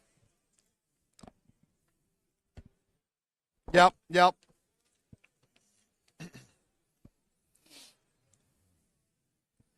Alrighty, mobs. Doing their fighting. They get to choose between one of these three. 1, 2, 3, 4, 5, 6. 2 points of damage to number 4. Cougar is getting a full body table hit on his left arm. And that appears to be everybody that can be hit by them. Artillery. Yep, go for it. Him again. Yep. Which means -1 point for me. Stop doing that. Well, stop having the mobs go over there. You know you're a bit inciting them the entire time. I have. So 5 points to the center torso rear. Crit. Possible. Nope. 5 points to the right leg and 5 points to the center torso rear. Possible. No. 1 point left there. I know. 18-12, which was right where your Kodiak was, so good thing you decided to move him. Okay. Am I hitting? I hit every stinking... But there is nothing there, so we're good. No, I'm just amused that every single artillery hit where it was going. Yep. All right. Yours? I landed right there and right there. Okay, well, let's see if you hit. This one? Yep. Nope, one off. So following the hexes, 6. Right here, nothing. Okay, and this one? Yep. Come on. Oh, 6 off. 1, 2, 3, 4, 5. 1, 2, 3, 4, 5, 6. Dragonfly will be hit. Nice. For 5 damage in the back to your right arm. And that's it for artillery. A little bit out with the whimper on that 4, one. 5. Yeah, that wasn't... we had some glorious shots in there, but not that time. Nope. Okay, all right, sir, go. I'll go. Okay. All right. Yeah, I want that Kodiak dead. Kodiak's going to go all in. Don't forget to pick that card up later. Yep, thank you. It did go flying off. Stormcrow. 3, 4, 5, 6. 7, 8 for the Gauss. Gauss rifle on a 8. Whoop. Nope. And then improved means on 6s. 1 for 1, 2 for 2, 3 for 3, and 3 for 4. 10 points of damage to your left leg. 10 points of damage to your left torso rear.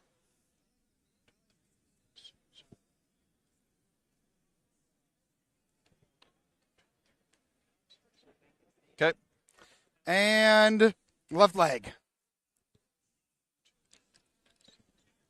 Possible? Nope. Okay. I moved him away, so it's just the Kodiak now.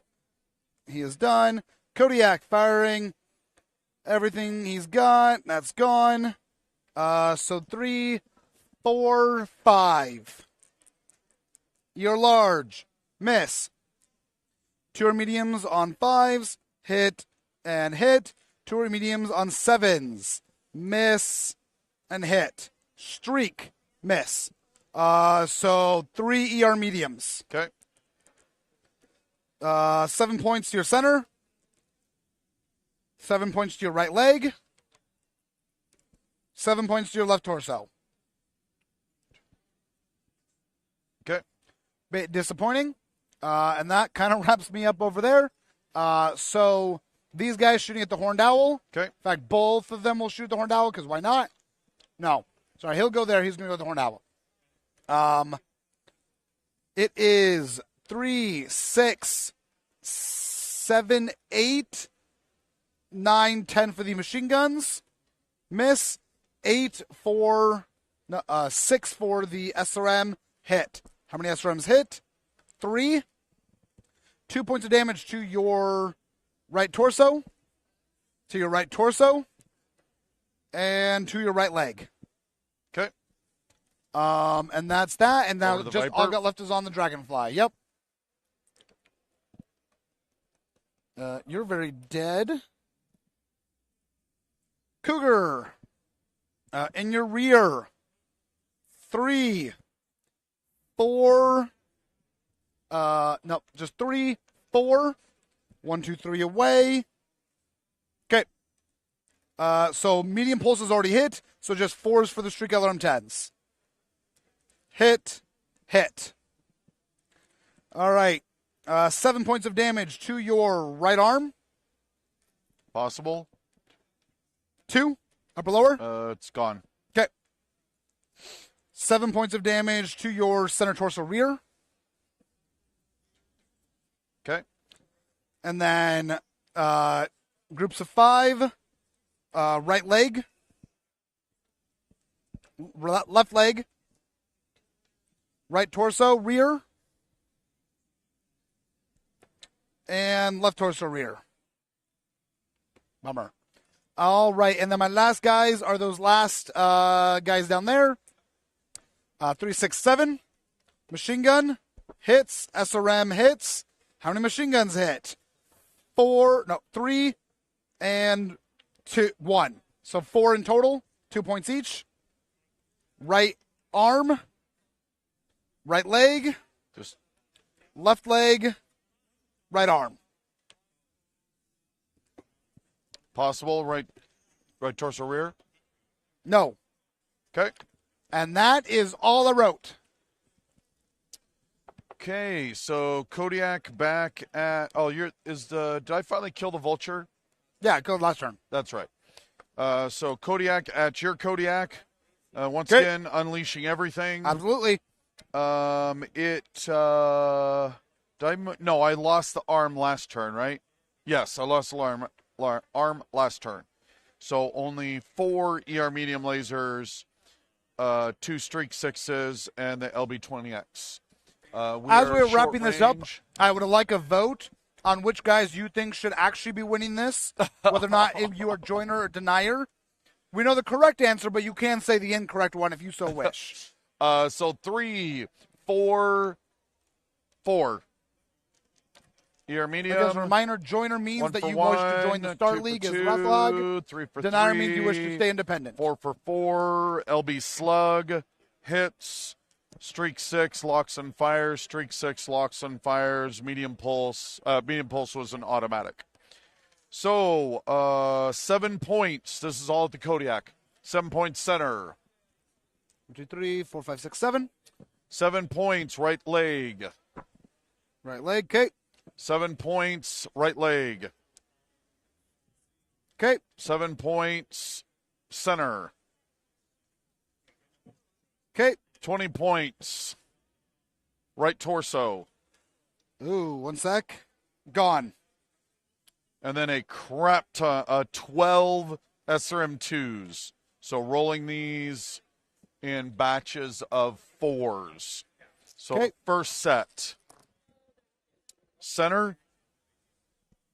Left leg. Center, left leg.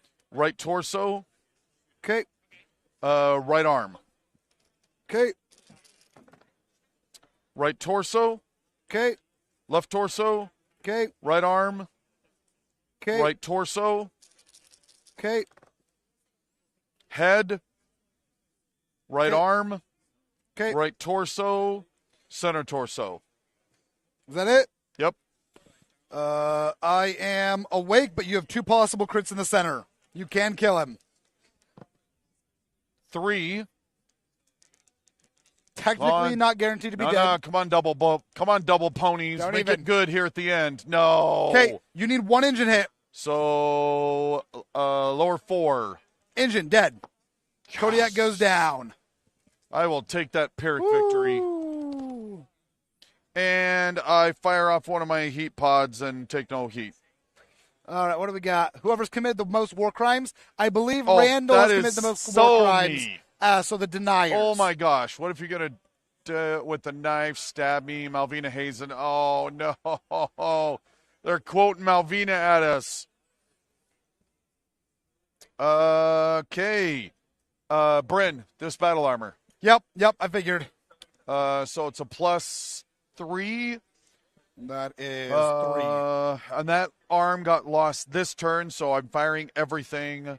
So 3, he walked 4, 5, 6, 7.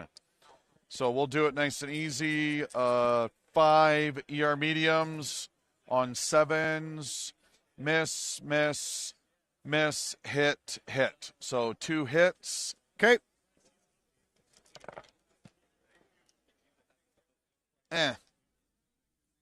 2 hits. Left torso for 2, left arm for 2. Would you like to try that again? For 7. Wasn't even the issue. What? You're shooting battle armor. Yes. Yes, I am. Yes, Let's you do are. that again. I mean, if you want to just shoot off the left torso of my battle armor, we can talk about that. Number 2 takes 7. Okay. Number 5 takes 7. Okay, they're both just dead. Okay, and then the SRM 6, did it hit? That was also on a 7. It did hit. How many are hitting? 5 to 7, so 4 of them. Okay. There's just 3 left, so 1, 2, 3, 4, 5, 6. 1, 2, 3, 4, 5, 6. Well, I'll do. 4 of them is that. So 2 5s, a 2, and a 3. 2 and 3. 2, 2, 2, 2. Okay. And then the horned owl. They are close to death. 3, 6, 9, 7s. Large, 7, nope. Medium, nope. Hit, 7 points on the 6. Okay. There are 2 left. You guys can technically kick them to death if you are so successful. Yep. I think that's all the damage, by the way. I believe so. We are now on to physicals. Or Okay. who's standing still? Anyone? The Kodiak needs to stand. Yep. He falls. Awesome. 2 hexsides left, excuse. Left-hand side, so left leg. 1, 2, 3, 4, 5. I just walked into a building and handed me a trophy. I have no idea why. No. Lyric Ward. And then second one, left torso, 1, 2, 3, 4, 5. Seatbelt check, which I succeed at. All right. The Stormcrow is going to kick you now Okay. at a 3, 4, 5. No, 4, 5, 6, 7. 6, 5, 4, 3. Viper needs a PSR Gotcha. 2. Full body kick, 11 points of damage to the left leg. That's disappointing. 1, 2, 3, 4, 5, 6, 7, 8, 9, 10, 11 possible. 2. 1 and 2. Okay. And then kicking over there, 3, 4. So 3, 4, 5, 6, 7 5s. First one misses. PSR to stay standing. I'm good. And then 3, 6, 9, 7. Nope. Misses. Stay standing. All righty. You were so close to killing that battle armor group. They've got 8 damage left between them. That does maintain me to all 6 points for 18. And I can't. And 1 point left there, by the way. I know. For him to die. I know. You will also get 6 points up to 11. So, yes, you almost stopped me 3 out. So you were at 18? I just now get to 18, yes. So if he had died. If these 2 had died, that would be at 15. It'd be within 4. That'd be amazing, considering how much. There it is, how many everybody. points I lost. The joiners have officially won Tukiyid. He may have technically more forces left, but I was able to convince Parliament more. So Tukiyid officially will be voting to join the Star League. Join the Star League. So this, thank you very much for being here. This was an absolute blast, as always. Thanks to Bren for writing up the scenario and doing most of the work to get us here. We will be taking a lunch break for an hour, and we will be back at 2 for some Cthulhu Wars. So absolutely, please stop on by. It's a great game. You'll love it. And keep the questions coming. We'll keep answering when we're back. So we're out of here. Thanks all, guys.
Welcome everyone back to our PAX West Day 3 streaming.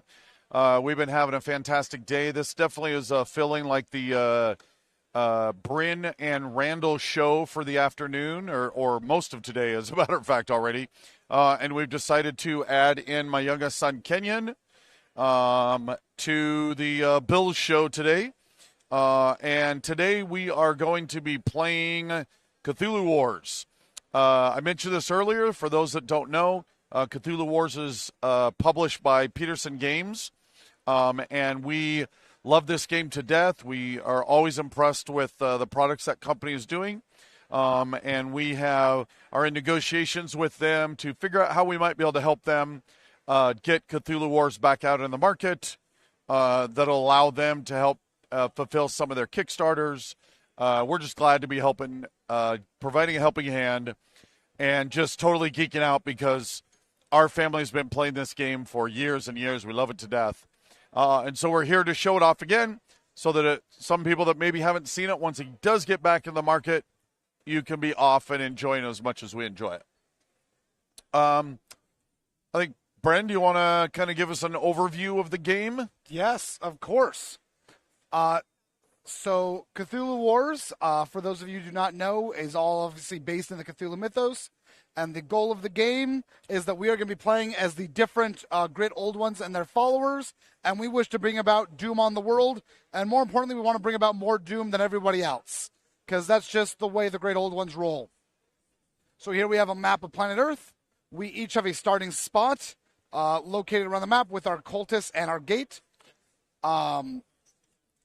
We're going to, gain control of territory on the map, summon our monsters, get a Great Old One there, get cool spell cards, and ultimately gain Doom points. And whoever is the first person to get 30 Doom points wins the game. The starter box is set up for 2 to 4 people. We do not have a 4th person here, but this is just showing their setup. So this is now going to go away. Bye-bye. Goodbye, Crawling Chaos. Crawling Chaos. And now it is just the 3 of us.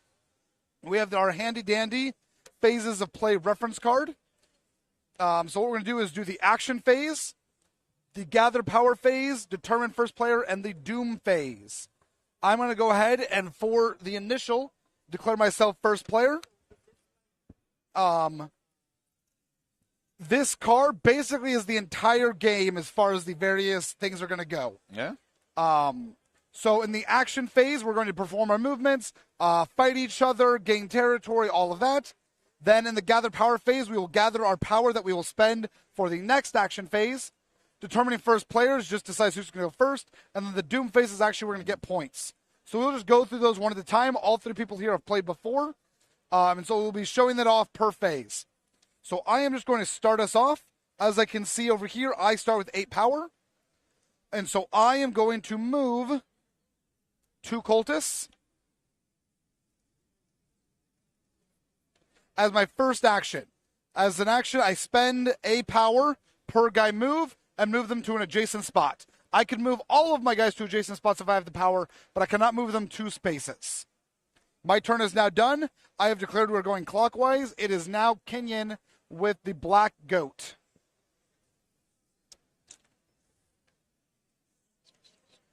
Just say what you're doing.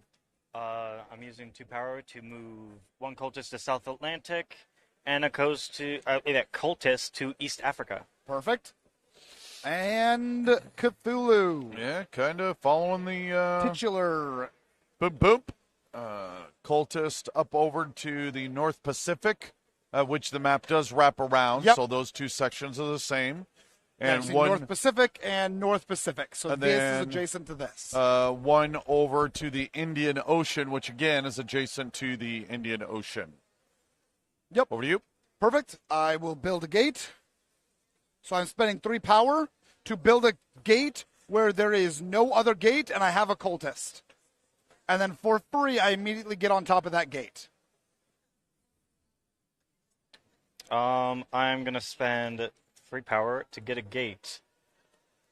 So we're doing what's pretty traditional. There's several other options, but most of us are sticking to the standard setup, which is to quickly get some more Absolutely. gates, and we'll explain why in a second. Yeah, pretty standard. But I think Brent's right. Certainly some of the expansion factions allow you to do something a little different, but your first couple of moves are pretty much the same. And we'll move it over here. Yeah, going to move over to the Indian Ocean. Okay. Try not to use the side ones. I am out of power. Kenny and you should be out of power. Yeah, you're out of power. 2 to move. Oh, right. Yep, it's always 8. Yep. All right, so that is all of our power. We are all done. So now we're going to go to the gather power phase. In gather power phase, we're going to gain 1 power per cultist. So I still have 6 cultists, so I gain 6 power. You are then going to gain 2 power per gate. 2, 4, 6. So we should all be at 12. In addition, there's 1 power per captured cultist. We can capture cultists. That has not occurred. Plus 1 power per abandoned gate. If there was a gate out there, all of us would gain in power from it, but that is not the case. And then we have special abilities that can gain us something. Finally, if you are less than half of the total person, so if Kenyon had 5 power and I had 12, he would automatically bump up to 6 as a balancing mechanism. So there's the gather power. Determine first player. First player is determined by whoever has the most power. We're all tied. The tiebreaker is me because I was the last person. I will obviously keep it. Actually, let's be nice. And I'm going to give it to Kenyon. Gasp. And then, Lorca Nagel, petition to rename the family the Beards by Deadpool. agreed. Agreed. Kenyon, There's a which lot of- way will it be going? Kenyon can decide to go clockwise or Facing counterclockwise. you. Facing me? Hence, kind of helping out a little bit. Yep. You see yep. a little bit of a give and take That's here. right. That's right. All right. Brian says, hi, Kenyon. How have you been? Pretty good, I guess. Pretty awesome. good, I guess. You have it here, folks. Okay. So you're going. Now, Doom phase. Everyone are Doom points, and this is how you win the game. Plus 1 Doom per controlled gate. Everyone has 3 gates, so everyone gets 3 Doom. So just move that whole stack. Oh, yeah. All right. And then the Ritual of Annihilation, which I have right here. The Ritual of Annihilation is special. Once we've all gained our Doom, going in turn order, starting with Kenyon, Kenyon could spend 5 power to double the amount of Doom he just got from his gates. Traditionally, you're not going to do it until you have at least 4 or 5 gates. It would be really weird to do it this early on. Yeah, I do not want the attention of being in the lead. Yep. No. So Yeah, that's we're another all going to problem. pass, Yep. but that is something to keep track of. In addition, there's also instant death. If someone gets up to here and one more person does it, the game ends with a tie and everyone loses. Yeah. Because you can be that vindictive and petty. All right, all of that is done. Action phase. Starting with Kenyon. I am gonna move 3. Wait, I was a 12, so 1, 2, 3. 1 over to Arabia, and I'm gonna do somewhat of a hopscotch Let's play it on your turn. conga line thing by moving the one from South Atlantic to Antarctica. You need closer. Oh. Yeah. And moving the one that was there to Antarctica. Perfect. Okay. My turn, but it looks like Randall has something he needs to deal with real quick. Yeah, so one of the parts we hadn't gotten to yet, and I haven't played Great Cthulhu in a little while, so I forgot to look at my spellbooks. Every player mat has spellbook slots, and written on them is what you need to do, the triggering event, to then unlock one of your spellbooks, okay? And so while you have the same spellbooks and the same slots, how you can always put whichever one you want. So every time you play, it can be a little different. My spell slot says, receive this spellbook in the first Doom phase. Receive 1 Elder Sign, which means it just happens. I don't have to do anything for it.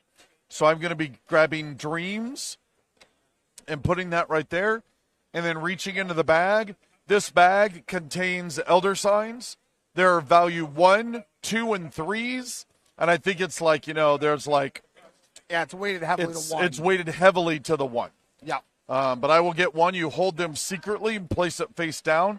You can reveal them at any time to give yourself a boost on the Doom track. Okay, so back to Bren. So were you still taking your turn, or was it my turn to go? It is No, it is my turn to go.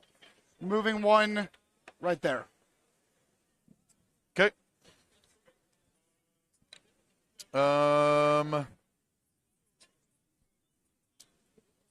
Oof. Do I want to go that crazy that fast? I'm not sure.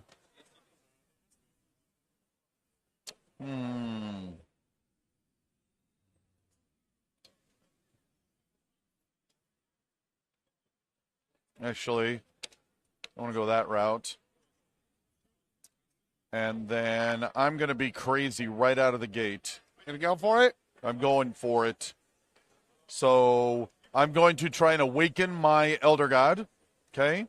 And then there's a stat block down here of what you need to do. I need to have a gate in a controlled area. I must spend 10 power. And then he appears in Cthulhu. He's actually one of the easier ones to awaken. So then, boom. He is on the board. Kenyon. I just realized I assume you'll be handing questions since I can't look at it very well. Yeah. For my spell book's criteria, I actually have units in 4 different areas, so I can have the spellbook Frenzy, which means all my cultists can have 1 combat, which is the damage each unit does. Perfect. Which means my cultists have flippin' brass knuckles. Yes. That's perfect. And 1, 2, 3, 4, 5. Oh, that's not 6 different areas, so I can't get the next one. Okay. Brent?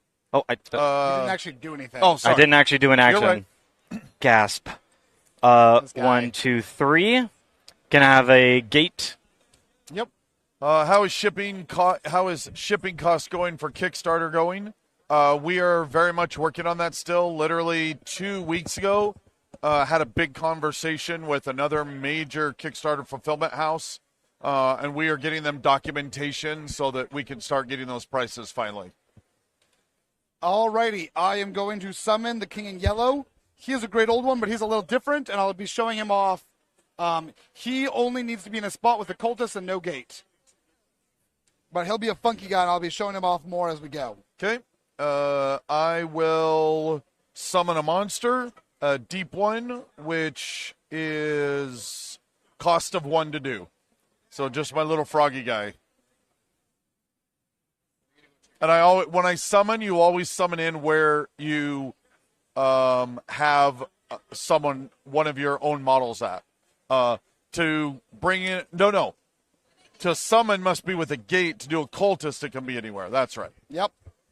Okay, Kenyon? I'm going to summon another gate. Might have a gate. You just take half that stack, hand it over the gates. Just grab like a little bit of the stack. Yoink. Rebia's now mine. That is a lot of gates. It's a lot of gates. You should be looking at that. Oh, No, don't look at me. looking. Look at I am looking. It is look your Randall. turn now. Okay. Coming home. And dragging him with me. Okay.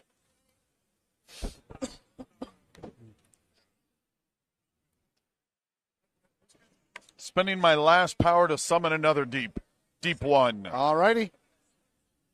Kenyon? So you'll notice that the speed with which the power goes down can vary greatly between players. And so absolutely, I'm out of power now, and Bryn has quite a few more actions that he can take. So sometimes you really got to balance when are you going to go for it and spend it all, because then you're at the mercy of what all the other players can do. So, I'm going to move my cultist because I need units in 6 different areas. Bryn, I am not going to sucker punch you. I just want this thing. Uh-huh. Sure. Uh-huh. Sure. I'm not sucker punching you unless you want me to. Alrighty. So I'm going to start off doing my own little mini game here. The King in Yellow is going to do what's called Desecration. So I have a whole thing here. Desecrate, action, costs 2 power. 1, 2. If there's no Desecration in my area, I will roll 1 die. Spam away with funny Cthulhu song lyrics. We got no problem with No, roll no, equal no. to I or think less I know than what the number- song that is. Don't do it. Do it. No. Yes. Oh, no. If the roll is equal to or less than the number of units in the area, place a desecration and token in the area. Now, importantly, it's 1, 2, 3, 4, 5. So I believe the only number I cannot roll is It's a a 6. Roll a 6. I am good. So I successfully desecrate the area. In addition to that desecration, so the desecration is first going to give me a spell book that I need. In addition, whether succeed or fail, I'm going to get myself a nice little zombie friend. And my spell book I'm going to grab. Did you Zingaya. read Lord Pun's comment? Yeah, I can. Okay. Luckily, I can read from this distance. Yeah. Is allowing me to carry my zombies along with me. All right, Kenyon. Another important thing to know is that you must complete your spellbook to win the game.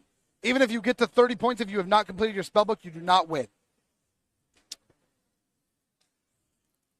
It's my turn. Yep. I am gonna summon my little minion. Fungi from Yugoth? Yugoth? I don't know how to put it flippant. And that's all I can do. And I cheated because I awakened Cthulhu and forgot that that was a spell slot. So now I'm back to not cheating. Even though it was a cheating when you're hurting right. yourself, It's still cheating. still cheating. Okay, good to know. So, In a weird way. I think Kenyon grabbed too many gates early. No! Yes. Steve! So I move for 1. Kenyon is finished. He has no more power. My dad has no more power. So it's immediately my turn again. And My I can do what's boy. called a capture. And I just, because I have a great old one or a monster, I capture him. You monster, you killed Steve! And finally, as my last action, I can move a guy right there. Nice. And of course, sitting out in the deep waters, I'm totally fine with all of that. Yep. All right. And now that is all my power. I am done. Okay. So now we're off to the gather power phase. Steve! Again, it is the same rulings. Power per 1 power per cultist, 2 power per gate is the baseline.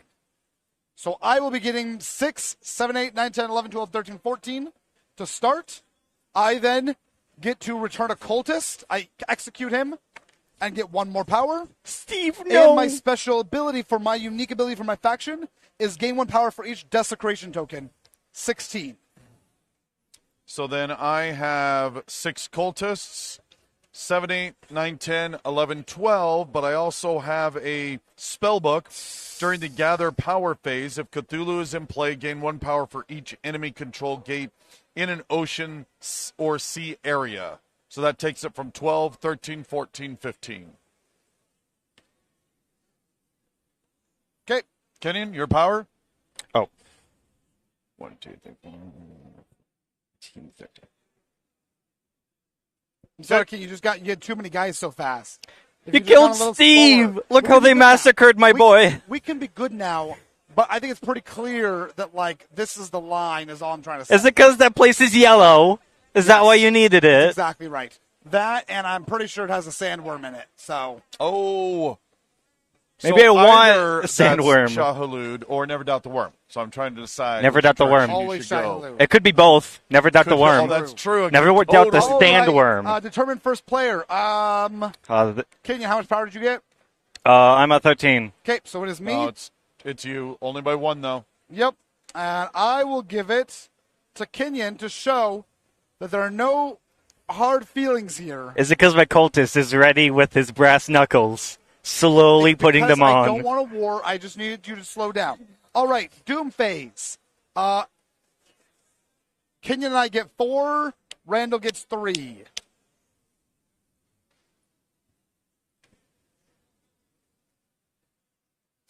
All right.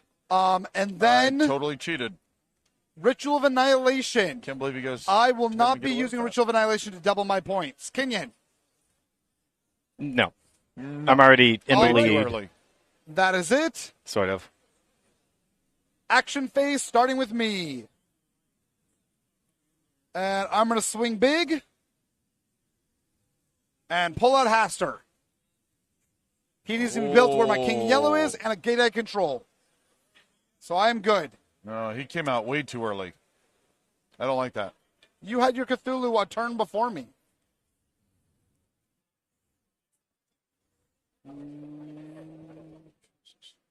You're up, Kenyon. I'm summoning my great old one. 1, 2, 3, 4, 5, 6, 7, 8. And it is going to be right here. And he will avenge Steve at some point. Not right now. We can go, man. We can go. I said not right now. All right. Immediately. But what happened? Yeah, I think we're just going to jump into 1, 2, 3, getting a star spawn out.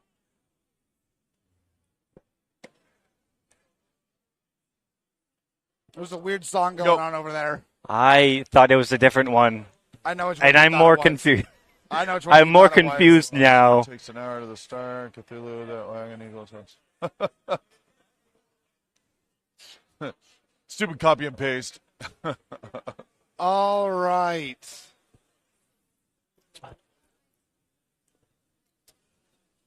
So what are we doing? What are I'm we doing? going to desecrate. It now costs me, because Haster's in play, it only costs me 1 now. I've got 4 in there, so 5 or 6 is a no-go. 4, I am good. Guy out, and another desecration token I'm down. going to have to take care of that soon. Yeah. All right, I am done. Whose turn is it? Oh, it's my turn. Because one of my things is I need to share areas with all enemies. I am gonna. Actually, no. I'm gonna summon Steve. Steve, he's back. There we go. Okay, I will. The glory no, of Steve. That's It the is. real Oh, no, it is one not. we It's should your turn. worship. You're good. 1, 2, 3. Out comes the other star spawn. Getting his army up. Don't appreciate.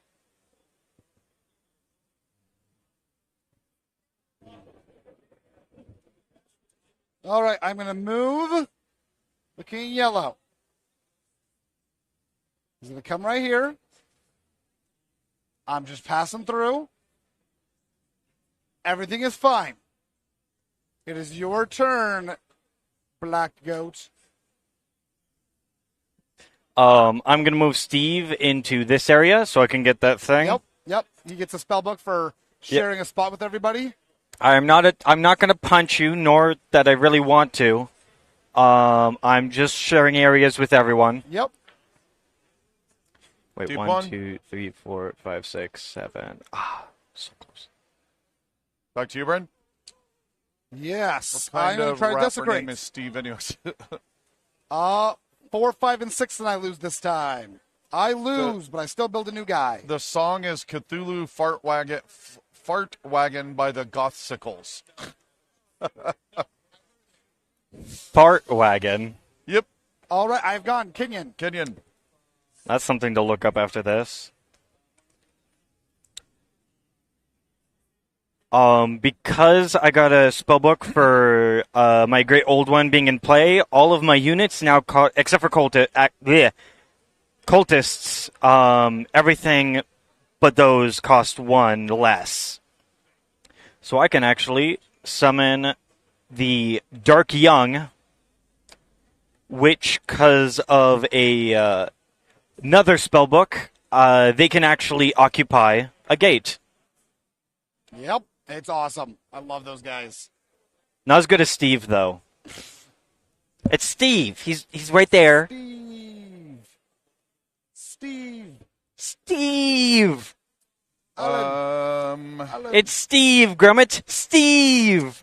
At the end of Kenyon's action, I'm going to use my spellbook Devolve, which does not actually cost me anything. After any player's actions, you may replace any number of your acolyte cultists on the map with the same number of deep ones from your pool. I have 1 deep one, so I will exchange like that.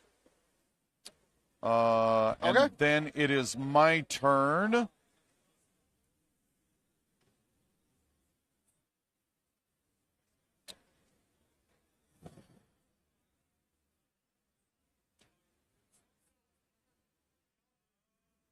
And I will go 1, 2, 3.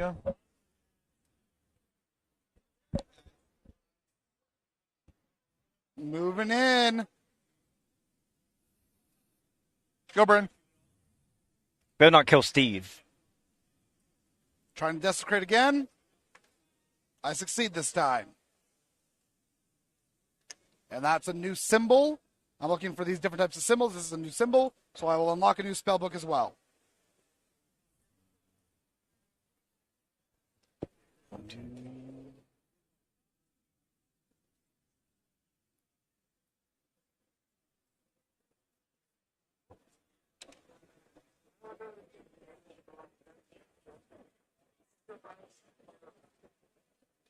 Okay.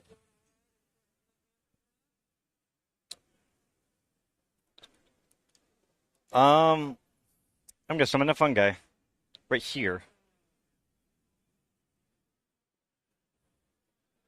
Okay. That's the last of your power? No, he's got one more. I got one more. My thing costs less now. Oh, right. Right. Question. Yes. It says have units in 8 areas. It doesn't specify different areas. I mean, what was you... It means 8 different locations on the map. Yes. Yeah. It's weird. 1, 2, 3, 4, so 5, I 6. will...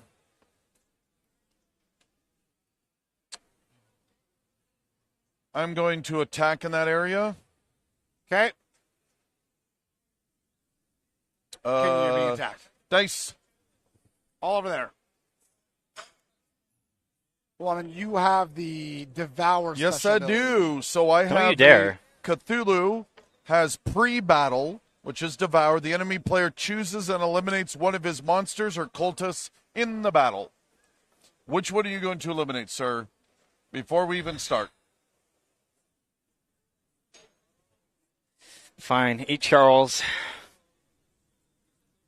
Oh, I don't capture him, though. No, Devour it's is just dead. different, Yeah. right? It's just dead. Yep. Okay? Poor Charles. However, kill or devour an enemy unit in battle, which means I immediately get to unlock that spellbook. Yep. Okay?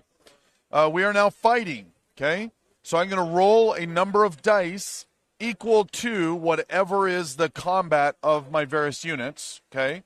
I'm then trying to roll a 4, 5, or 6. 1 to 3 is nothing. 4 or 5 is what's called a pain, which basically pushes you out, retreats you, and then 6 is an actual kill. Interestingly enough, unless there is some special ability, a single kill will kill any model, including the old ones. So don't think of this as actual Cthulhu. This is a very small... Avatar. It's an avatar It's of an a very avatar. small sliver of his, being. Okay, so then he right now is a 6, 7, 8, 9, 10, 11, 12. 2, 4, 6. So I got a kill and 2 pains. I mean, there's only one guy in there, so you're good. Oh, it doesn't matter.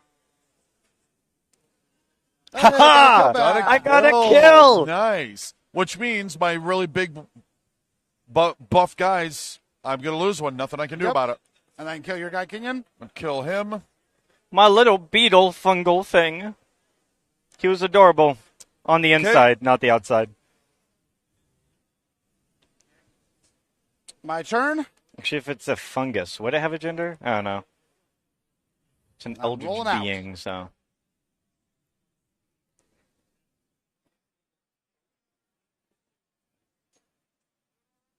Okay. See you, bud. I'm gonna summon. I don't think so. Okay, just saying we need an expansion for this with the flying spaghetti monster. I don't think so.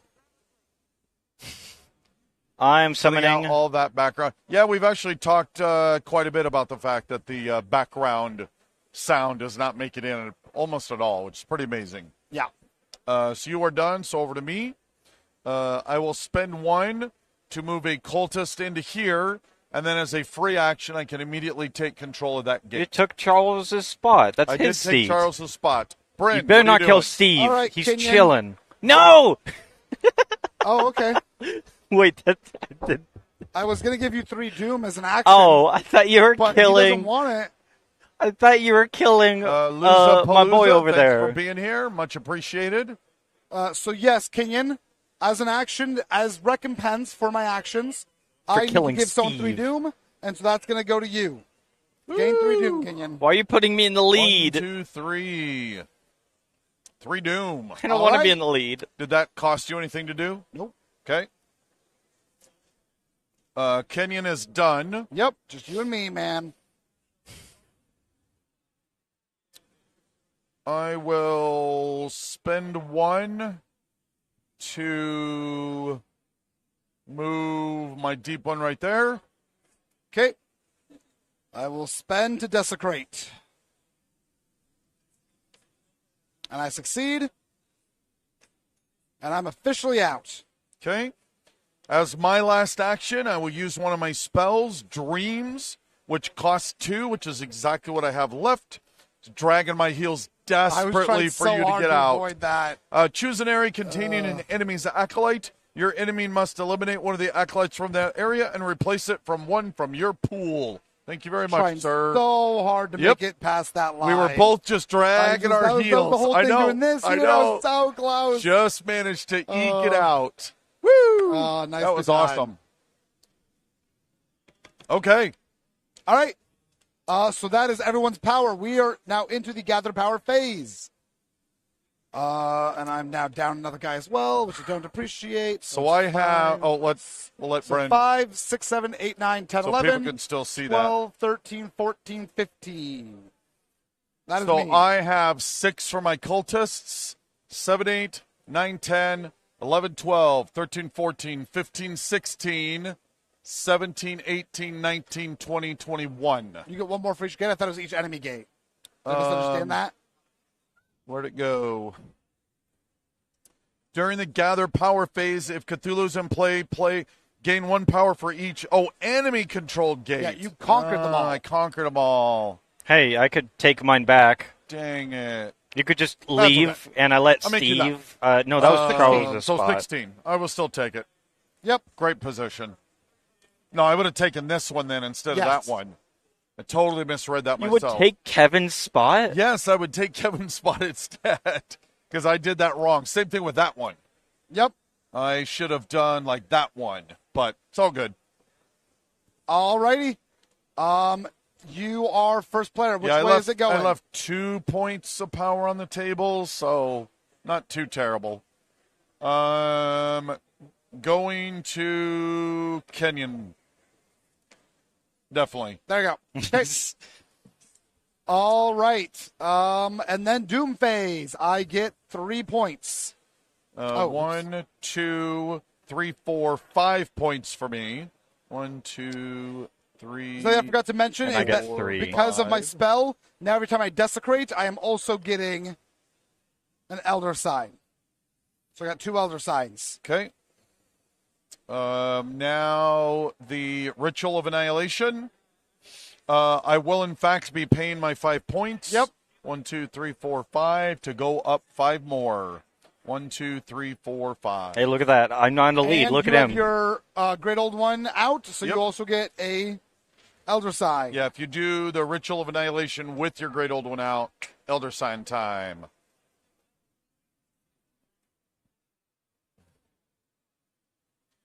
No, I don't believe we have a petard yet. Battletech unit in Battletech. Okay. And it is your go. I assume neither one of you Nope. are doing Ritual of Annihilation? Nope. Okay, so we start out then.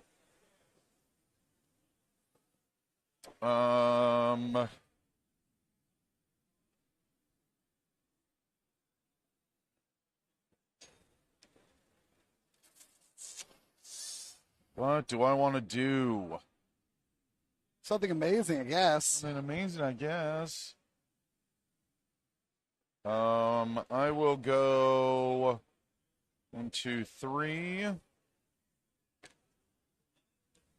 Double down. Okay. Kenyon. I will resummon Charles over here by my great old one, so he can protect Charles and not be eaten again. And that's it.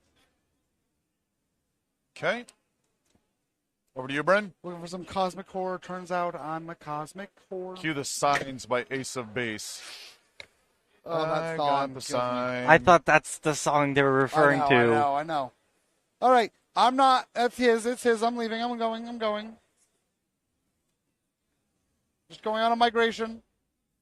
Going on a journey. And then I'm done.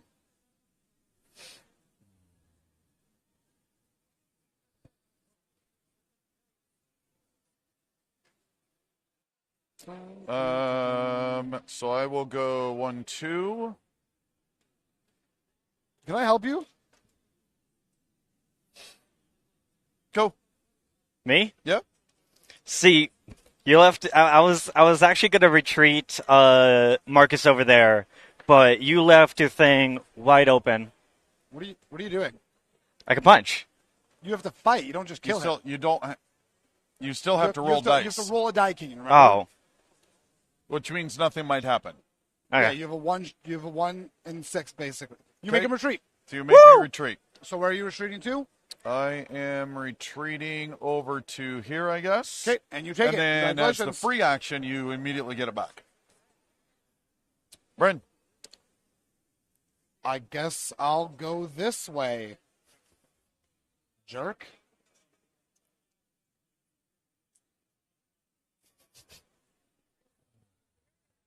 All right. Your turn. The nose text. Yeah, Charles just needs a break. Go, Kenyon. Well, I'm gonna summon a Dark Young. You gonna do this for the next 6 power? I have more power than you. Yes, you're right.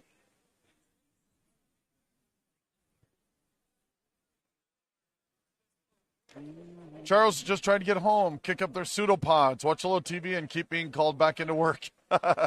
Yeah, I have exactly 0 sympathy for any cultist on this map. I do. They're all bad people. All right, well, I'm going to desecrate. Maybe Charles is just misunderstood. And Steve and Marcus. Roll and don't get a 6. I did not get a 6. Okay. Go. I'm attacking. Yep.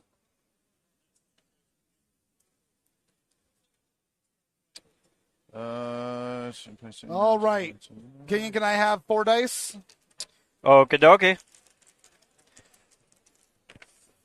So my King of Yell doesn't do anything, but each one of them, the amount of dice I get from my zombies is 1 less than the total, so I have 5, so I get 4 dice. And he is dead. And he kills one of my zombies. You got 2 kills, so my acolyte Oh, yes. goes down.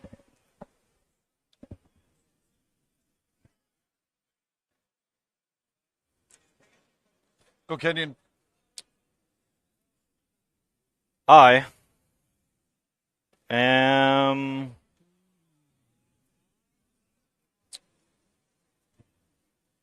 gonna move Steve back into safety because I don't like that fish thing. It's glaring at him. It's glaring at him. It In fact, it wants kinda a followed you meal. right up to the edge That's of the what water. deep ones do. That's what deep ones do. Yeah, but I got my great old one defending Steve. Yep. Steve, Kevin, and Marcus. All right, my turn. I'm going to go back to North America. Wait, no. Okay. It's Charles. Who's Go. Marcus? No, that was Marcus. That's Charles. No, that was... Oh, my God. I'm getting them all mixed up now. I'm gonna switch them all around while you're not looking. No, don't do that. Yeah. I will spend one to Charles is right there. submerge. Yeah, waiting for that. So he's got a special ability that allows him to just submerge his entire army. I don't like Pop him that. up wherever he wants. Kenyon, your go. Ugh. I'm gonna summon another Dark Young, so I can defend this place better. And Okay. 1, 2, 3, 4. No. All right, my turn. I'm going to go and try to desecrate. Don't roll a 6. I'm good. Okay, I'm done.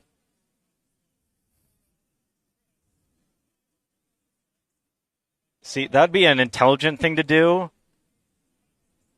I don't want to put name tags on them because then they feel like I don't care about them, but I do. I just need to remember All right, names. For his action, he popped his army out.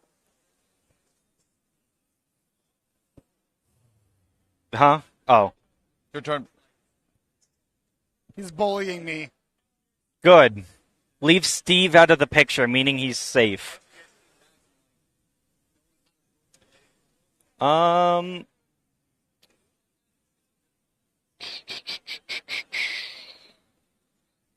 am gonna play a little conga line. And, oh wait, no. Now I can do the conga line. Bounp. Bounp. And bounp. Wait, no. Can't these also create gates? Yep. There we go. Probably want to You're stand going to on the want to gate. put one on the gate since that's free. Yep. It's free. I thought I already did. No, I did for Alright, that one. My turn.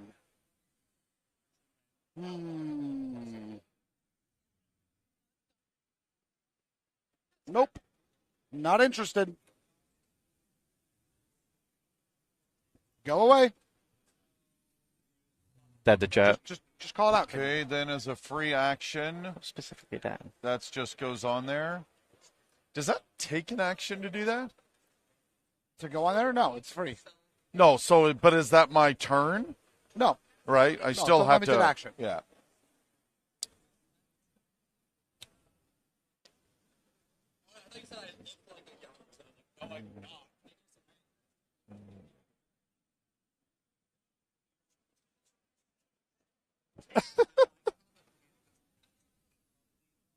I'd like to point out that Sir Randall is the one being the most aggressive. So if anyone's turning this car around, it's me. I am, in fact, being the most aggressive in this game. I'm usually never this aggressive, so it's been kind Can of fun. I help you? Yes. By dying. Wow. Go, Kenyon. This guy.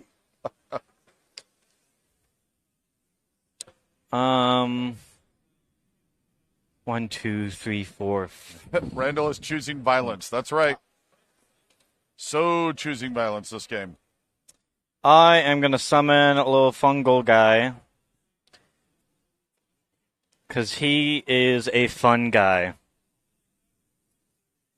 Yes, I did choose that joke. Over to you, Bren.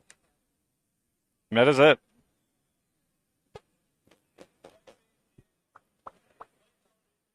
All right. I'm at 8. I am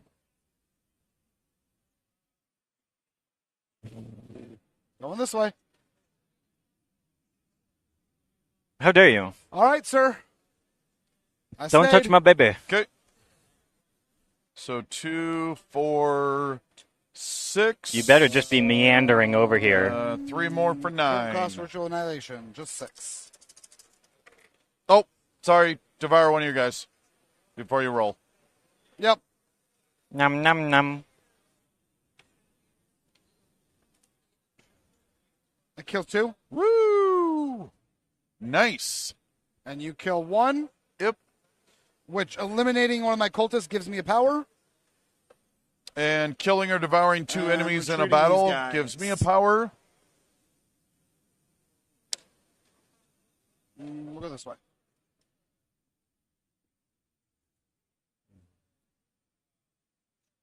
All right.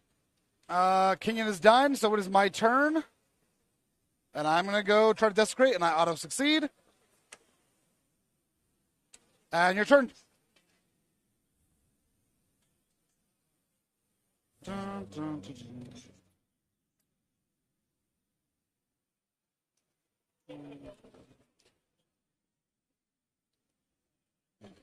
And you're done? Yep.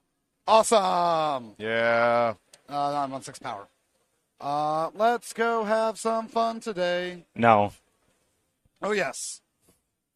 5 to eat him. And free action to run on in. 4 to summon him. And 3 to send him to the gate. And then... And this is a perfect example So I just get to go play around and have of fun in what the happens backyard. when you blow out too much power too fast and somebody else just gets to go wild and there's 2 almost nothing you can do. to come everyone down into here. Okay, you did not touch my baby. And 1 more power to eat him. And 1 more power to summon right onto the thing. And that's my turn. All right. So obviously exciting finish off there. No, that didn't work out too well. No, it was perfect. Actually, it would have been fine except it killed Cthulhu, so I lost all the extra power. Yep. Bryn, Oof. someone has a cartography question. Oh, why are Britain and Ireland part of Scandinavia on that map? Because the map is super weird. I don't know. Most of like Northern Europe is Scandinavia. It's bizarre. I mean, if you look over here, like the Arabian Peninsula is just gone. Like there's no Red Sea. So, you know, the great old ones have been playing around with the map, apparently. There you go. Oh, It was power. Thieves' fault. Power. I have 1, 2, 3, 4, 5 gates for 10, and I have 5 cultists for 15. I'm going to return 1 each, 16, 17. And then my desecration tokens, I've got a guy here, 1, 2, 3, 4 for 21 power. Oof, that Which one was sucks. this? Because I only have 5 killed cultists, Marcus. 6, 7, 8, 9, 10, 11 power. And then 3 more for... No, Cthulhu has 'cause to be. Cthulhu was the one doing that for you. That's why that. Yep. I did not expect you to get both of them. Kenyon, your power? So, Oh. no, I would have had no problem with the And I'd then get 3 more your- power, but yeah, that's rough. That's mine. 7, Now, 8, 9, if I had 10. actually only gotten like 7 or 8 power, you immediately go to half the power of the person that has the most power. So there's a little Yeah. bit of a leveling mechanism in there. Oh, what's... Oh, you're at 20? I'm at 21. Oh. Oh, then it'd be 11. Oh, wait. What Yes. are you at? 11. 11. Yeah, I'm you're at fine. 11 too. Okay. Yep. All right. And then Doom Phase. I will be using the Ritual of Annihilation. Oh, sorry. So first everyone do their thing. So I need 5. 1, 2, 3, 4, 5. I 1, need 2, 3. 3. 1, 2, 3. And then I'm just going to 5 spend 6 more. power 1, to 2, get 5 3, more. 4, 5. Okay. And because I have my Great Old One out, I get an Elder Sign.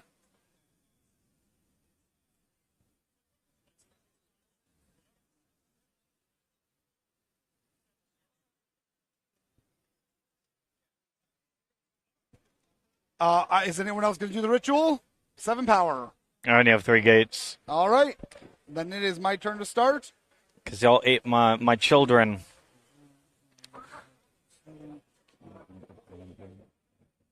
I'm going to start off by desecrating Scandalous. down there, which I auto-succeed.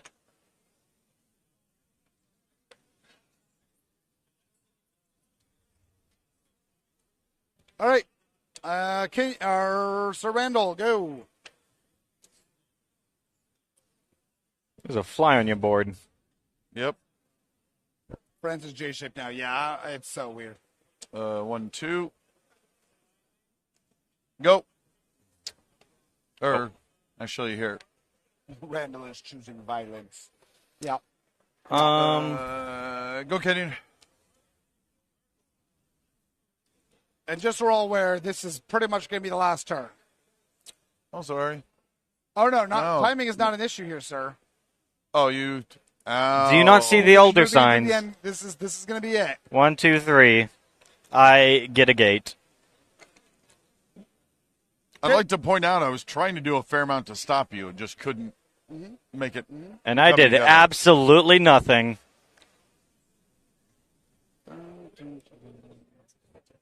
My turn. I am going to run off to Australia. I'm done. I'm going to summon Cthulhu. He summons only for 4 power on subsequent Yep. And you should get an elder turns, sign and for that. I get an elder sign for coming in. Yep. Kenyon. Okay. So, Steve's right there. We got Charles, who just spawned in. I'm pretty sure that's Kevin. Oh, I forgot. Sorry. Pause for a sec. Means I this is forgot Marcus. that during the Doom phase, if this is my last slot, I simply get it Yep. and an elder sign. Yep. With my advanced calculations, I think this is Marcus. Because I'm pretty sure Marcus was over there. Where's that Kevin? Ah, whatever. There's now Marcus. That's Kevin. I know this is Steve, because Deep One's staring at him. Did you go Kenyon? Yeah. Okay. My turn. I placed Marcus down. Desecrate. Bag, please. And your turn. I will capture. Okay. Kenyon. I am gonna summon a ghoul, which costs nothing, because everything costs less. Oh, wait, no. I'll put it over there. Okay. My turn. I am off to the Indian Ocean. Okay.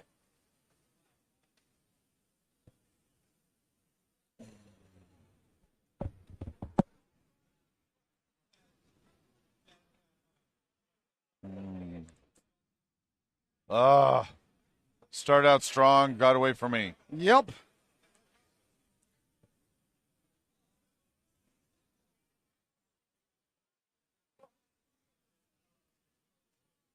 Bring in a cultist. It's okay, Cthulhu. It happens to everyone. Kenyon. Gonna summon a ghoul, which costs nothing.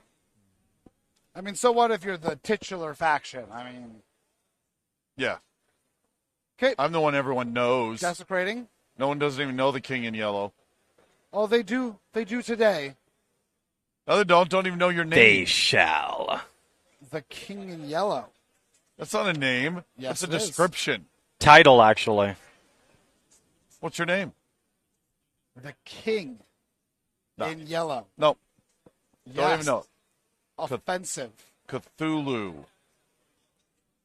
Offensive. It's my turn, Yes, it is. but I don't want to go. Didn't ask.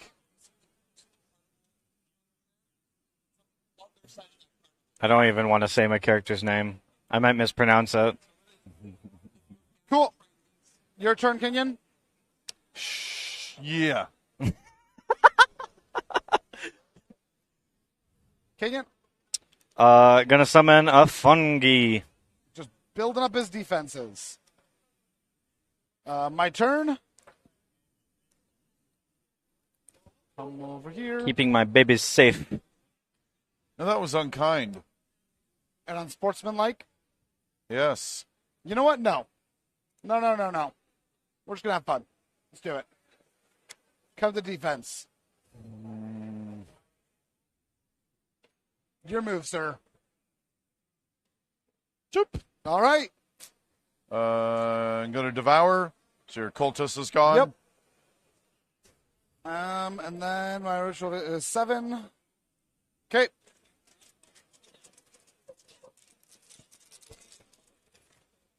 Got Gotcha. 1. Nope. Nice. But you are retreated. I retreat? Yes, Yeah. Okay, serve so then- Ireland. I think that says Ireland. And I'm down. I guess. All right. Kenyon, you're up, bud. A lot of red on that board.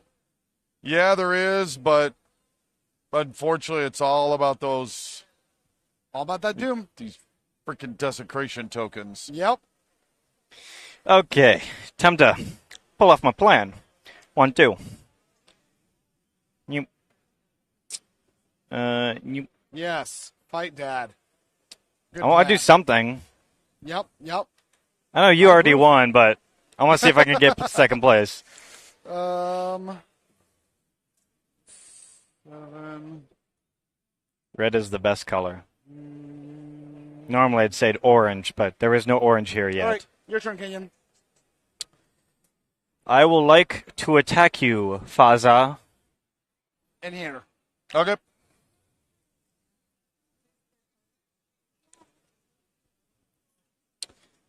Bring can pass me dice. Of course. Yoink. Got nothing. Sorry, 1 pain. 1, 2, 3, 4, 5. 1, 2. So my combat. Oh wait, no, I'm looking at that. That's that. So 2, because cultists have brass knuckles. Yep. Got him.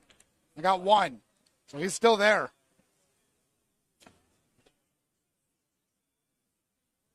So I kill him, and no pain. No pain. So I kill him, he can simply come out, Yeah. and he could get that to get power, so that's the better move. Yep. Okay. Take the gate, Kenyon. Yoink a doodle. Okay, my turn. I'm done. I'm done. Ken, I'm out of power. They're asking about expansions. It's just a Flying Spaghetti Monster expansion. Yes. The one above. Is there a chance for an expansion set for this game down the road?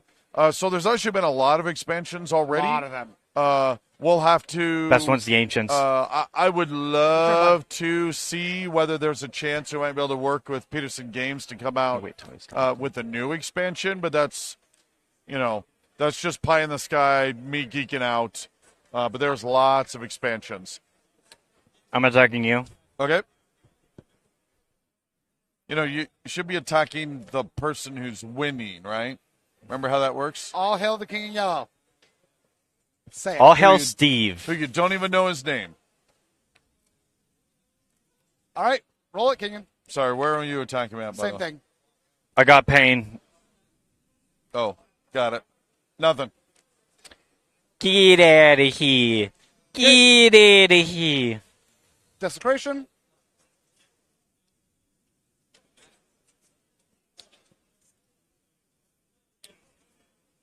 Okay. Kenyon. I'm gonna munch on that thing over there. Okay. Oh, yeah. Yeah, it's mine.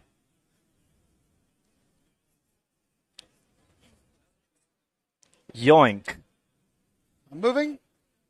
Yoink.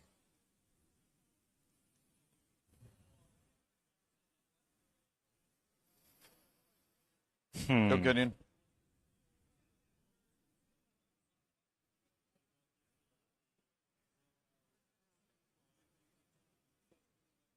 Yes. Wipe him out. Actually, no. Gonna fight this. Okay. It has 0. I'm rolling 3 dice. Yoink, it's dead. Killed you. Cool. Back over to you. Yep. The flesh of the undead That's is great. nutrient for my younglings. And I've officially used all my desecration tokens. Your turn, Kenyon. Your thing fell over. What? Power token things. That's not mine. Oh. I'm over here. Right. Yep. Your last move. Apparently, I'm colorblind now. I'm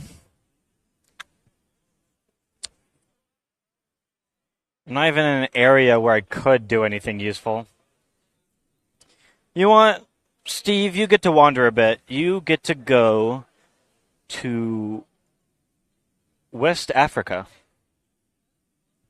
Good Very job, nice, Steve. Very nice. All right, as my last action, I spawn a new cultist. Might have a bit of thalassophobia, which is a fear of deep water. Okay. All we're done. right. That is it. Gather power phase. 4, 5, 6, 7, 8, 9, 3, 10, 4, 5, 6, 7, 10, 8, 9, 11. 10. I'm at 10. Kenyon? I keep on forgetting. 1, 2, 3, 4, 5, 6, 7, 8, 9, 10, and then plus 6, 16. Cool. Oh, Kenyon, 17. you are first. Yoinkadoodle. Here, So- Faza. Doom And track? Doom phase. 1, 2, 3, 4, So you get 5, 2 Doom? 6. I get Oh, wait, 2. I should have 2 more. 2. I forgot that one. So Kenyon gets 6. 1, 2, 3, 4, 5, 6. And I get 2. 1, 2. Okay, Kenyon, will you be doubling? Yes. Okay, spend it. It's How 7. much? 1, 2, 3, 4, 5, 6, 1, 7. 2, 3, 4, 5. 1, 2, 3, 4, 5. He has 6. 6. And you get a Elder Sign with your Great Old One. And I will spend it as well. 1, 2, 3, 4, 5, Yep, I end the so game. 6, 7, 8. Game's already over. I know, I end the game, though. 1, 2, 1, 2. Okay, I'm the exact same, please. I 1, have 2. 1 power. Okay. And I get my Elder Sign, please. Oh, I get an Elder Sign as well. I forgot. 1, 2, 3. Need a fun non-canon Battletech Cthulhu Eldritch God Snare for Halloween. That'd be very fun. I agree. Alrighty. So Kenyon, you score right at 20, right at 30. Yep. All right. So the game is officially over. Now we see who got the most. 1, 2, 3, 4, 5, 6, 7, 8, 9, 10, 11, 12, 13, 14, 15, 16, 17. 1, 2, 3, 4, 5, 6, 7, 8, 9, 10, That was 11, 12, 13, ridiculous. 14, 15, 16, 17. And Sir Randall.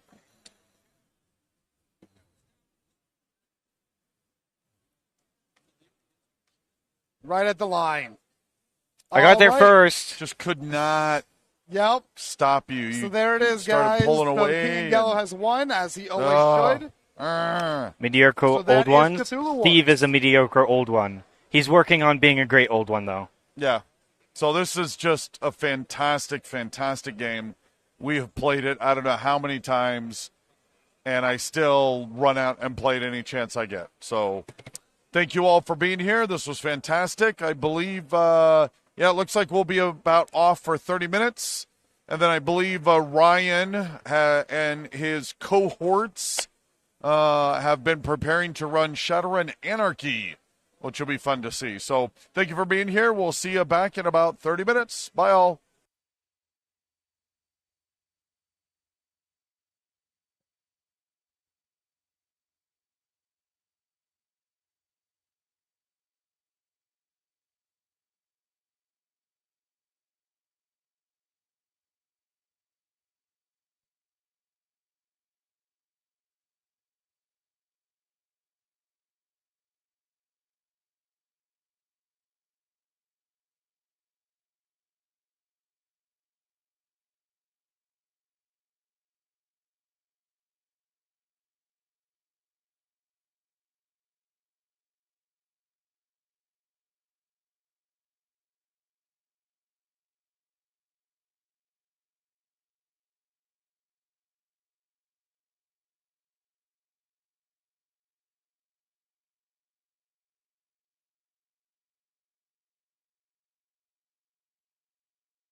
Slide that Okay, we should, in fact, be back on the left side. Perfect.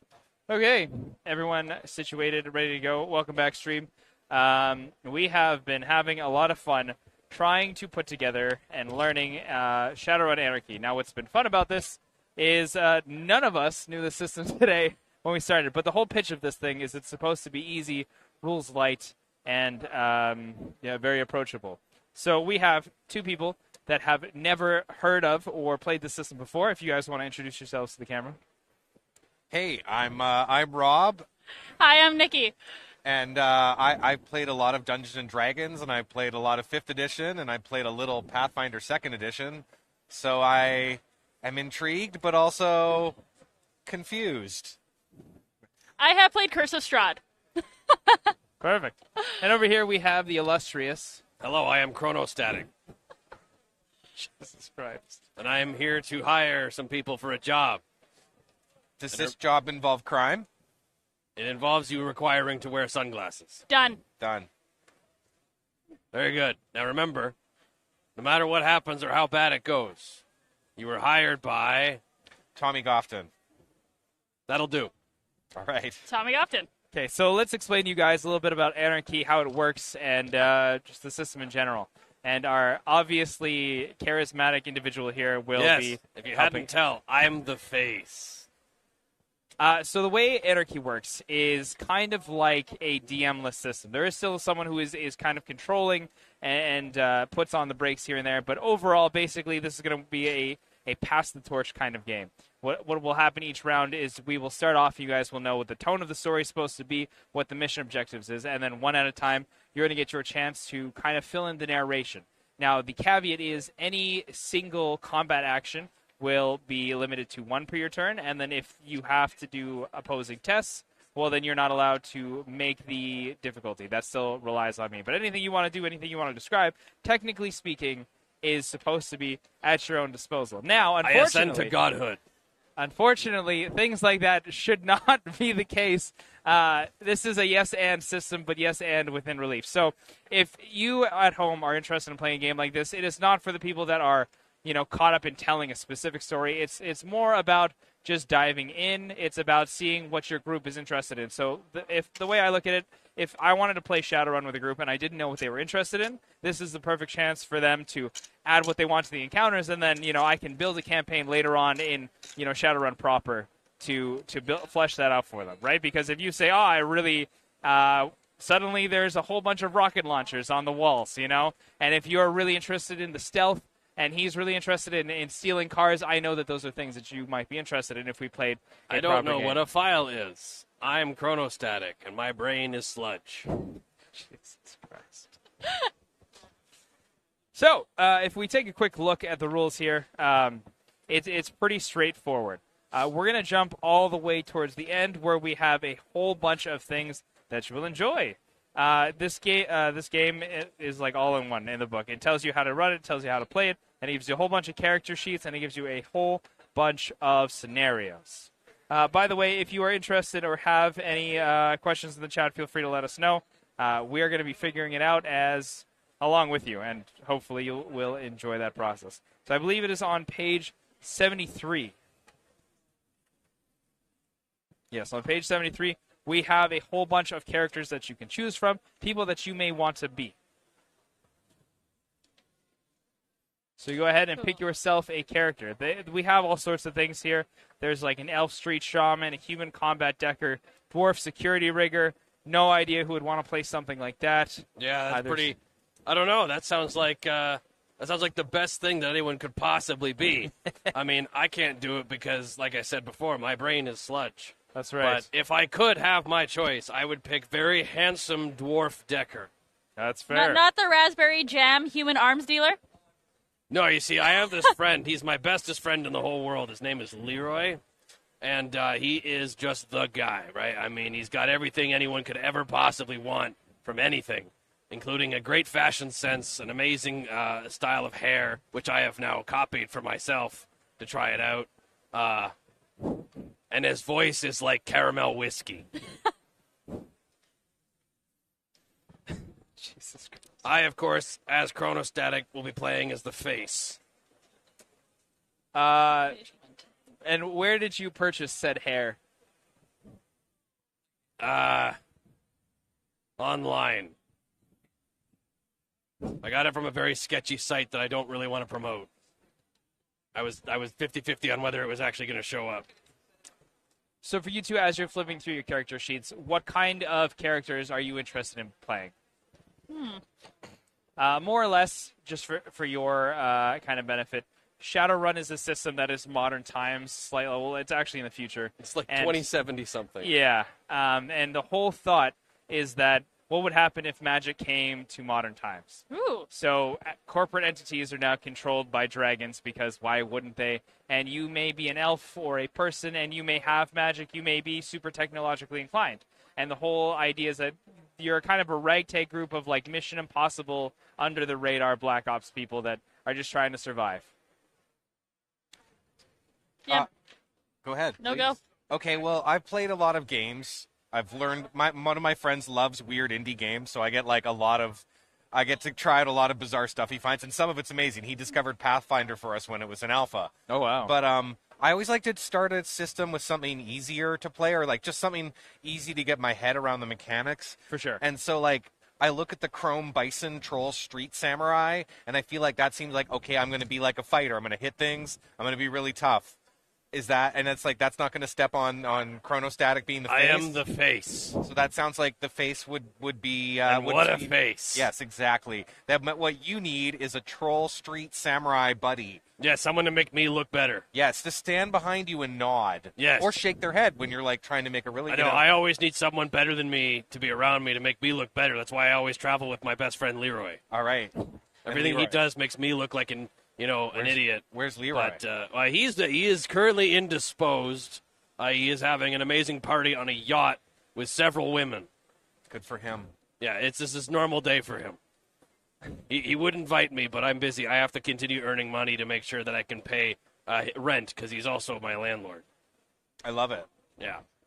Yeah, he lets me live in a cupboard under his stairs. Oh, wow.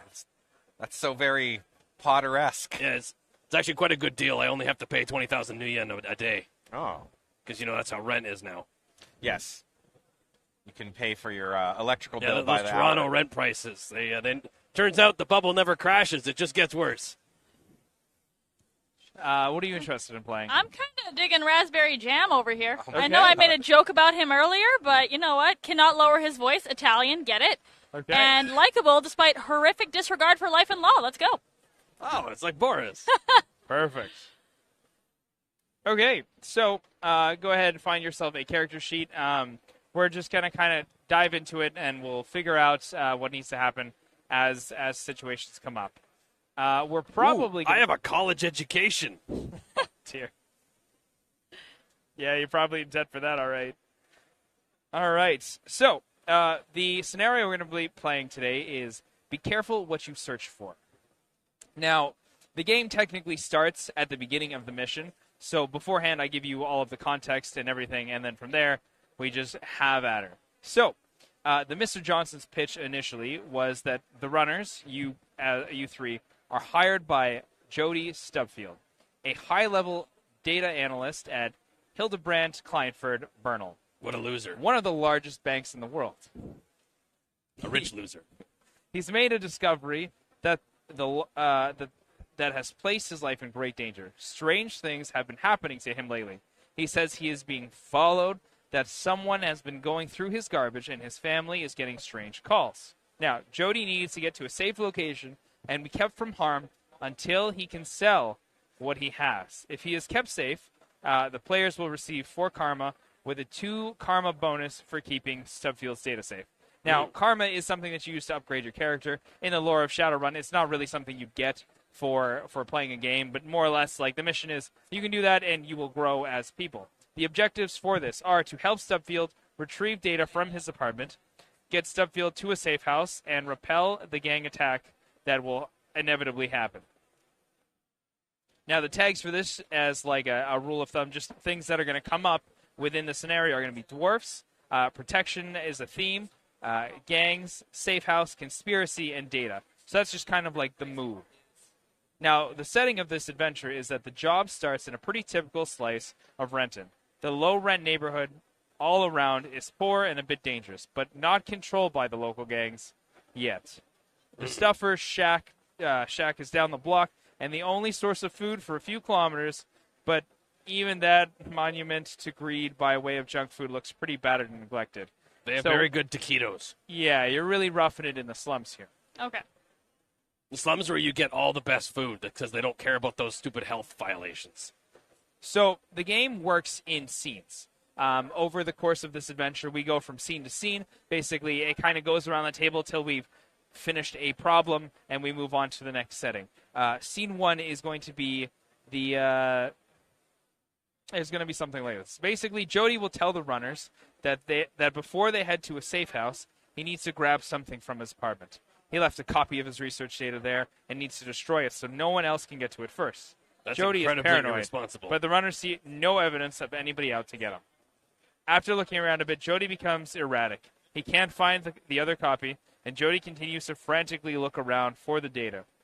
A dwarf strike team ambushes the runners inside the house. These are not typical corporate security or even military. The dwarves seem to be an elite ops group, although the only distinguishing feature is the small, almost unnoticeable patch on their sleeves. I love dwarves. My best friend is a dwarf. So the way we will have this happen is we'll pass the torch, which will be the mighty sunglasses here, and I love are very obviously chronostatic. Yes, Can I start off- am totally real Yes. chronostatic. You can follow me on Twitter at totally real chronostatic. Also sometimes at not Leroy, because I'm not Leroy.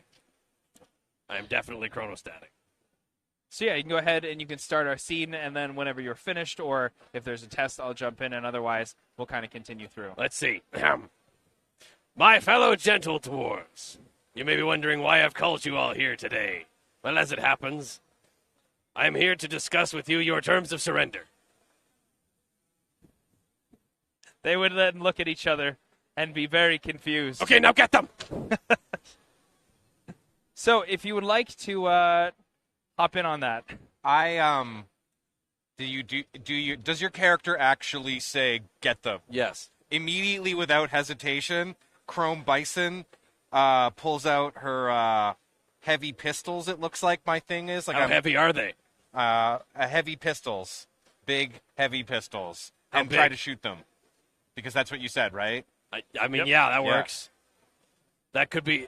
Get them could be interpreted as I pull out big, heavy pistols and shoot them in the face. That is exactly what Chrome Bison is just like, without even hesitation, like, huh.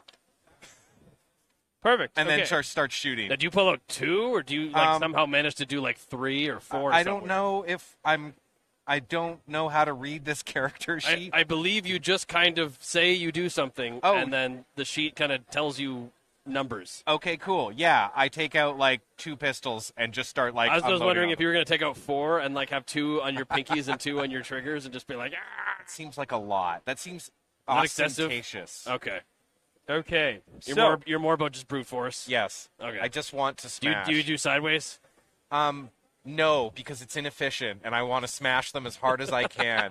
I don't care about flourish. I got a low charisma. I don't care about flourish. Oh, It's I have just a like, very, very high charisma. Yeah, no, I just like literally without hesitation want to. Yeah, So how do we So, do this? When it comes to fighting, basically you have to roll a couple dice. Basically, you take your skill dice Okay. plus the attribute dice, plus if you have any modifiers, which would include, shadow amp or weapon effects. So you're making an attack. So take a look at the weapons you have there. That's going to be whatever skill is under fire. Skill at the top where it says firearms. Firearms, heavy pistols +2, 2 plus A. So 2 plus your agility. Yeah. Okay, so 6, So that's 6 how many plus dice any you roll. bonuses. and then Does he get a bonus for them being distracted by my face? Unfortunately not, because you said get them, and they were But I said it real suddenly ready fast, for like. the fight. It's a perfect plan. It is a perfect plan. I said it so fast. They So should still be distracted by the fact that I'm talking to them normally. okay, well, So in looking at it, it looks like my most efficient thing would have been to attack with close combat. Right. But I actually prefer pistols because I feel like I don't want to be horribly. Why don't you just Yeah. bang them over the head with the pistols? I like the idea of shooting them with pistols. Okay. Is it one of those games? Am I going to get murdered if like you'll I be don't? fine. Okay, all right, then yeah. Like I want to pull out some pistols and just. This unload game them. is not designed for you to play optimally. Okay, good, because I kind of hate stuff like that. So I rolled a bunch of dice. You rolled a lot of bad dice. Yes, I did. Oh no. Only 5 is similar to regular Shadowrun. Only 5s and 6s count as hits. Okay, so I just totally if you missed. spend edge, the 4s will count. Now, the interesting about this system is that you will not get edge again. So whatever your character's edge starts with, that's it for the mission. So wait. You have So 1. you have 1, and then that would mean I'd have 6. So if you spend that Wow. 1 edge, you will now have 3 hits, but that'll be it for your edge. How badly am I going to get murdered in the next few rounds if I don't?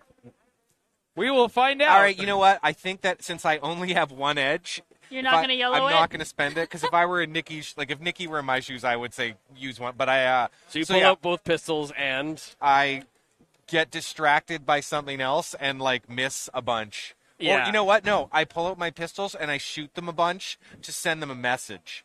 It's like warning shots. Yeah, it's like right Yeah, next to the. Yeah, exactly. Yes. I meant to do that. I didn't just try to shoot them. You know what? Let's do a test of like intimidation of some sort. All right. Because like that was the best way to play it off. Yeah. I like that. All right, so that would be charisma, I Yes. guess. Or could I use my strength to intimidate them? Because you're using a weapon, I would say it would be more charisma based. All right. So So you're that's- playing it off that was intentional. Can it Yeah. be You meant to can shoot can them it be all a- in the head. so Can it you be a missed. charisma plus firearms check? No, because he missed. All right, well, I got 3 dice. Let's roll Yeah, some let's see what's 5s. going on. Oh, Yay! hey! There we go. So you successfully smirk a little bit, and you're like, you know, like just checking to see if they're all going to leave. That's you know? right. Chronostatic only hires the best mooks. That was totally a warning shot. All right, yeah, let's continue the torch along. Okay. All right. Well, I'm really good with jokes, and I apparently never stop talking, so I'm going to make a joke off of your joke to try and get the room laughing to kind of, not get shot at. Your name is Raspberry Jam. I know. My name is Raspberry. Okay. I'm a human arms What dealer. an alias to have. I guess that's a great name for an arms dealer, actually. Okay. Got to get me some. I got to go get some raspberry. No, never Yeah. mind. No. Gonna go Where get are you me some going? To get some raspberry jam. Yeah. Okay. So in this situation, you just made a joke. Where can I find what I have? Sorry, I'm still very new at this. Oh, it's all good. Well, if you look at your skills here, Okay. those are things that you are better at than normal. So, because when I try to do the intimidate check, I use charisma with no bonus. Whereas, your best stat is charisma. So anything that's 3+ charisma is really good for you. So if you try to do something like that, I guess, would be because if I'd done a close combat check, I would have had a lot more dice because it would have been plus strength of 8. Okay. So yeah, I don't know. Do you want to con them or Well, intimidate them? I'm or gonna intimidate them into surrendering. Be like, Or he missed, but negotiate? I won't. Or if I can negotiate. What do you want to do? They're both the same, so I think I'm gonna try and intimidate them into just surrendering. Okay. 'Cause How many dwarfs I'm are not there? gonna miss. So this is approximately 5 dwarves are in front of you guys. And so you want to intimidate them? What are you I going to say? do. Yeah, I remember. I am not a dwarf, and these are definitely not stilts. I'm not gonna miss like he did. So just surrender. Okay, Okay. so- So. Give me a charisma-based check. Okay. So what am I rolling here? Okay, so for this test, you would basically take your charisma score Okay. plus any relevant skill that you might have.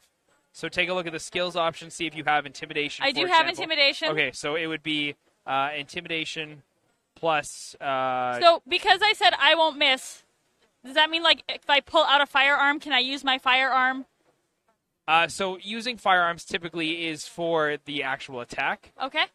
or doing something with them. So this would be the intimidation plus the charisma. So, for instance, on Weezer here, it is 4 plus 3, which for them would be 7.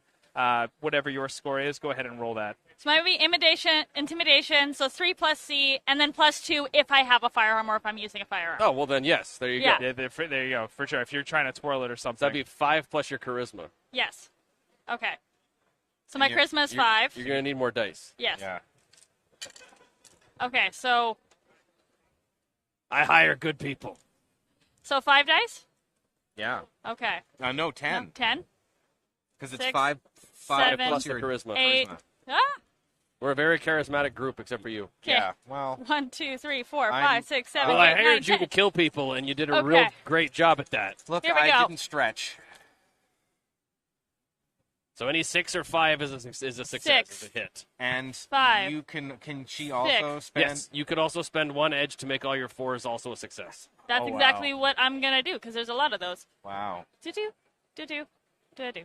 I'm with her. Okay, that's really good. Okay, So, hey, I have it on real good authority that dwarves are very scared of exactly what they just did. yeah, My so friend Leroy, who is a dwarf but is a very brave dwarf, has told me that his people find what they're doing right now to be nightmarish. They fear the raspberry jam. Yes, they're deathly afraid of raspberry jam. Now, Leroy, of course, has overcome this and, in fact, eats raspberry jam on the regular and is not afraid of it at all or allergic in any way. It's a racial allergy. perfect.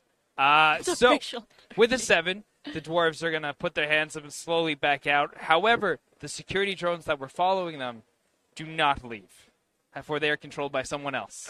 And Oh. they are not. Drones can feel no fear. Do they have a camera? Can't they see? Isn't the person watching, do they not feel fear? But now you're playing a character too, right?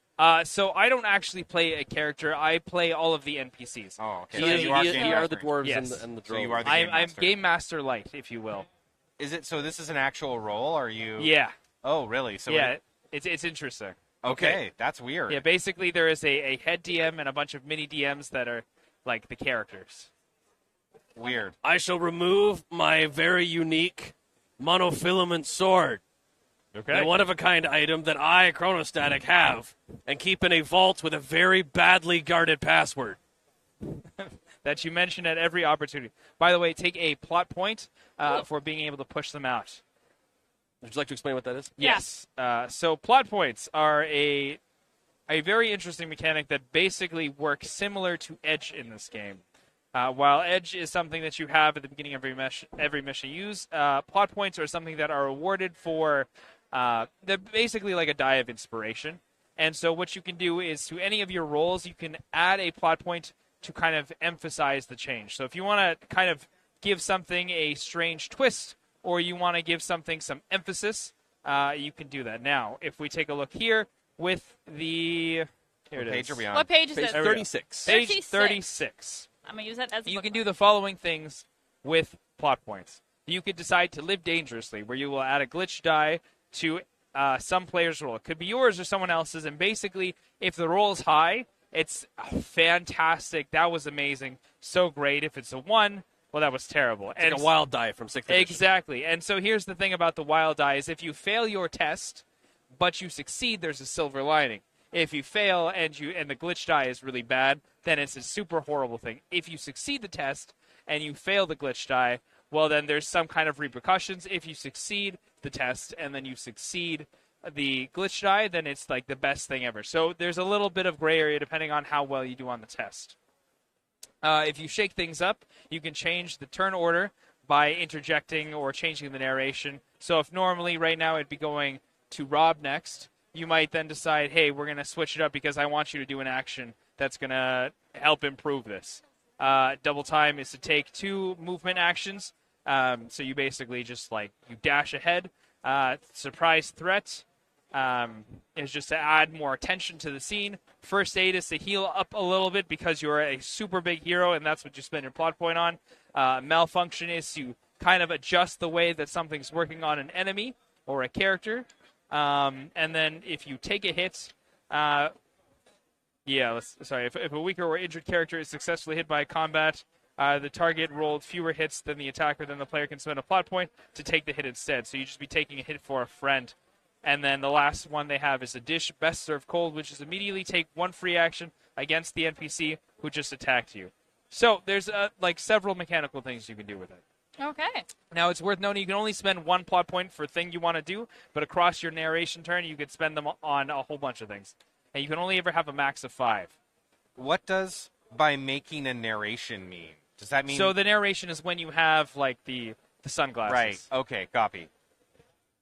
So, but because I have this, I can do one outside of my narrative turn? So if you wanted to shake it up, you would then put it in there, and then it would go to you next type of Oh, thing. okay. Or you could spend it on something that your friends are trying to do. Another good one, though, is that, like, a dish best served cold looks like a lot of fun because that's immediately take one free attack action against an NPC who just hit you. Oh, I like to take the hit, because then Yeah. I can be like, no. Yeah. I love it. Cool. So we go back to Chronostatic here. Yes, I remove and unsheath my monofilament sword, my one-of-a-kind, unique item that I'm very proud of and keep very well defended with a very simple password. Anyway, I remove this sword and I leap to the drone Okay. and I slice the drone. Go ahead and roll that attack. 6. Ooh.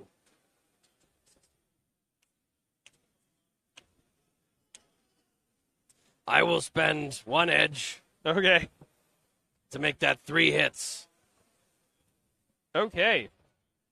So the way combat works is you roll your attack, and then we roll. It goes versus the agility dice, logic, and everything else. So over here on the enemy drone, which is a medium size. Oh wow. Okay, we have an agility of 8. They're quick. Yeah. They're fast I little didn't buggers. realize that. Okay. So it is agility dice plus logic dice. They have 6 logic dice. Wow, I need more dice. Yeah, so plus 6. And then we have any modifiers or shadow amps. I don't believe that we have anything else here. Okay. So we're just going to go ahead and roll. And then fail. Potentially. I am chronostatic, and I am never, ever in a situation where things go badly. Well. Because I always have my friend Leroy with me. That is We an all- incredibly That's a lot of unfortunate. fun. That is minigun 2 down? hits. Did How we all many just get minigun down? I rolled 3. Yeah. That's a lot of not 5s and 6s. Yeah, Okay. that's very Wow. unfortunate. It is. that's Yeah, This you're is So- the power of You- chronostatic. As the NPCs, you can't use an edge point, or do you have edge points that you can use? So, I believe it is dependent on each individual NPC. There is no, there's no. Edge point Machines listed point there. generally on the don't get drone. edge. So all those 4s just So go I to could waste. spend a plot point if I wanted to. However, And be a jerk. I don't see a reason to at this moment. So you're able to take out that drone. Yeah, I do 6 physical damage. Yeah. Yeah. Plus my net 1. Yeah. That drone's gone. That drone gets obliterated Absolutely. by my monofilament sword, my unique item that I have and only I have in this entire world. And we pass on the sunglasses of power. All right. There's 1 drone left. There's 1 drone left. Don't miss this time. All right. I think I have a melee weapon. Okay. It'll be down at the bottom. And actually, someone in chat just said, "Good day, all." Who is playing tech with Ryan and Devin? Random people walking by. Dirksen is doing tech. The alias from last mission is in fact the tech god this time. I want to try my close combat, but I don't know if that's a melee weapon. But I'm guessing the Defiance EX Shocker in my Yeah, that stuff sounds- is probably it. Yeah, that sounds about right. What is that? Does anybody know? I would assume it sounds similar to like I think it's either going to be a shot glove or like a big stun baton. yeah. I'm gonna go with stun baton for now. But yeah, so I Except grabbed it's my probably a lot. You know that thing that War Machine pulls out? yes. Sorry, Cap, this ain't going to kill you, but it won't tickle neither. I think it's that. So close combat is 3 plus A. Does that mean 3 plus agility? Yes. I believe so. All right. So Chrome Bison steps forward and says, "Take this." Ooh, That's not bad. that's not I mean, bad. It's and I'm not going to use my focus. Although these things are quite hardy. Yeah, no, They're I'm very I'm quick. not. It is what it is. Actually, and I have to commit an unforgivable sin after this. Oh dear. I have to run to the bathroom. I'm going to get That is obliterated. unforgivable. You're just gonna leave me? I'll be back in like 1 minute. I've just been holding it since we ran over. Okay, there are 5 successes. So It dodged you. It does dodge. I said hit it! All And right. then we'll, I'm sorry. No, you're And now not. I have to use the little bison's room. all right.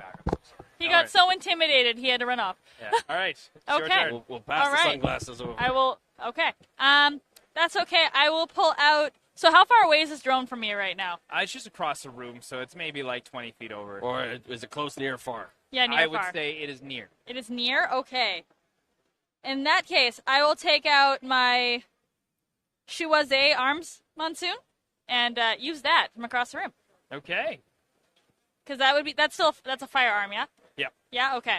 So 3 plus A. Yeah, so go ahead and take out 3 plus agility.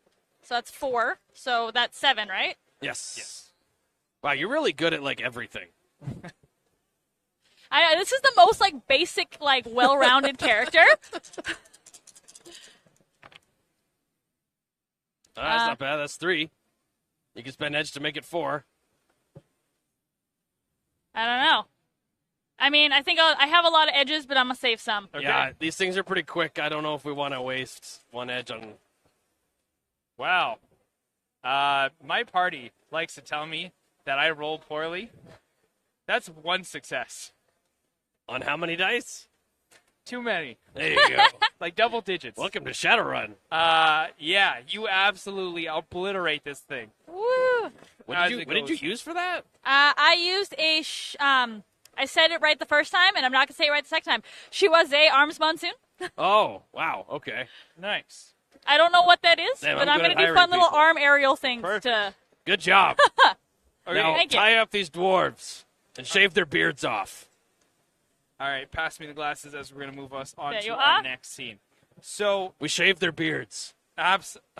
so the ones that retreat, you're going to chase them down, Yes. beat them, Yes. and shave their beards. But can we Okay. shave like half their beards? Yes. Yes. So like the faux hawk of beards. Yeah, Just- we give them a Straight down the faux middle. hawk Okay. for a beard. Yeah. So, Jody's data is found after the fight, and you find it on the body of one of the Good, thank you. shaven dwarves that are just not happy about being there. Jody begs the runners to get him to security and somewhere safe, perhaps a safe house on the way. He begins to ramble, and Jody insists that while analyzing and archiving physical bank information from before the Matrix crash of 2029, he came across a pattern of deposits and withdrawals that seemed curious. Stubblefield claims to have found similar bank discrepancies all over the globe, but much of the data has been tampered with. When he analyzed the net effect of these discrepancies had on the global economy, it seemed 20 billion UN could not be accounted for. Digging deeper, he found the companies that were responsible for the discrepancies no longer existed, and the people supposedly serving as officers and board members can't be found on any records after 2029. Shell companies.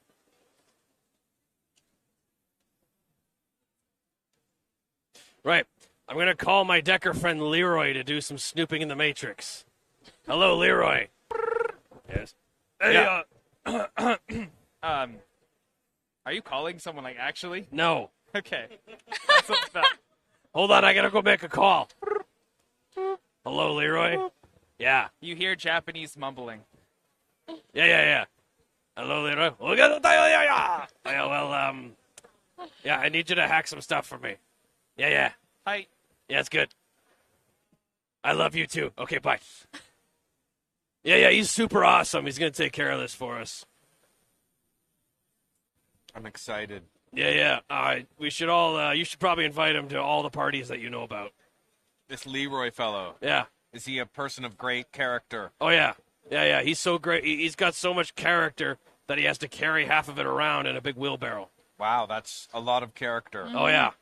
Yeah, he's pretty handsome, too, you know. He's at least at 12 out of 10, you know. A 12 out of 10. Oh, yeah. And, I mean, that's only for dwarves. If you're talking about, like, humans and stuff, can't even believe, like, realistically, he should probably be the face. He's just, you know, he delegates that work to me because he's already got enough to do being the world's greatest decker and everything. So what you're saying is he's very important. Yes, Okay. he's a very important person. Some might say he's a VIP. And he's my bestest friend of all time. And if anyone kills him or hurts him in any way, I will come down with a vengeance with my awesome monofilament sword, the one-of-a-kind, unique in the world that belongs to me and me alone. Thank you, Chronostatic. This is very informative. Yes. I am full of boundless knowledge that is always correct and accurate, and I'm never wrong.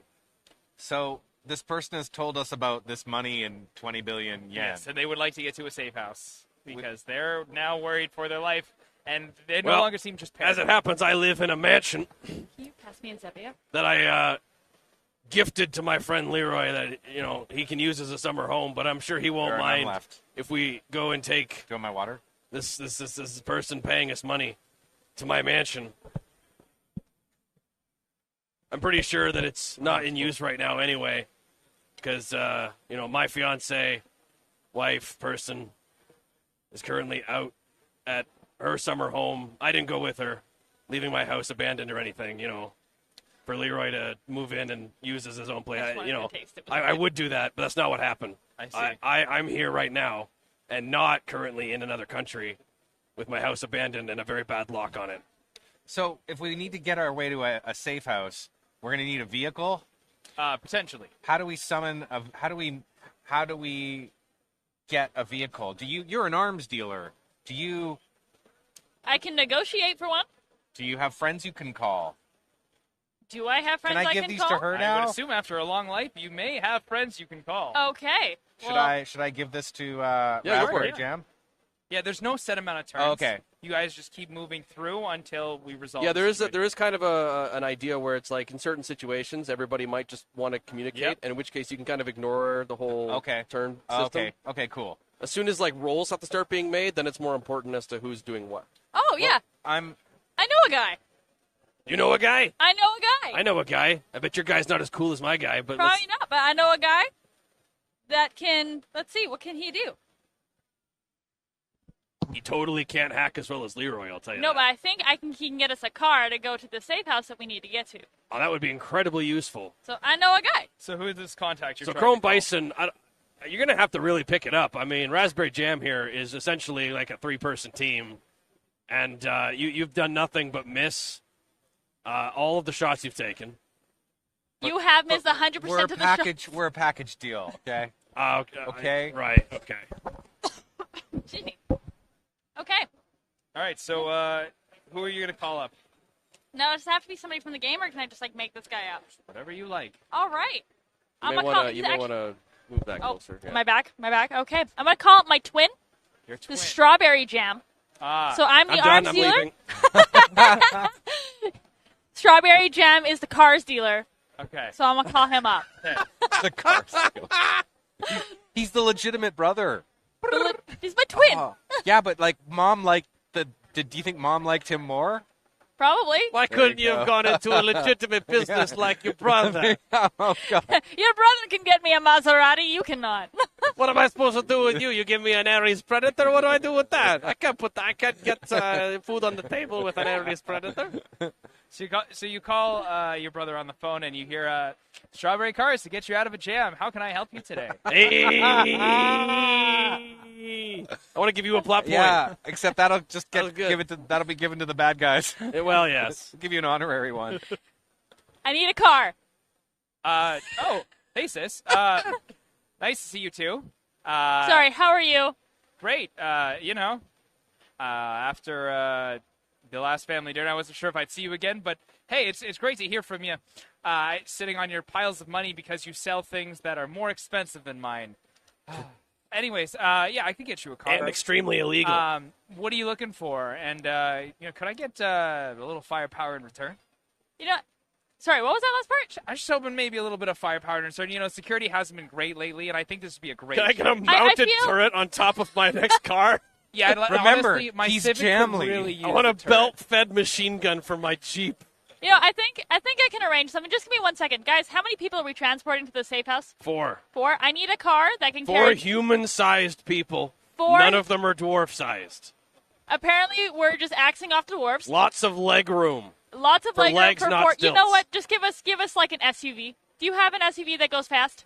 Yeah, fast. SUV. Okay. Fast. You know what? I have a Ford Explorer. It just came Must be into a Ford launch. Americar. I hear those things are great. Yeah. I mean, it was supposed to be a private security vehicle, but I'm sure for your purposes it is just fine. Is it black? Just with send me tinted your, windows? send me your coordinates and Bubblegum pink. it'll be on its way. You'll probably see it within the next 15 or so. Just note the battering ram. That's the car. I will bring you a firearm at the next family dinner. Perfect. Thank you. You know, sometimes Uncle Todd just doesn't shut up. So I'd like to just have that there, you know? That's fair. You know what? I think. Make sure you find out if he wants the pistol or a rifle. Oh yeah. Do you want the pistol or the rifle? What does Uncle Todd deserve? Do you have a shotgun? I do. I don't want to miss. All right, perfect. See you later. These are important questions. It's about 15 minutes later. There's You a have an vehicle. interesting family. Shows up. Jamily. It's the Jamily. I stole that from Chad.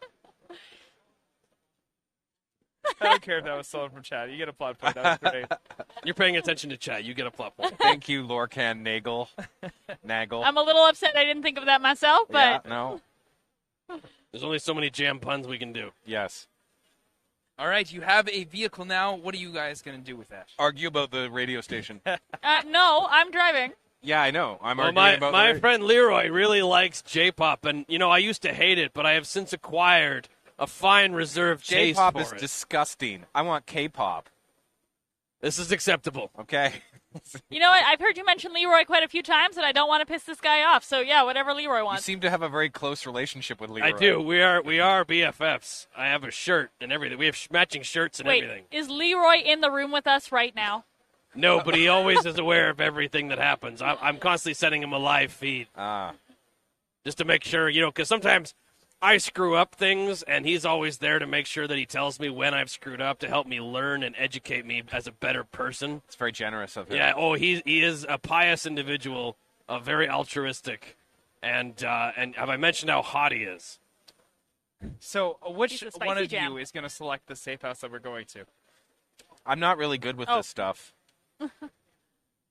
Yeah. I could deadlift the car. I think we should take it to my garage Okay, where I keep all my nice, expensive motorcycles. got it. Okay, Yeah. cool.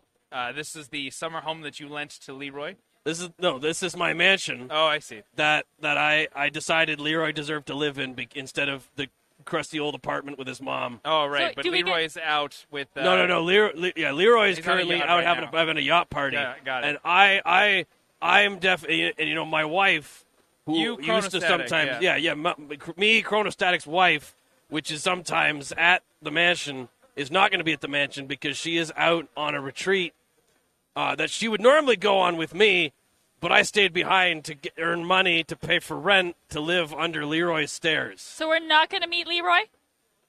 No. No, but I could put in a good word. Okay. Okay. So while there may be digressions along the way, eventually the runners. I just need to make should sure everything's get clear. Jody to the safe house. Once there, Jody's comlink rings, and he shouts that he has a buyer for his data.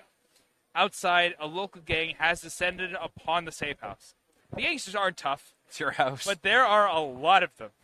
This can be a bruising combat because of the sheer number of gangsters, but at some point, Jody interrupts it by Wait, yelling did I forget out to turn on the alarm that system he after has I the disable? money. I mean, The gangers' leader glances at a freshly received message and then orders a retreat. The gangers disperse and run back to their hovels. good job, Leroy. Jody pays the runners and mentions that he has more work for them if they want. I unlike the other ones, I feel like that just wrapped it up. Yeah. The other ones left at a thing where you can do something. All right. Well, So let's go get drunk. All right. I We think did it. Yeah, I have a really awesome collection of whiskey. That interesting. is something we can check out. Yeah.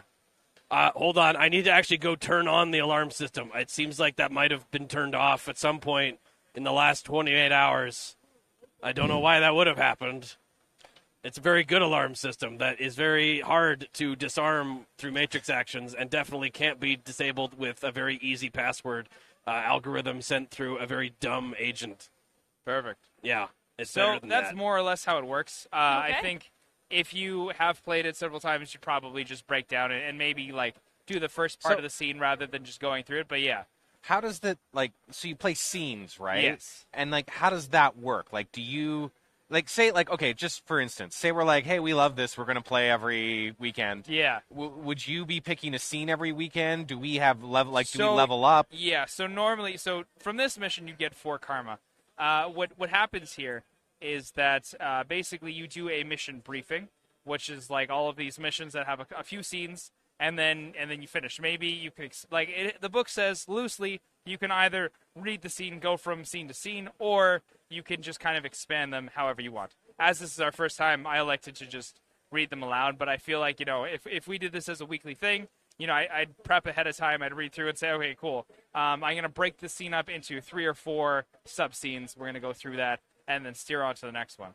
But a super easy system to put together, honestly. You could pick this book up, photocopy a couple character sheets, and start playing, like, within maybe an hour. Like an hour or two, yeah. And then you can spend karma to level up? Yes. Oh, wow. So, like, after that, we would have had points to improve our character? Yeah. And okay, then, that's really... You may not miss next time. Yeah, no, I like that. Yeah. I could give myself some better abilities. Yeah. So now this game is based off of what's called the queue system, which is called that way because on the center of your character sheet you'll see that it has a list of cues, which are sort of things to kind of help you understand how your character would operate in certain situations. So if you're ever in a spot, and if you've played a lot of role-playing games, you've probably been in the situation where I could have said you're affirmative going loud. you're not really sure what yeah. to do. You can look at your cues, and that'll give you the perfect thing you need to just move the scene on because it'll kind of encapsulate your character, usually in a one-liner or some sort of clever bit of dialogue, and that combined with your dispositions basically gives you everything you need to understand what your character is going to do in any given situation. Oh, wow, that's ever really get stuck. interesting. I love that. That's really cool. Okay, I didn't see that part, or at least I didn't understand that. And what's fun about it, too, is, like, if you get more advanced and you're just like, okay, cool, I understand how this works, I understand how my character works, you can just add things to just kind of make it interesting, right? Like, maybe you start driving towards the safe house, and there's a bunch of gangsters that stop you along the way because you decide that's going to be fun. You can just add to it. And it's a lot of fun in that way because, if you feel like the pace needs to kind of be shaken up or adjusted, you have the ability to do that. As long as everyone's working together and it's not, well, there's a whole bunch of gangsters. Oh, yeah, well, I actually know them. Here's the secret password. Yeah. Yeah. Is the idea, this is really new, isn't it? I believe it's newer. It's been around for a fair bit. It came out around, I think, when Shadowrun 5th edition was still up. And then they've kept it going even throughout 6th edition's emergence into Shadowrun as well. Like, could you use adventures or campaigns from Shadowrun to play in this? You could. Like, if you, simplified the it? system is roughly similar. I know you've played 6th edition of Shadowrun. You may have noticed that this is a lot simpler. It's basically just, the queue system is designed on character archetypes over top of anything else. So you have a character that is very good at specific things, and that is what you do. Whereas traditional Shadowrun is a lot more complex and gives you way more options and things to work around, right? So this is if you want all the enjoyment of Shadowrun, but in a much more streamlined and easier to digest package. And it's a good introduction for someone who's completely unfamiliar with the way any of it works to kind of just be able to jump in immediately. Whereas traditional Shadowrun would require a fair bit of explanation before we could even start the first session because it is a bit more of a robust system. Now, what is interesting about it is if you do want to run like your traditional campaign doing this, there has to be a lot of conversation with the party ahead of time about what you are and are not going to add to it. Because we were talking about this as we were learning the system earlier. But you can have a lot of fun doing a lot of things. But if you are being the game master and you're like, okay, cool, I have this great idea for a secret area. And then the player's like, well, we blow it up, right? There's no real we stop you because it's supposed to be a yes and. So it should be more of like, okay, it's loosely based off of this and we kind of see where it goes. Yeah, theoretically, you have the power to, as the narrator with the sunglasses, to narrate just about anything that you want. Anything could happen, but there should be some understanding that you're not just going to say one thing that immediately solves all the problems and fixes the entire adventure, because then it's like, okay, well, cool. Now what, right? Like, I guess we're done. Bye. And I think this was a great balance, right? Like, we had our combat, we called our contacts, right, and we just kind of solved through it, and that's the perfect way to do it. Can you imagine if we didn't have Raspberry Jam, we'd still be dealing with those dwarves and the drones. Like, that's totally chronostatic. Would be like, here, help me jack this car. I think, if I ever play this game, I think Raspberry Jam is my go-to guy. Yeah, I love it. Thank you guys so much for watching. We will be back in a little bit with Randall's wrap-up show. We did kind of blow through this quickly, but It's a fast game. Yeah, It's a it's a fast-paced fast game. game. We learned it quickly, we played it quickly, and we had some fun. Thank you, and we'll see you soon. Chronostatic signing off.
Okay, we are back, fellow denizens of the interwebses, talking from PAX Am I on? West Day 3. Yeah, you're on. Okay. We can't hear each other through Good. the thing.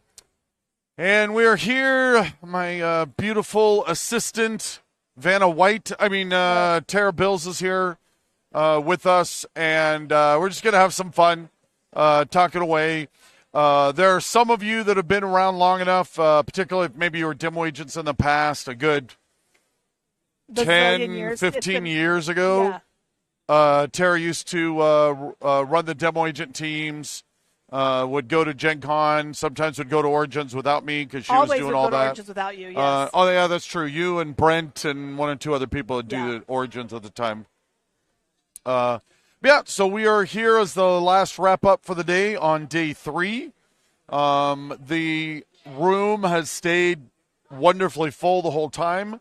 I was actually able to step away with my youngest, Kenyon, to go. It took about an hour or so to go see other parts of the hall, which we hadn't been able to do yet. Other parts of the computer games, so good stuff. And then just, sitting and having some fun talking with the Free League business for a good 30 minutes. That was awesome. Always some of the stuff that we enjoy. Black Pants Legion, welcome. Yes, welcome. How do we know the Black Pants Legion is here? Sorry. Black Pant Legion's greetings. Oh, hey, look, there it is. I see you. Yep. Welcome. I'm going to miss these live streams once the convention season is over. Maybe we just need to set up a live stream in our house. No. Do one of those things where the camera just follows you around Turn everywhere. the bathroom into a confession room. And Yeah, that whole everybody thing. Gets 30 minutes in the bathroom talking. Yeah. No. Good. Battletech confessions. No, that'd be terrible. Terrible idea. You could put one downstairs, though. I mean, if we really needed to do that. Your space downstairs, That's an we interesting could thing. spy on Just kind Randall of all day, every day, and see what happens. Yes. You would see me typing at the keyboard and then typing at the keyboard some more. Be like, And then- more lambda spread. Though I have been trying to play a few more computer games of late. Gotten back into Age of Empires 2. Oh my gosh, I'd forgotten how brilliant that game is. So I've been having fun kind of doing that. Okay. Black Pants Legion, I wanted to say I deeply appreciate you guys. The Hunchback video I released has raised about $10,000 for MS charities. Awesome. This is an incredible community. Oh, that's fantastic. Thank you so much. We love your videos. It is truly amazing to me that Hunchback video got like 160,000 views in 6 days. That's Just cool. crazy. And I know how much effort and time and love and passion you guys put into it. So I love all of our parts of a community, and you're a great part of that. For a long time, wasn't sure if Tara Gallagher was the same person or We're not. not the same No. person. Tara Gallagher was an employee at FASA. Yes. I am not Tara Gallagher. She was the production manager at FASA. Wow, I've not thought of that Tara in a We went to their house long and time. played Mythos, the card game. Yes, Mythos, the card game, the Cthulhu Yeah. trading card game back in the 90s. That tells you how long it's been since we've been to Tara's Long house. time ago. But I think she also is one of the ones that moved out here when FASA closed and Microsoft got a lot of their employees. Yeah. So I think she is in Washington. But Ah. again, she's not me. She is another Tara. But she's awesome. Let's see, Black Pants Legion, each is 305 plus days of work. Yeah, I just, all the kudos into the world. If anyone has known me for a while, you all know how much time and effort I can throw into what I love. And I know how much you guys do, and it's really appreciated. You raise all of what we do and we love, so thank you. Lorcan, new reality show called Bill's Brother. I think Lorcan said earlier when we were doing Cthulhu Wars that we need to change it to the Beard family The Beard family. instead of the Bills family, because there might have been 3 3 out of 5 of pretty us do have good, beards. pretty epic beards going on Yeah. right about now. I will not be growing a beard out for this. I will not be No, no participating. dwarf blood. No. So what you're saying? No. I'll let the guys do that. That's awesome. Well, keep the questions and comments coming, please. We got about 15 more minutes or so before we wrap up. We always have a great time doing this. Really appreciate being a part of this community. This is one more thing I can write home to Mom about. Guess what I did today? I was on a live stream. There you go. The question is would your mother go, what's a live stream? Because I know my mother would. There's a 50-50 chance she knows what it is because she watches a lot of YouTube. Okay, point. So I think she would. There's a chance she would have a clue. Yeah, my mother, love her to death. 30+ years of doing this. She still has no clue. I write novels. I write stories and make games. That's about as far as she was ever able to understand, which is totally fine. It's awesome. Always wonderful and supporting, but I'm just off in some foreign country speaking foreign languages for what a good chunk of my family understands. So, which I'm sure many, if not all of you, know exactly what I'm talking about.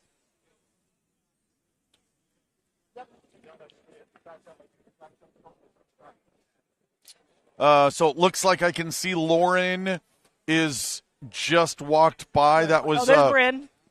Yeah, Bryn was there, but Lauren gave a drive-by for just a moment.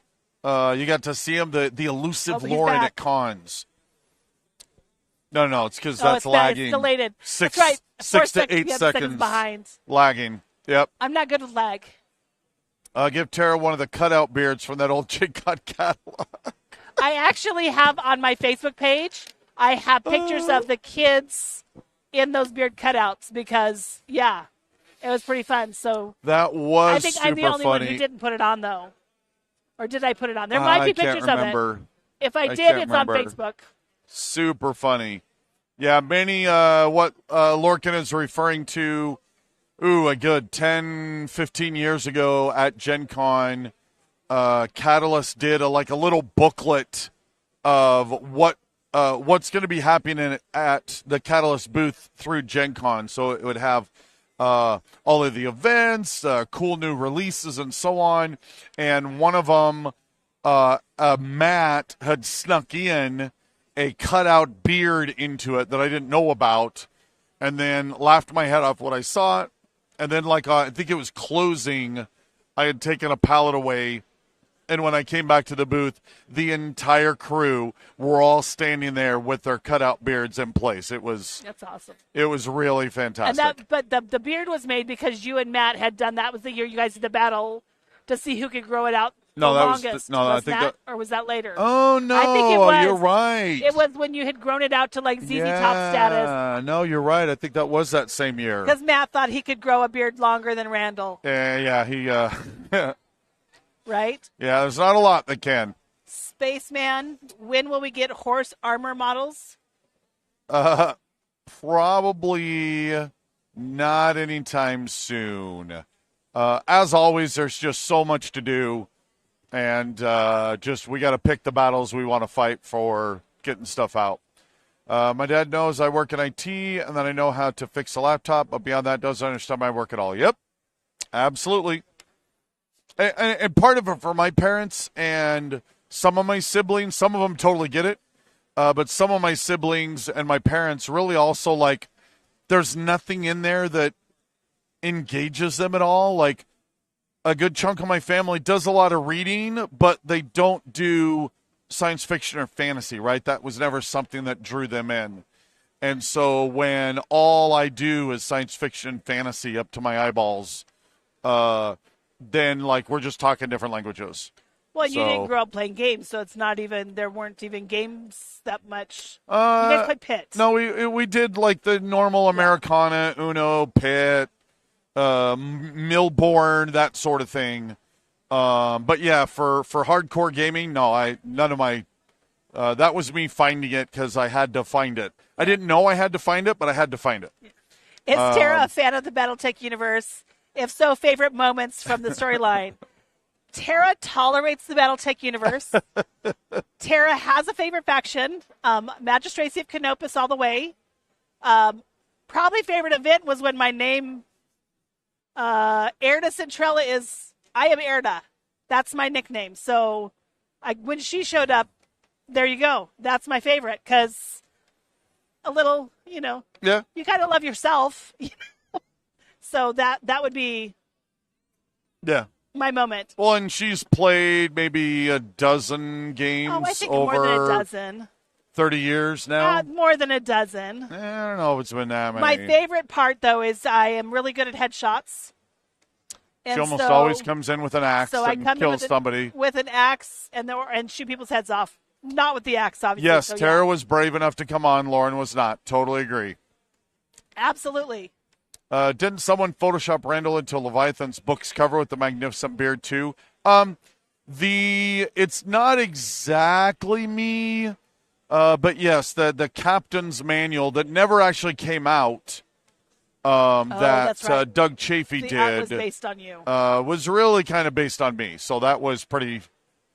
And it still can actually tear me up when I think about it because I got the call from his wife that he had passed away, and I'm freaking out both because we had created such a wonderful friendship and a working relationship.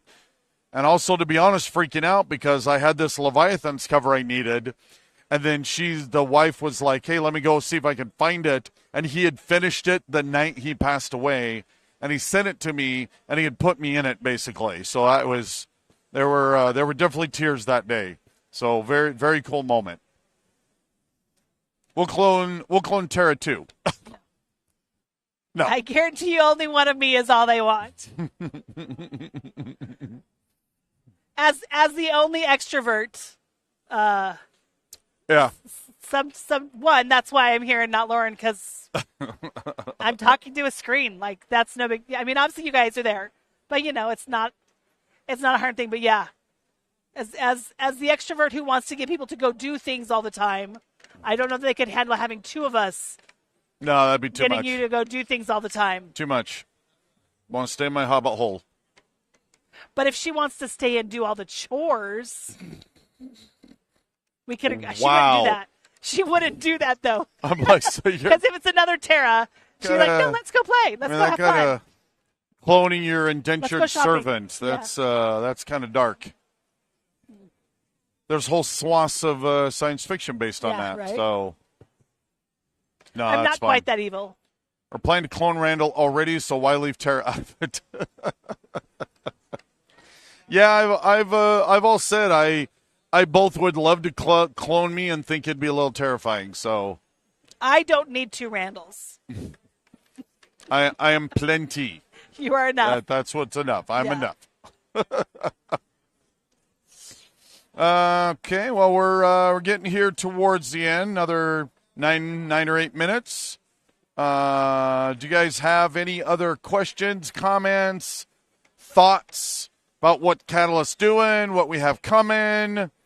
We are happy to try to answer them. 2, try a dozen. No. That is way too many Randalls. Doug was awesome. Yes, Absolutely. he was. Actually, one of my favorite stories, and this actually involves Brent, is that right before the 3085 tech readout came out that had Doug on it, we had a new batch of new artists coming in that were getting quite a few of the covers. Alex Iglesias was coming in at that point. He had just done the upgraded 3055 and 3058 covers, and they were all digital artists. And so Doug, very much a old school painting, and was just starting to learn that. And he sent in an email to Brent and I with like, hey, would you guys, can I still paint for you guys? Like, am I allowed to do that? Because, I see all these amazing new digital artists, and Brent and I are like, you're Doug Chafee. You were doing, he was doing concept artwork for NASA before there was a NASA, right? One of his Marine One paintings was in the White House for like a decade.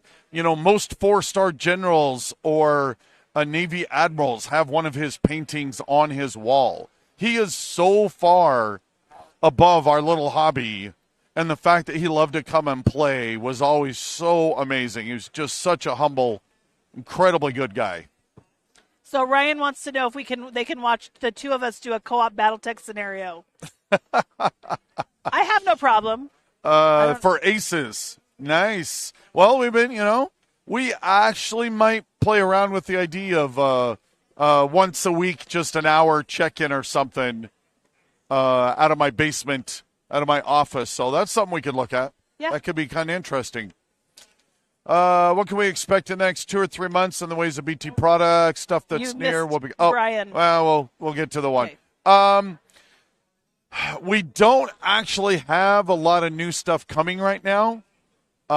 It's almost all been absorbed into the Mercenaries Kickstarter. There's a few new items, but we're not ready to talk about them just quite yet. So they need to get a little further on. Do you know when there will be restock shirts, Premium X? I'm not sure about the T-shirts, so I think that's about a month away. I believe I saw an email this morning when I was quickly checking before coming over to the hall that there will be restocks on the Premium X ready to ship just like in the next week. So it'll still take another week or two to be received and so on, but hopefully those are coming quick.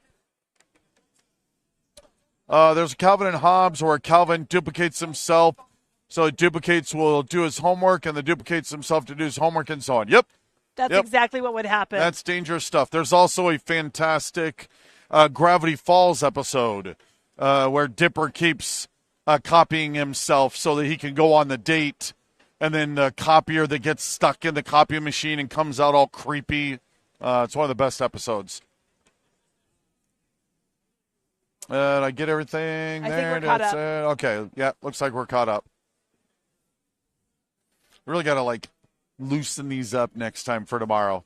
It's because your head's too big. It is. My noggin is way too big, and these things start hurting pretty fast.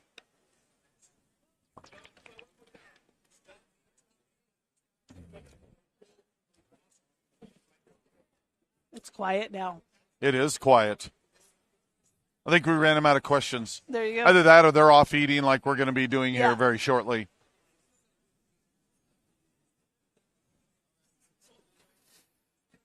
Well, we got just a couple of more minutes, guys. What's the rest of the con schedule for the year look like? So after this convention, Bryn and Rem are off to the Alliance Trade Show. Literally the next day after the show is done, they're on a flight over there. But that's more industry-related shows. We then have a board game summit, which is just us at Catalyst. The week after that for a couple of days to work with Mike Ritchie as our new board game division. The week after that, then, I personally am flying down to FanX in Salt Lake City. I'll be there for 2 days just to explore it, to find out is this a show that we should be going to. So if anyone is going to be at FanX and is here, absolutely try and track me down, just like when I went to explore the UK Games Expo earlier in the year. I had a couple of you guys find me. That was awesome. And then after that, the last weekend of September, heading into October, Bryn and I are off to Essen. And we'll be gone there for a little less than 2 weeks. We will be going to 2 game stores, though, in Germany. So look for details on that this coming week as we finally get to announce that. And then I think there's actually about a 4-week break or so until we get to PAX Unplugged. So that's kind of the crazy schedule. Will there be any more live streaming? I believe PAX Unplugged. We still have plans for live streaming there. There won't be live streaming at the other shows. We need a little sign Randall can hold up that says the Mercenaries Kickstarter had sucked away most of our bandwidth and point for a lot of production questions. That would be. Like, Yeah. people ask a question, I'm just like, boom. Yeah. Absolutely. Someday I hope to truly be able to convey to you. I need to figure out how There's to no articulate it to truly convey how titanically massive this has all been. And I'm happy to do it. I love it. But it just kills so many other time and projects because it is king. And you guys made that happen, right? Like, how fantastic is that? But yeah, it's on the schedule for tomorrow's stream. First thing in the oh, that was weird. Like, what is that? Tape on my phone. First thing in the morning is a Aces, the co-op game. And actually, I believe Jerry from Black Remnant and from brain just died for a sec. Penny Arcade will be here and be a part of that, which is awesome. There will be a Battletech, just regular Alpha Strike game in the afternoon. I'm sorry, taking a quick little peek here. Yeah, Battletech, Aces in the morning, then the Alpha Strike, and then we'll just kind of talk about some PAX in the afternoon, and then we're done, right? It's those two things alone are most of the day. So a lot of questions there. It's off the screen, but Ryan wanted to know how much he could buy an inflatable mech for. I don't talk to Ryan. Okay. And then, is that Ryan? That's Ryan. Oh, never mind. We won't talk to Ryan. I would sell it to you for $5,000 in a heartbeat. And Brian wants to know what's your favorite Kickstarter mech or vehicle and why. Mercenaries Kickstarter mech. I have to go with the one that I think transitioned the furthest in visuals. So obviously art is incredibly subjective. We all have mechs that everyone else is like, I mean, I guess it looks okay, right? We all have our favorites. But I think almost unilaterally, the Black Python from 3055, it might just be the worst looking mech ever made, ever drawn.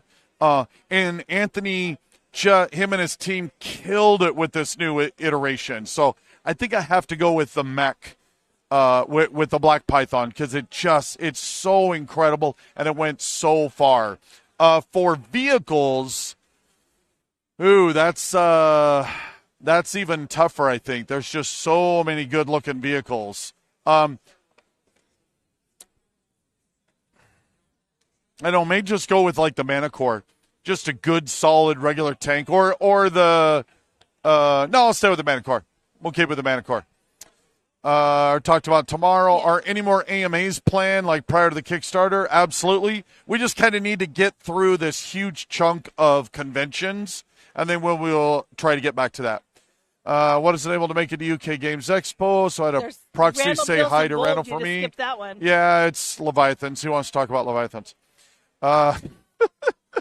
I'll go back. We will talk about Leviathan. Say hi to Randall for me. Yes, that was so awesome. And Catalyst, 99.9% sure, is going to be at Games Expo next year with a booth.